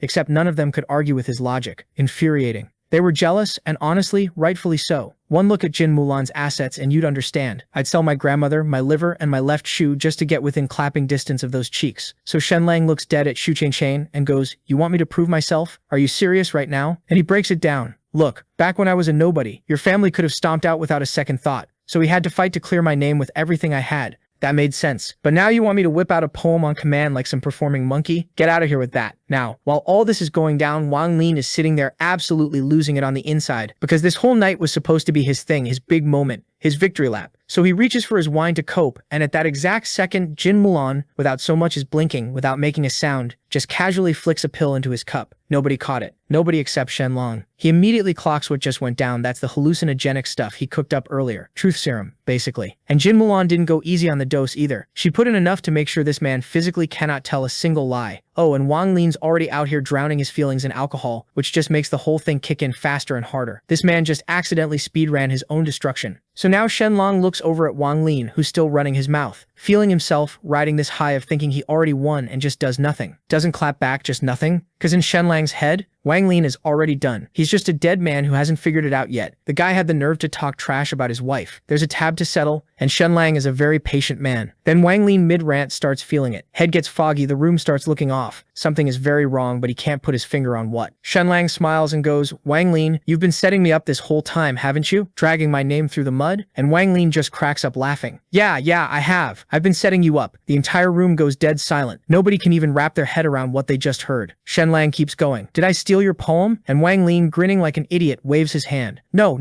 I never wrote that poem. Adding how he even thought the poem was short, but they were just way too good for him to come up with. Then Shenlang hits him with the big one. So who put you up to this? And Wang Lin just points straight at the city lord in front of everybody. Zhang Jin immediately realizes the night has gone completely off a cliff and signals his guys to drag Wang Lin out of there. But before anyone can move, Jin Mulan drops her sword on the table, steps in front of Wang Lin, and with the coldest look you've ever seen goes, "Let him finish." So Wang Lin, completely cooked and feeling untouchable, keeps going. And I mean, he keeps going, starts spilling about his affair with the city lord's own side piece, then starts roasting his bedroom struggles in front of the whole room. This man had zero chill left. The city lord is shaking with rage at this point, face probably 3 different shades of red. Then Shenlang picks up the exam paper and asks Wang Lin to walk him through exactly how his poem ended up on it. And Wang Lin, proud as hell, lays out the whole thing himself, dug up his old handwriting samples, cut out the characters, hired some guy to stitch it all together, the whole operation. Then looks at Shenlang like, pretty smart, right? Bet you never would have figured it out. Shenlang, but why though? Why go through all of this? And here's where it gets genuinely interesting. Wang Lin's eyes go red and he just dumps everything. Jin Mulan was supposed to be his. The whole plan was to marry into the Count's family, wait for the old Count to kick the bucket, push Jin Mulan out of the picture and take everything. The whole estate, all of it. That was the dream. And Shenlang showing up and swooping Jin Mulan completely torched that plan, so here we are. And then, because apparently the potion said no secrets tonight, he just blurts out that Zhang Jin has something nasty lined up for Shenlang. Something big. You're done soon. Then spins around to Jin Mulan in the same breath and goes, "After you ditch Shenlang, marry me." Now that this idiot has spilled his guts out, she turns and goes, "Does anyone have any questions?" After seeing his plan go down the drain, Zhang Jin immediately goes into damage control mode. Meanwhile, Liu passes on his judgment, strips Wang Lin's title, slaps him with a 20 gold fine, and then turns to Shenlang all smooth. "Good enough?" Shenlang says yes, out loud. In his head, he's already planning something. Wang Lin is absolutely not going to enjoy. 20 gold for all of that? Please, this bastard is going to hell for disrespecting my wife. Shenlang had already decided Wang Lin's ending was going to be very, very public and very, very humiliating. And right on cue, as Wang Lin gets walked out, a crew of men in black snatches him up. Shenlang turns back to the room and goes, "You guys wanted me to write a poem earlier. I didn't want to do it because I thought that none of you guys were any match for me." Seeing this, everyone is shocked. Did that cocky bastard become humble? But nope, because in the next breath he goes, "I still think that none of you guys come even close to me. Don't flatter yourself thinking this is a competition." Then our boy gets up, straight up ignores everyone, and looks straight at Yu Qian. "This one's for you." Pauses for a dramatic pause, and "I'll finish in 7 steps." Then he dropped the title. "No, honey." So Shenlang starts walking forward, all dramatic, reciting this poem, and sure, on the surface it sounds all refined and cultured. Sun and moon, crimson flow, your face bears a half smile. Very classy, very literary, except every single line is basically foreplay in calligraphy form, aimed directly at Shu Qian in a room full of people, while his wife is standing right there. This man looked at his ex, felt something stir, and thought, yes, now is the time, this is the venue, I will speak my truth. Shu Qian looks like she's 2 seconds away from blowing up. She can't believe this petty man is going this far. Zhang Jin crushed his wine cup with his bare hand. In his mind, he's doing math on exactly how many ways he can take Shenlang apart, and whether any of them are legally defensible. And Shenlang looks at Shu Qian and then looks at Zhang Jin. One wrong word from snapping, clocks both of them. Just goes,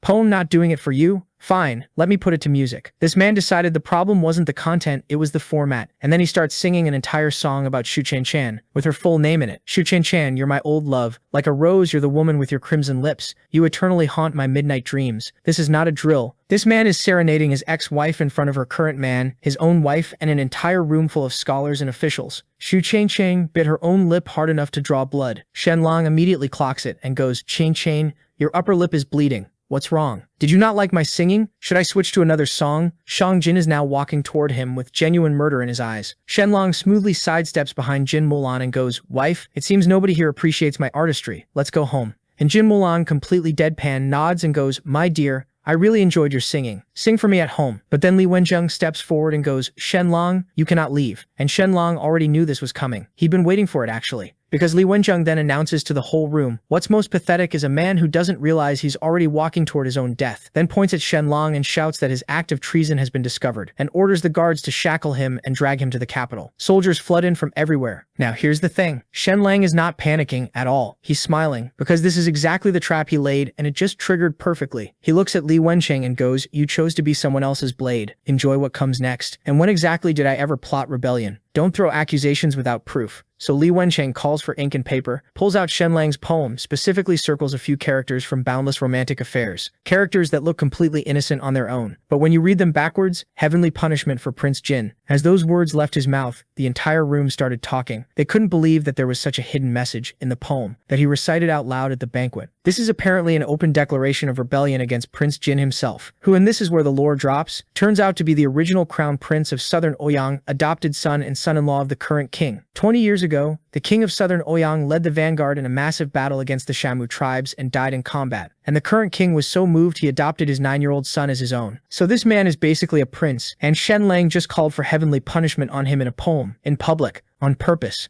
Apparently. Then Li Wensheng keeps stacking evidence, pulls out books. Shenlang published in Orchid Mountain City, points out that a specific shade of red ink was used there but not in the copies from mythical Turtle City. Intentional inconsistency. Another mark of conspiracy apparently. The crowd is fully cooked at this point. They're all but ready to sign Shenlang's execution papers themselves. Soldiers completely surround them. Jin Mulan draws her sword and steps in front of Shenlang without a word. Li Wensheng looks at her with this smug smile and goes, "Miss Jin, distancing yourself from Shenlang at this point might already be too late, but showing some stance is better than nothing, no? Unless of course you want to drag the entire Count's mansion down with him. But nah, she's loyal." And real quick before we continue, you need to understand why Li Wensheng is doing all of this. Same reason as every other guy in this city. He wanted Jin Mulan, and since the royal family bylaws cock-blocked him from making it official, he decided that if he couldn't have her, no one would. So Jin Mulan hits him with, "My husband and I are one, not your business. Goodbye," and Li Wensheng, absolutely not handling it, orders Shenlang arrested. At which point Jin Mulan slices a table completely in half and says, "Who dares?" And the answer from everyone in the room is a resounding "not me." Then Shenlang coolly and with absolutely zero self-preservation instinct asks Li Wensheng how close he is with Prince Jin, and this bastard, unable to resist a chance to brag, puffs up and starts telling everyone how he's had several days of private conversations with the man, and Shenlang just starts laughing and goes, "Several days of private conversation with Prince Jin? Wow, that's bold of you." Li Wensheng has no idea what's happening. "What do you mean bold? What are you implying about Prince Jin?" Shenlang doesn't answer, just goes, "The acrostic poem was intentional, by the way." Li Wensheng snaps and orders the soldiers to move in immediately, but no one is touching our boy on Jin Mulan's watch. She pulls out her sword, breaks the table in half and then point it towards the soldiers. So Li Wensheng pulls his inspector's token and calls in Zhang Jin and the city lord's full forces until they're drowning in soldiers, with the city lord literally handing Li Wensheng his command token, and Li Wensheng internally thinking there is absolutely no way she fights through hundreds of men. And then Shenlang gets quiet for a moment and thinks to himself how Li Wensheng is really a big idiot, because here's the thing, why would anyone bother changing specific words between two editions of the same book published just days apart, unless they wanted someone to find it? And the silence that follows is deafening, because the answer is the poem was a trap. Prince Jin of Southern Ouyang is the one actually plotting rebellion, and Li Wensheng, who has been sneaking off for cozy little private sessions with him for days, just waltzed into a room full of witnesses and handed everyone the confession on a silver platter, at which point the entire room looks like someone hit pause on reality, and Li Wensheng asks Shen if he's finally gone mad, because why would Prince Jin do that? He's the king's sworn son, married to Princess Ningluo. Why would he ever rebel? And Shenlang replies simply because he tried to poison Princess Ningluo and failed, which accelerated his timeline considerably. And when Li Wensheng scrambles for one last exit, asking why no news has come out, Shenlang explains that the previous ruler of Southern Ouyang died in battle, while the Yue Kingdom's prince just watched, that Prince Jin was taken in by the king and handed a princess and treated like beloved family, but it was always a leash, they never trusted him, and Prince Jin knew it. He spent years quietly seducing every lever of power through public and private channels alike, and his final move was removing the one person standing in his way. And how do you know all this? Li Wensheng asks our boy. Shen told everyone what happened. So about a month ago, Princess Ningluo showed up quietly among a group of visitors, looking for treatment from a local doctor. The doctor couldn't figure it out. Shenlong stepped in, lead poisoning, untreatable by the standards of the era, but manageable with the right protocol. He got her stable, and the second she left, Shenlong sent spies to monitor Southern Ouyang's every movement, got the full picture, then went back and rewrote those specific words in the book to construct the acrostic. This man diagnosed a princess, cured her enough to buy time, used the information to predict a rebellion, constructed a hidden literary trap, and waited for someone stupid enough to spring it. But this idiot was still not ready to accept reality, and says this is all fake, and Shen is spreading rumors. Shenlong waves his hand. Prince Jin rebelled 4 days ago. News reaches mythical Turtle City by tomorrow, the day after at the latest. We can just wait. So they waited. 8 p.m., 9 p.m., midnight. Shenlong is getting bored and starts poking at Li Wensheng again, just to pass the time. "You know, for a scholar, you are remarkably dense. Zhang Jin hasn't even made a move yet, and here you are playing inspector. Your father really worked hard raising you for this." Li Wensheng is about to actually explode when the Count's mansion lackey comes running with the news. Next was Jin's lackey,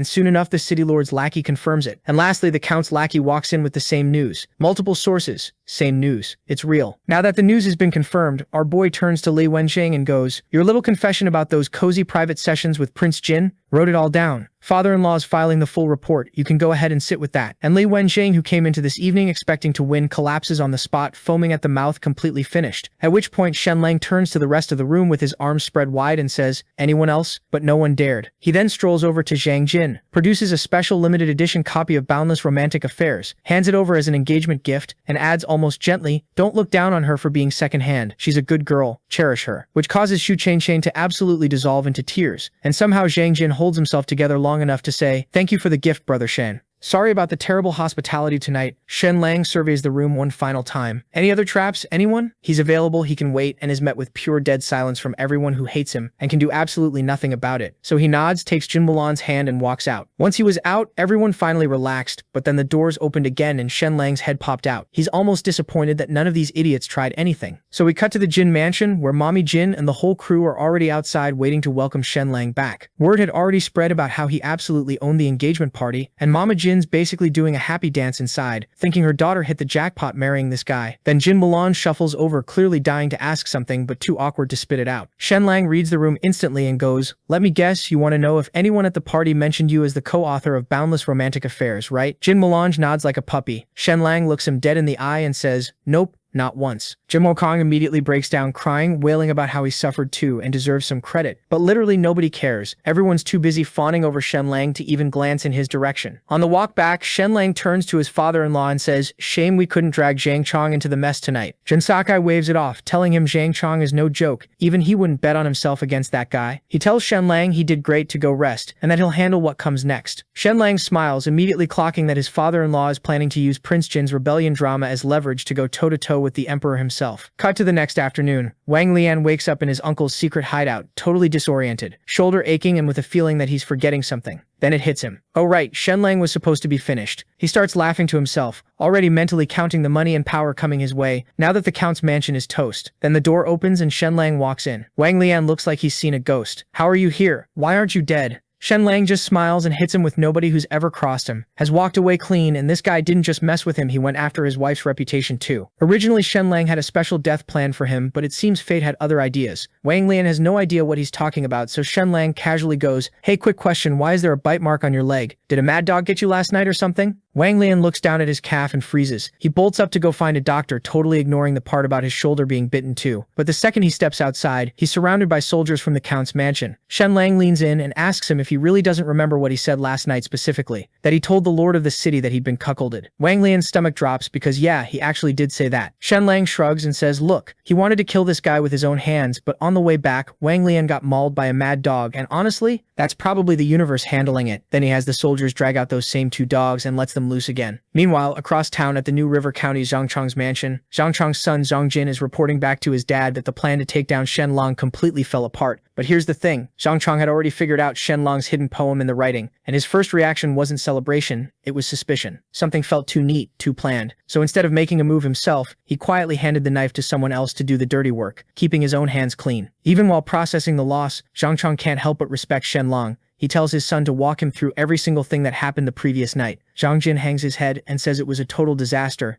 and asks for punishment. Zhang Chong tells him he did nothing wrong, it's just that bastard is way too clever. Then Zhang Chong goes into full philosopher mode. Talent is common. He says, wisdom is rarer, but someone who has both talent and wisdom, and the ruthlessness to act on it without hesitating, that's a once-in-a-generation guy, and that guy is currently wasting away at the Count's mansion. He says flat out, if Shen Lang were on his team, he could become prime minister within 10 years. Zhang Jin asks, so should we just kill him then? Zhang Chong shakes his head. Not happening. Shen Lang won't give them the opening. Then he mentions that Shen Lang consummated his marriage with Jin Mulan last. Zhang Jin replies that he has reliable info that Shen and Jin Mulan being lovey-dovey is an act. Actually, they sleep in separate beds. Zhang Chong's eyes light up. He tells Zhang Jin to go get his sister, Zhang Chuanhua. He wants her to get close to Shen Lang and seduce him. Zhang Jin freaks out and asks, what about Zhu Wenhua, the girl from Zhu Lanting's mansion that Zhang Chuanhua was supposedly tied to? Zhang Chong dismisses it entirely. No engagement ring, no problem. Shen Lang is worth more than whatever that alliance was worth. Then Zhang Chong pivots to the bigger political chess game. He predicts that now that Prince Jin, the guy who originally pushed the new policies, is under suspicion of rebellion, the mythical turtle count will smell blood and start filing petitions against him. His first move will be asking the emperor to publicly reprimand Prince Jin, which is basically daring the emperor to admit his own policy guy was a traitor. The emperor will hate it, but won't be able to refuse. Then comes the second petition, accusing Li Wenxing of colluding with Prince Jin and demanding his execution. Zhang Chong says this is the moment everyone needs to watch. If the emperor executes Li Wenxing, it means the new policies are getting shelved. If Li Wenxing survives, the policies not only continue, they probably go even harder. Zhang Jin is confused and asks the obvious question. With all this political chaos brewing, shouldn't the emperor be trying to calm things down rather than doubling down on aggressive reforms? Meanwhile, over at the count's mansion, Jin Sakai and Shen have two letters in front of them with the same exact choices. Shen is sure that the emperor would pick the first option, but Jin Sakai has a different plan. So Shen asks him one more time if he's sure that he wants to do this. Jin Sakai waits for a moment and then goes, yes, I'm sure. Let's do this. And bro has his reasons to choose this stupid option. He tells Shen that everything my family has we built from scratch. Nobody handed us anything, so I'm not about to let anyone take it. I'll fight to the last breath to protect what's ours. Shen Lang is genuinely caught off guard. He knew his father-in-law was old school and stubborn, but going up against the emperor directly, that wasn't on his bingo card. But the man has clearly already thought this through, and now that his mind is made up, the game is officially on. Cut to the Zhang mansion. Zhang Chong holds up Shen Lang's book and asks his daughter if she's read it. She replies, read it? I've been through it more than 10 times. She could recite every line from memory. Now there is something you should know. She's the #1 beauty of New River County, a ranking that conveniently doesn't count. Jin Mulan. She's also Zhang Chong's daughter, which makes this whole conversation either very clever or very uncomfortable. Zhang Chong listens to her recite the poems and gives her a bonk to the head, telling her to stop moaning over improper poetry like she's rehearsing for something she shouldn't be. Zhang Chonghua shrugs and says, basically, as long as I look proper in public, what I do in private is my business. Zhang Chong decides not to pull on that thread and gets to the point. Has she heard of Shen Lang, the man behind the words making her flush? She sighs like someone who's already been seduced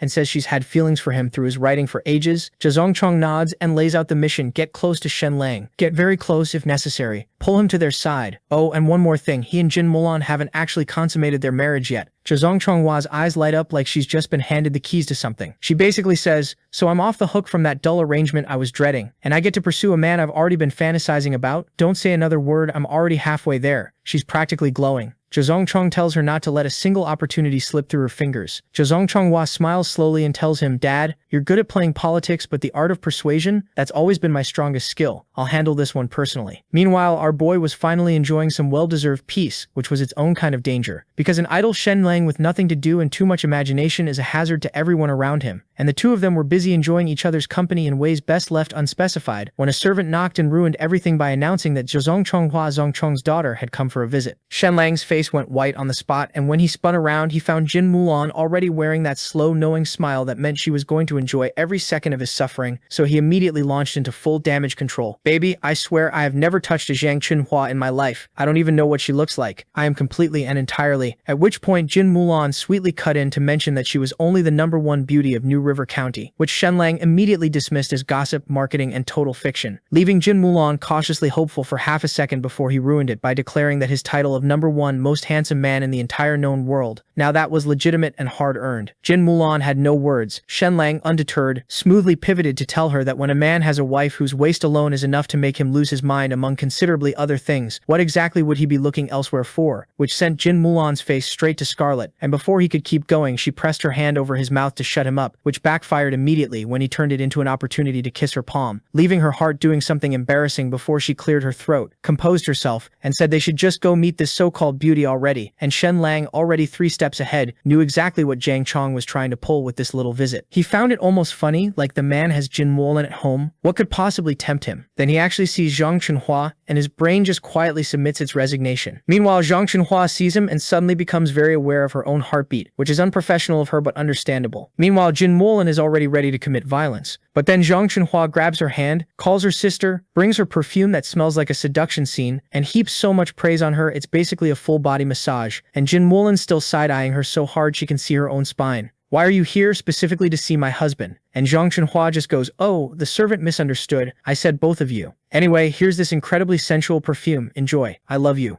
Bye. Then she spends the entire visit pointedly ignoring Shen Lang, who is sitting there like a man who got dressed up and wasn't let in, genuinely confused about why he's not being seduced right now. a little offended, honestly. Then, right as she's leaving, she recites this long, aching poem about longing and jade pillows and sleeping alone in wandering corridors. Jin Molan says it's lovely. Zhang Chunhua thanks her warmly and exits, and Shenlang reads it back in his head and goes completely still. Because hidden in the first character of every single line is a message that says, "Meet me at the covered bridge, 1 to 3 in the morning." This woman delivered a late-night booty call as a poetry recital, got a rave review from his wife, and left without technically doing a single thing wrong. So after Zhang Chunhua walked away, our boy just stood there for a second trying to process what the hell just happened. A certified 10-10 just openly asked him on a date in front of his wife. Like, what kind of thickness of nerve does someone need for that? Shenlang caught himself starting to daydream and immediately slammed that mental door shut before his brain went from PG to full-on Cinemax. Okay, yeah, she's built like an answered prayer, but if I actually show up to that date, I'm the biggest clown in the circus. I'm not letting her play me. He shook it off mostly and went straight to Jin Molan's room, waving the poem around like a man who definitely did not just spend 10 minutes reading it, very, very carefully. Babe, you need to see this. This shameless woman had the audacity to hide a secret booty call inside a poem. A poem, babe. She tried to seduce me with literature. Then he glanced at Jin Mulan's desk and felt his entire soul exit through his rear end. The poem was already sitting right there. She'd already found it. She already knew everything. Seeing this, his blood ran cold. Other things ran too, but we won't discuss that. Shenlang pulled himself together, rearranging his face into his most trustworthy. I've never once thought about anything inappropriate expression. See this? This is me, your loyal and faithful husband, personally hand-delivering evidence of a woman trying to corrupt my very pure and untainted soul. Jin Mulan raised an eyebrow so slowly it had its own dramatic soundtrack. If you weren't even slightly tempted, why'd you write the whole poem down from memory? And how exactly did you spot the hidden message? Unless you were reading that thing so close your nose was practically in it. Shenlang opened his mouth, closed it, opened it again. Nothing came out except the faint sound of a man drowning on dry land. He looked like someone who'd accidentally opened an incognito tab on the family computer and forgotten to close it before movie night. Then Jin Mulan smiled, leaned over and kissed him on the cheek. You're lucky. You're one of the good ones. Meanwhile, back at the Zhang family mansion, one of the maids was confused. Didn't you invite young Master Shenlang to the covered bridge? Why are you still here? Zhang Chunhua just smiled. He's not coming. Then, why invite him at all? To test him. If he actually showed up, I'd have lost all respect for him. But I also wanted to make sure Jin Mulan knows someone's got her man in her sights. She smiled a little wider. I'm really hoping she's fuming right now. But honestly, Shenlang ended up getting something way better than a date with a fox spirit. Dasha woke up, and our boy nearly threw a party. Which, fair enough, the guy had been beaten to absolute hell, and somehow made a near-full recovery in under 2 weeks. Shenlang looked at him like he was watching something that shouldn't be medically possible. But there was one thing that needed to be fixed, so he cleared his throat and said, "This is the time we set some ground rules, and not calling me dum-dum is the first. It's young master from now on." Dasha blinked and went, "Okay, dum-dum." Shenlang stared at him and said, "Call me young master." Dasha smiled, nodded, and said, "Okay, dum-dum." Jin Mulan had to physically turn away to hide her laugh. She tried to help, slowly sounding it out from now on. "Call him young master." Dasha looked dead at Shenlang. "Got it. Young master, Jin Mulan." Shenlang wanted to flip a table. Was this guy fighting stupid on purpose? Now that the initial introductions were done, Dasha asked Shen about his parents. Jin Mulan told him that he doesn't have to worry about them. They've gone on a long trip.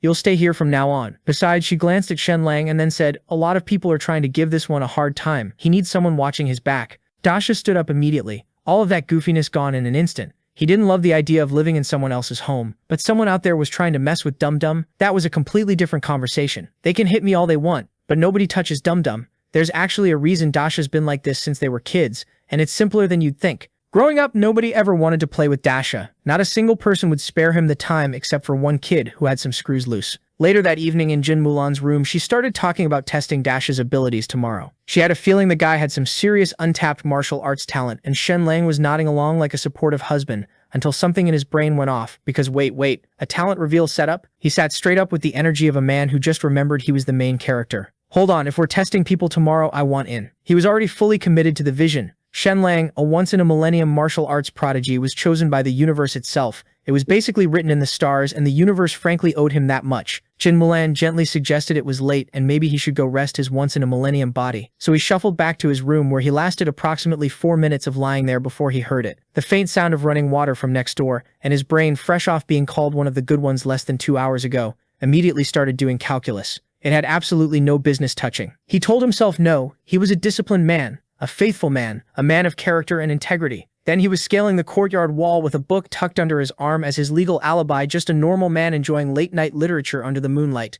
Nothing suspicious. Move along. Hauled himself to the top, peeked over, and immediately lost all structural integrity in his body from what he saw. Right as a loud imperial decree announcement ripped through the night air and scared him so bad he flinched, the book launched off the wall and hit the ground with a smack loud enough to disturb ancestors. Jin Mulan turned around, and they made full, unobstructed, devastating eye contact him, perched on a wall like a gargoyle with no book and no explanation, and her, taking in the complete and total picture of exactly what was happening. And neither of them said a single word for what felt like an eternity, until Jin Mulan simply turned around and walked calmly back to her room in total silence, which was somehow infinitely more annihilating than if she just screamed at him. So our boy Shen Lang already knows something bad is headed his way, and honestly, he's trying to get out of there fast. He books it to the Count's mansion hall, where this eunuch from the capital is waiting for him, already pissed off about being kept waiting, and he does hold back Master Shen. You sure do take your sweet time, when the emperor himself sends a decree. Had me sitting here like an idiot. Shen Lang doesn't even argue. He just slides over a fat pouch of coins like, my bad, here's something for your trouble. The eunuch grabs it, feels how heavy it is, and thinks there are at least 100 gold coins in there, and thinks, damn, he's generous. But on the inside he's already laughing,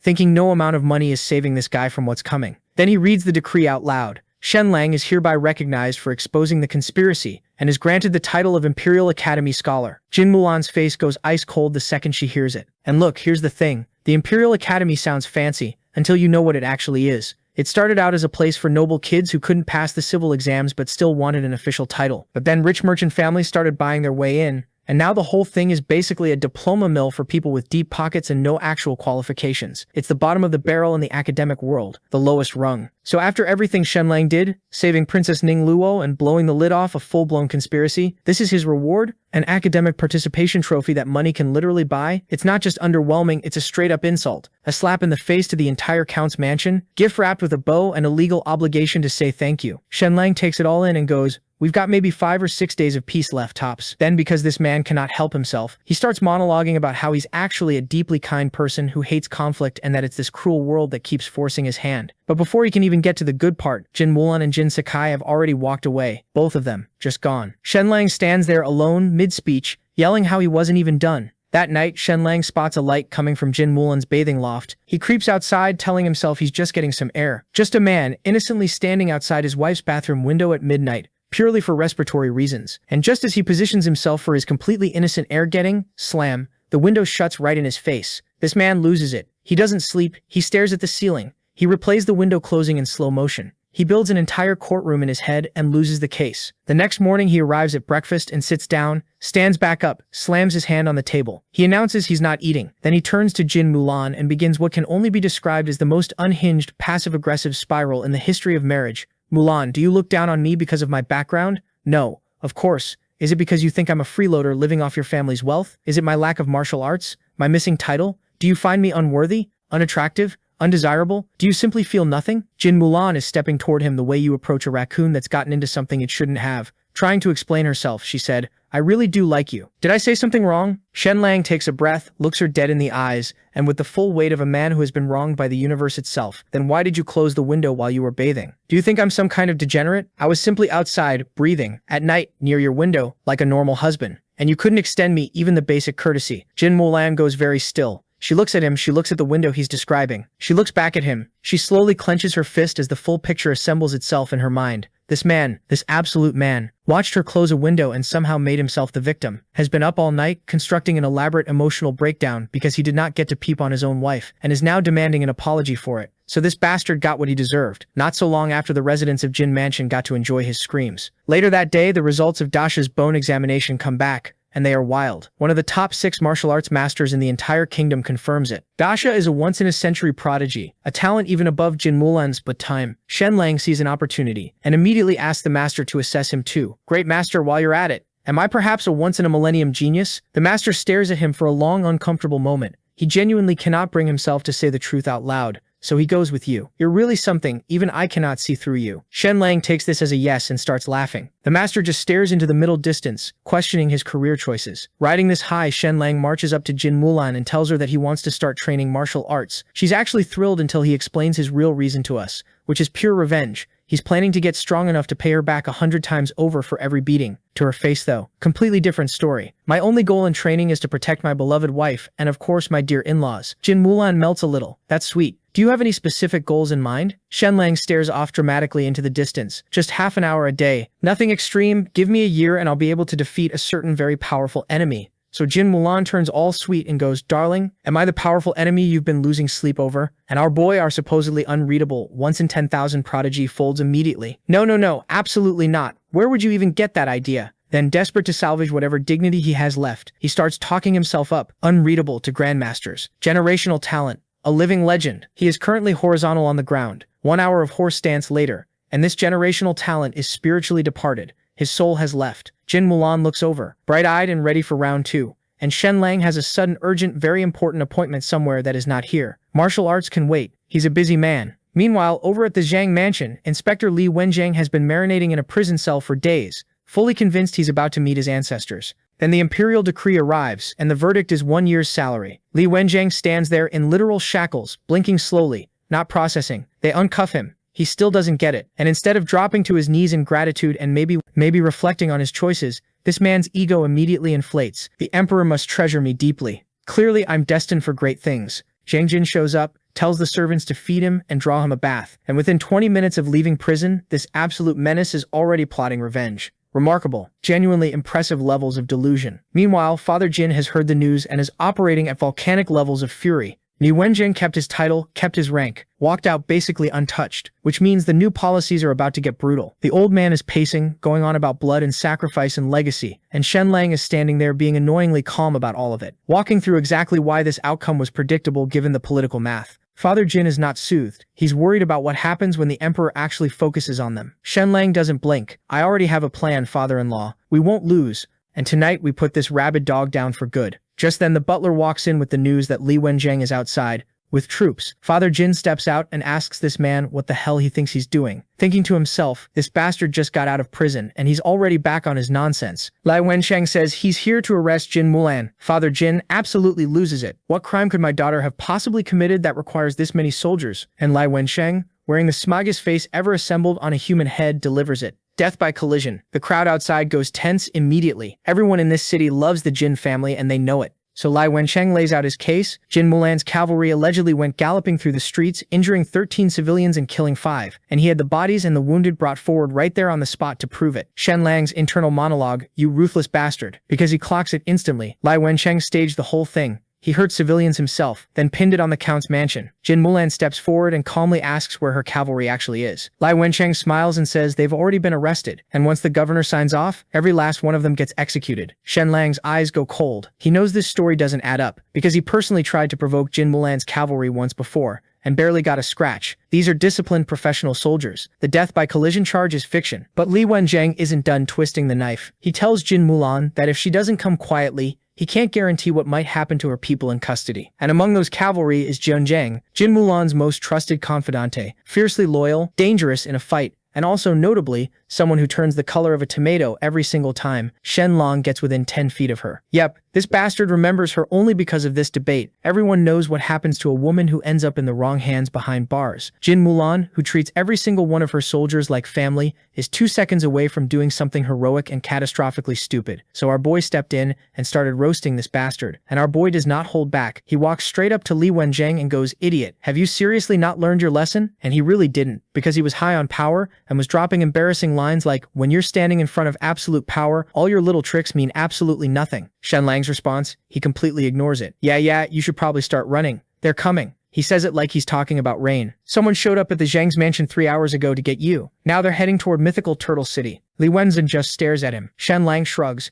"You're cooked, brother. You won't see tomorrow's sunrise." Li Wenjiang actually laughs and goes on about how the emperor fined him a year's salary and then secretly sent his family 3 years worth, basically telling Shenlang he's untouchable. He turns away and orders his men to grab Jin Mulan. But before anything could happen, a group rides in, all black, everything, every face masked, and the whole crowd goes dead silent, because these guys are from the Blackwater platform, the emperor's personal death squad, answering to nobody except the throne. And as he sees them, Li Wenjiang's brain completely blue screens, but he shakes it off and walks toward them with a big smile, fully convinced they're here to back him up. The captain looks at him and says flatly, "Disperse your men," then turns to Count Jin and apologizes for the inconvenience. You literally watch the color leave Li Wenjiang's face, and then he turns and orders his men, "Take him," and Li Wenjiang just absolutely loses it. screaming about how the emperor pardoned him, and this is unjust, nobody's even looking at him. The soldiers grab him and start dragging him away. Now here's where it gets good, because none of this was an accident. Shenlang had been cooking up this plan for half a month. He dug into Li Wenjiang's whole deal and found exactly what he needed. Turns out this man, for all his big talk about power and prestige, was catastrophically, embarrassingly down bad for a famous courtesan named Ho Wan Wan. Blew a fortune on her, wrote her poetry, outspent every other guy throwing money at her. Fully convinced he'd won her heart, she did not care about him at all. They spent an entire night in the same room, and nothing happened. And when he tried to see her again, she straight up refused. So enter Shenlang. After his poetry started making the rounds, Ho Wan Wan came to him personally, wanting a poem strictly business. She needed a performance slot at the Empress Dowager's birthday celebration. Shenlang heard that and immediately thought, perfect. He anonymously sold her the poem, When Will the Moon Be?, which was so good she won first place and locked down her palace slot. Then he designed her a stunning performance costume, the kind that makes an entire room forget how to breathe, and bribed a painter to make sure she looked impossibly radiant in the official celebration album. The emperor saw it, summoned her, and Ho Wan Wan, being Ho Wan Wan, had the man completely wrapped around her finger within days. Then, and this is the part that really finished, Li Wenjiang, the story of his poem for Ho Wan Wan reached the emperor's ears, with rumors going around that she actually favored him. The emperor did not take this well and ordered his place searched immediately. They found a portrait of Ho Wan Wan, which was already bad, but then under his bed they found a figurine stuck through with silver needles, carved with the crown prince's birth date. The emperor might have eventually let the Ho Wan Wan thing slide and even tried hiding this all from the court and from the public, but a curse ritual targeting the crown prince, yeah, that's the kind of thing people like to talk about. Soon the rumors spread and the emperor couldn't do anything. In the end, he had to go to the Blackwater platform, cut back to the present, and this bastard was not being dragged away. Li Wenjiang locks eyes with Shenlang and screams, "What did you do? Tell me." And Shenlang just puts on the most innocent face imaginable. "Brother, I've literally been home the whole time with my wife, my back's been killing me. When would I even have the time?" Li Wenjiang screams the entire way out, yelling conspiracy, yelling it's illegal, and yelling the emperor pardoned him. The soldiers don't even glance at him, because the emperor already despised this man, and the emperor made sure Li Wenjiang had the worst trip of his life on the road to the capital. He was tortured a lot, and the second they arrived, they took his head. After Shenlang finished wrecking that inspector, he went home feeling all moody about how boring life gets when you're basically unbeatable. To kill time, he walked up to Jin Mulan and was like, "Hey, wanna guess a riddle?" Jin Mulan rolled her eyes. She knew his riddles were never actually about riddles, but when she saw his little sad puppy face, she caved. So Shenlang jumped on the chance and gave her this riddle about moonlight, a white crown, a kind wife, and two hearts connecting. Basically, he was low-key proposing and trying to be smooth about it. But before Jin Mulan could even process what was happening, Jin Zhong came busting through the door in a panic. Apparently some of the Count's mansion guards got grabbed and locked up, and the guy refusing to let them go was demanding Shenlang show up personally to beg for their release. Shenlang was like, "Who even is this guy?" Jen explains that it was Lin Zhou, the son of the family that had tried to screw Shenlang over before. The dude had just passed his military exam 2 days ago and landed a job as deputy leader at Yanshan. Now normally some low-ranking deputy wouldn't dare mess with the Count's mansion, but Lin Zhou had a secret weapon. He was marrying into money. He was set to become the son-in-law of Count Wu Zhaozhong, who ran tens of thousands of troops in the southern province. The catch? He was marrying the Count's 300-pound third daughter. But hey, Lin Zhou conveniently stopped thinking about that part. The Count had already bumped him up to full leader of 1,000 households, so Lin Zhou was feeling himself big time. What Lin Zhou really wanted wasn't just power though. He wanted to rub it in people's faces, especially Wang Lan's. Back when Wang Lan passed his exam, he'd shown off like crazy in front of Lin Zhou. So now it was payback season, and what better way to start than by making Shenlang crawl? When Shenlang showed up, he was polite on the outside, but clowning Lin Zhou internally like, "This dude is living off his wife's family. What a disgrace." Lin Zhou started doing his whole big shot act, but Shenlang cut right through it and dropped a bomb. Li Wenjiang is dead. Lin Zhou's eyes went wide before he could even respond. Shenlang smoothly asked him to let the guards go, since they didn't actually do anything wrong. Lin Zhou said nope,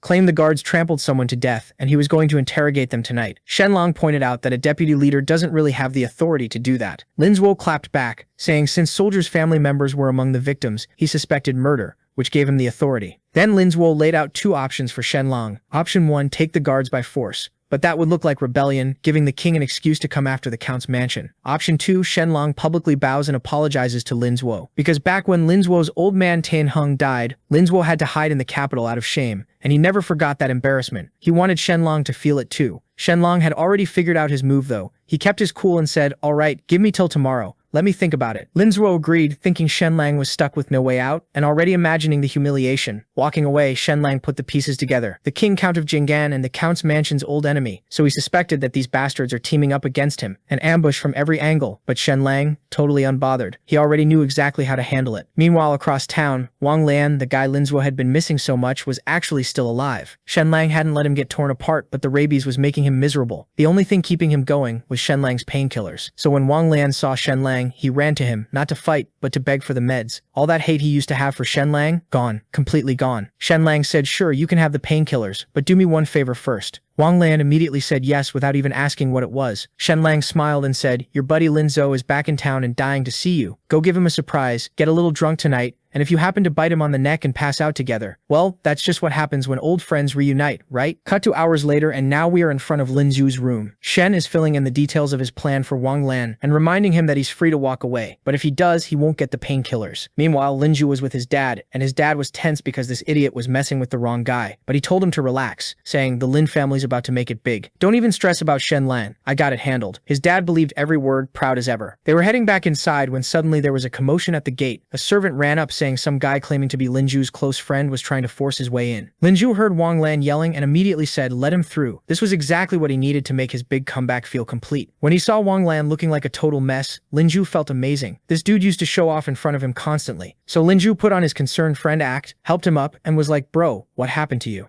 We're family. Why are you bowing to me like that? Wang Lian went full actor mode, spilling a whole dramatic story about how he'd messed around with City Lord Li Huayan's concubine and now Li Huayan wanted him dead, so he needed Lin Zhuo's protection. Lin Zhuo first acted surprised, then offered Wang Lian a job working directly under him. Wang Lian immediately called him master, and Lin Zhuo nearly floated off the ground. Nothing felt better than having someone who used to be on top now kneeling at your feet, so Lin Zhuo threw a welcome dinner. Wang Lian hadn't forgotten what Shen Lang told him to do. He waited until Lin Zhuo was good and tipsy, then pretended to pass out. Then Wang Lian crept over, pulled Lin Zhuo's collar open, and bit him on the neck. The next morning, Lin Zhuo woke up and found Wang Lian in his bed. He freaked out completely. He was demanding answers when completely unaware Shen Lang had already quietly sent someone from the Yanshan household to tip off Lin Zhuo's family. When the family showed up at the quarters, they walked right into the scene between Lin Zhuo and Wang Lian. The old man nearly had a heart attack. Lang Zhuo was still trying to stammer out, "It's a misunderstanding," when Shen Lang walked in, going, my eyes, I'm basically a child. How am I supposed to unsee this?" Lang Zhuo didn't even have time to deal with Shen Lang because the family elder Wu Jiayin was already in his face, going, Lang Zhuo, have you no shame? Lang Zhuo shoved Wang Lian away, frantically got dressed and dropped to his knees, swearing he was set up. Then Wang Lian completely flipped the script, pointing at Lang Zhuo and going, "Sir, please, stand up for me. I came because he kept sending people to find me. I thought it was important. But this animal drugged me," and then, before Wu Jiayin could even react, Shen Lang stepped forward doing his best fake noble voice. "Wang Lian, even though you're my enemy, I am a man of justice.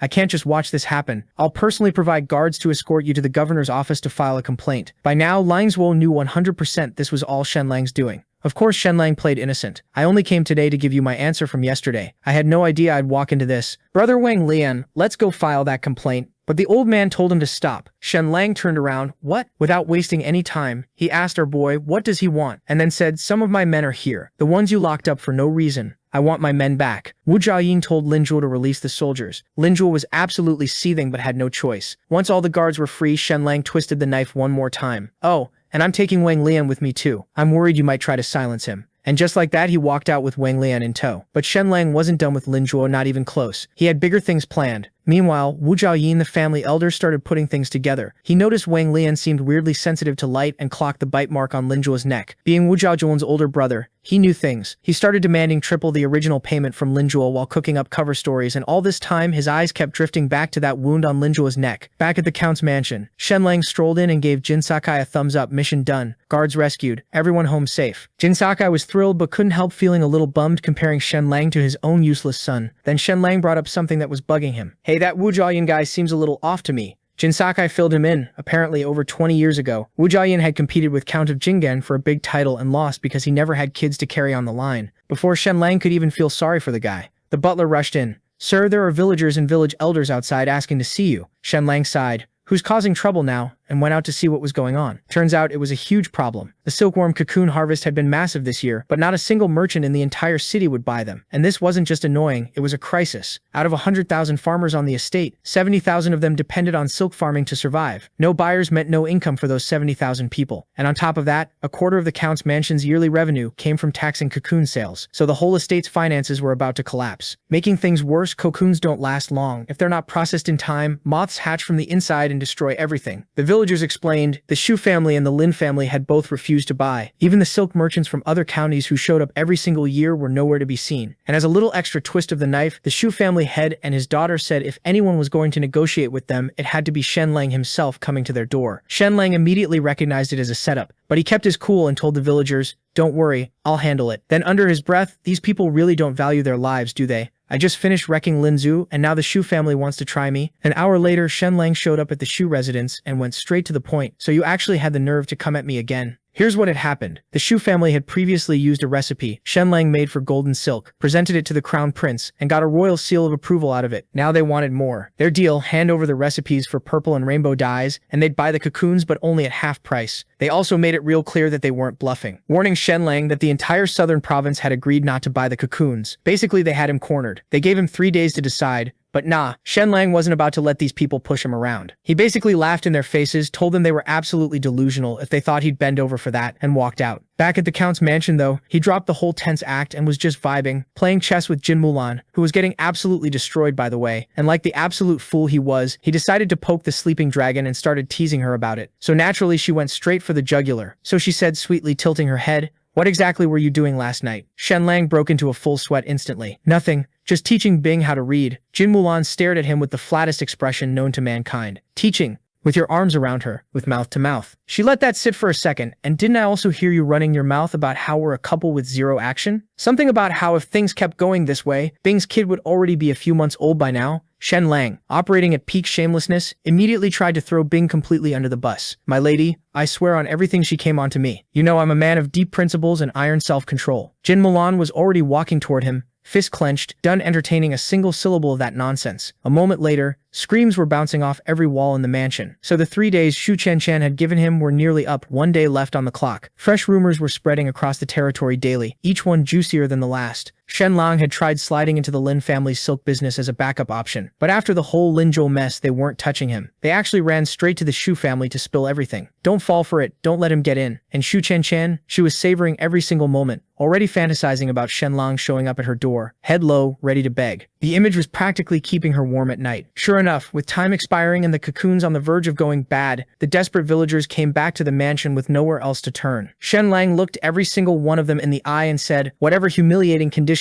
the Shu family wants to put me through, I'll take every last one, as long as you all have food on the table and coins in your pockets." The villagers were genuinely wrecked by that, bowing, thanking him, some barely holding it together. So Shen Lang walked into the Shu residence and laid the purple and rainbow dye formulas right on the table. Shu Chen was barely keeping herself from cackling out loud. She'd finally had him right where she wanted him, pinned down with nowhere to squirm. But of course she kept pushing. "That's not enough," she said. "You're also going to apologize for everything you put me through." Shen Lang, without so much as blinking, Chen, I was wrong. Truly deeply wrong. Please, for the sake of what we once had between us, let this go." But she still wasn't satisfied. She wanted him to burn every copy of Boundless Romantic Affairs too. Every last one. Shen Lang tried to negotiate, "I'll burn it publicly. But you buy the cocoons at full price." Shu Chen goes 60%. "That's my offer. Take it or walk away with nothing." She crossed her arms, "And you burn it here, at our place. I want to watch you do it myself. I want to see your face while it happens, up close, with absolutely no way out." Cut to a few moments later. Outside, our boy was keeping his end of the promise. He personally lit thousands of copies of his own book on fire, right in front of her. The Shu family started buying the cocoons at only 60% of the price, which had the farmers basically crying as they sold. And Shu Chen only bought the first 300,000 pounds, then announced to everyone, "Don't worry, we'll buy the rest too. We just need to work out a few more things with Shen Lang first." She was planning to drag this out and squeeze every bit of humiliation she could from him. Then the Shu workshop started running at full speed, boiling water, extracting silk and cranking up the temperature past 45 torts C everywhere, including the storage rooms. Then out of nowhere, the cocoons caught fire. They tried everything to put it out. Couldn't the whole place burn to the ground? Over at the Count's mansion tower, Shen Lang was watching the fire glow in the distance. with the biggest smile on his face. The night before the Shu family started buying, he'd quietly stuffed white phosphorus into some of the cocoons. White phosphorus ignites at anything above 40 tergrus. Mix those into a silk workshop running at 45 tergrus, and yeah, the result was inevitable. While explaining the whole white phosphorus thing to Jin Mulan afterward, Shen Lang also managed to sneak in a kiss on her cheek. Big wins all around. The dye formulas, the apology, burning the book, all of it was just a distraction. The real play had already been set in motion. The Shu family head had been at a banquet literally celebrating how they'd gotten the Count's mansion's cocoons for dirt cheap when Shu Chen spotted something weird in the distance. Fire, in the direction of their workshop. She tried to tell herself it wasn't possible, but then servants came sprinting in. The workshop's on fire. Everything's gone. The family head couldn't believe it. How does a place full of water, tanks, and steam just catch fire? He started yelling at the messenger. The servant, shaking, just said, "You should really just come see for yourself." When they got there, they stood in complete silence. Decades of work gone. Just ash. The workers tried to explain that multiple storage rooms caught fire at the same time, and the water wasn't doing anything. The family had lost it and immediately blamed Shen Lang, demanding Lu Weian take guards and go arrest him. Lu Weian flatly refused. "Where's your proof?" And that's when the Shu family head truly felt how dangerous Shen Lang really was. He started ranting about how he had the provincial offices and the governor behind him, plus the prince's calligraphy seal. Shu Chen had to pull her dad back. "Dad, this isn't the time. We already took a big deposit from the Western region merchants. If we can't deliver, we're on the hook for compensation. Our reputation is everything right now." That snapped him out of it.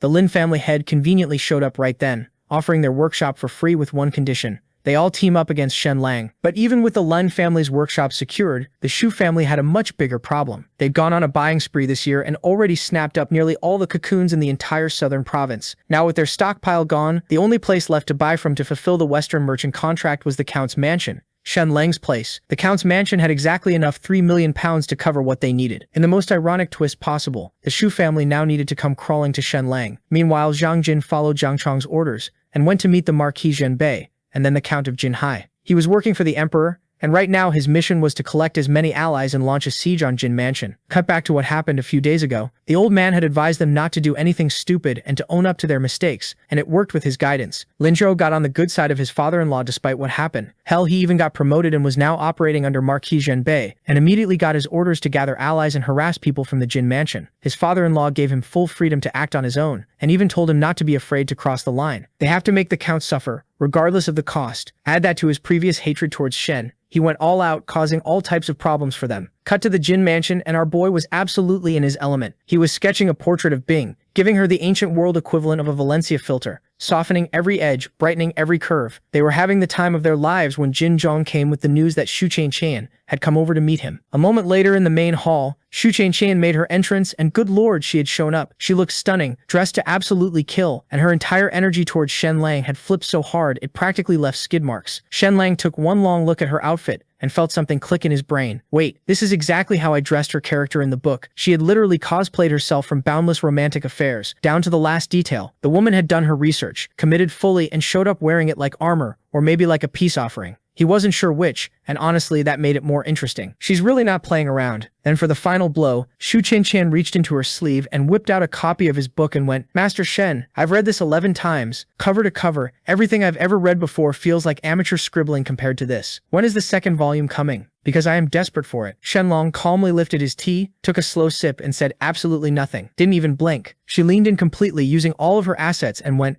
"Master Shen, even a single night together creates a bond between two people. I know I was wrong. Please, forgive me." Shenlong set his cup down and gestured to the seat across from him. Then he told her to drop the act and said, "I know exactly why you're here. You're not sorry. You need to pull your family out of the hole they're buried in and salvage what's left of your reputation before it's gone completely." He tilted his head slightly. "That's fine. I respect it. Business is business. Let's keep it that way." Shu Chen smiled and slid right into her pitch. 3 million pounds, 1.5 times the market price, and we'll buy all of you silk cocoons. Before she thought she was smart, but then our boy stopped her, lifted 3 fingers and said triple. She blinked, stared at him. "Triple? You want to drain every last drop out of us?" He shrugged and said, "If you don't buy, we'll build our own workshop." She scoffed. "You don't have a workshop. You don't have workers." Shenlang smiled slowly. "After your family goes under, we will. Your workers will just become ours." Shu Chen shot to her feet. "You're leaving us no way out?" She pivoted fast, dropping her warning on the table like a blade. A major siege on the Count's mansion was coming, and if he agreed to 1.5x, she'd personally make sure his parents and brother came through it untouched. But nah, it didn't affect Shen in the least, and he just showed her the door. She panicked and jumped to twice the price. Still no. Frustrated and out of moves, she ripped up the copy of his book she'd been holding, then finally said through gritted teeth, "Fine, triple." take every last coin and choke on it, and folks, this wasn't an amount these guys could just afford to pay. The Shu family had to mortgage over a dozen of their shops, borrow 60,000 gold coins from a private money society, and scrape together everything they had left just to afford the 3 million. The farmers were beyond grateful. The Count's mansion cleared 188,000 gold coins in taxes alone. Everyone in the territory won except the Shu family, who were basically hollowed out. Meanwhile, that bastard Lin Zhu was attacking the Shu court and doing everything to cause trouble like his father-in-law told him to, but Jin Mulan wasn't having any of it. She was right there shutting down every single one of his little schemes before they could go anywhere. Dude was basically running into a wall every time. But this idiot wasn't the only problem the Count was facing, because Su Nan, a longtime ally of the Count, trusted inner circle and brother of Mommy Jin, had quietly switched sides and climbed into bed with the Emperor. Meanwhile, Zhang Chong, that snake, continued to stir trouble for Jin Sakai. Even right now, they were planning to like the video and help Mamoru to make juicy content and activate that cheeky little bell.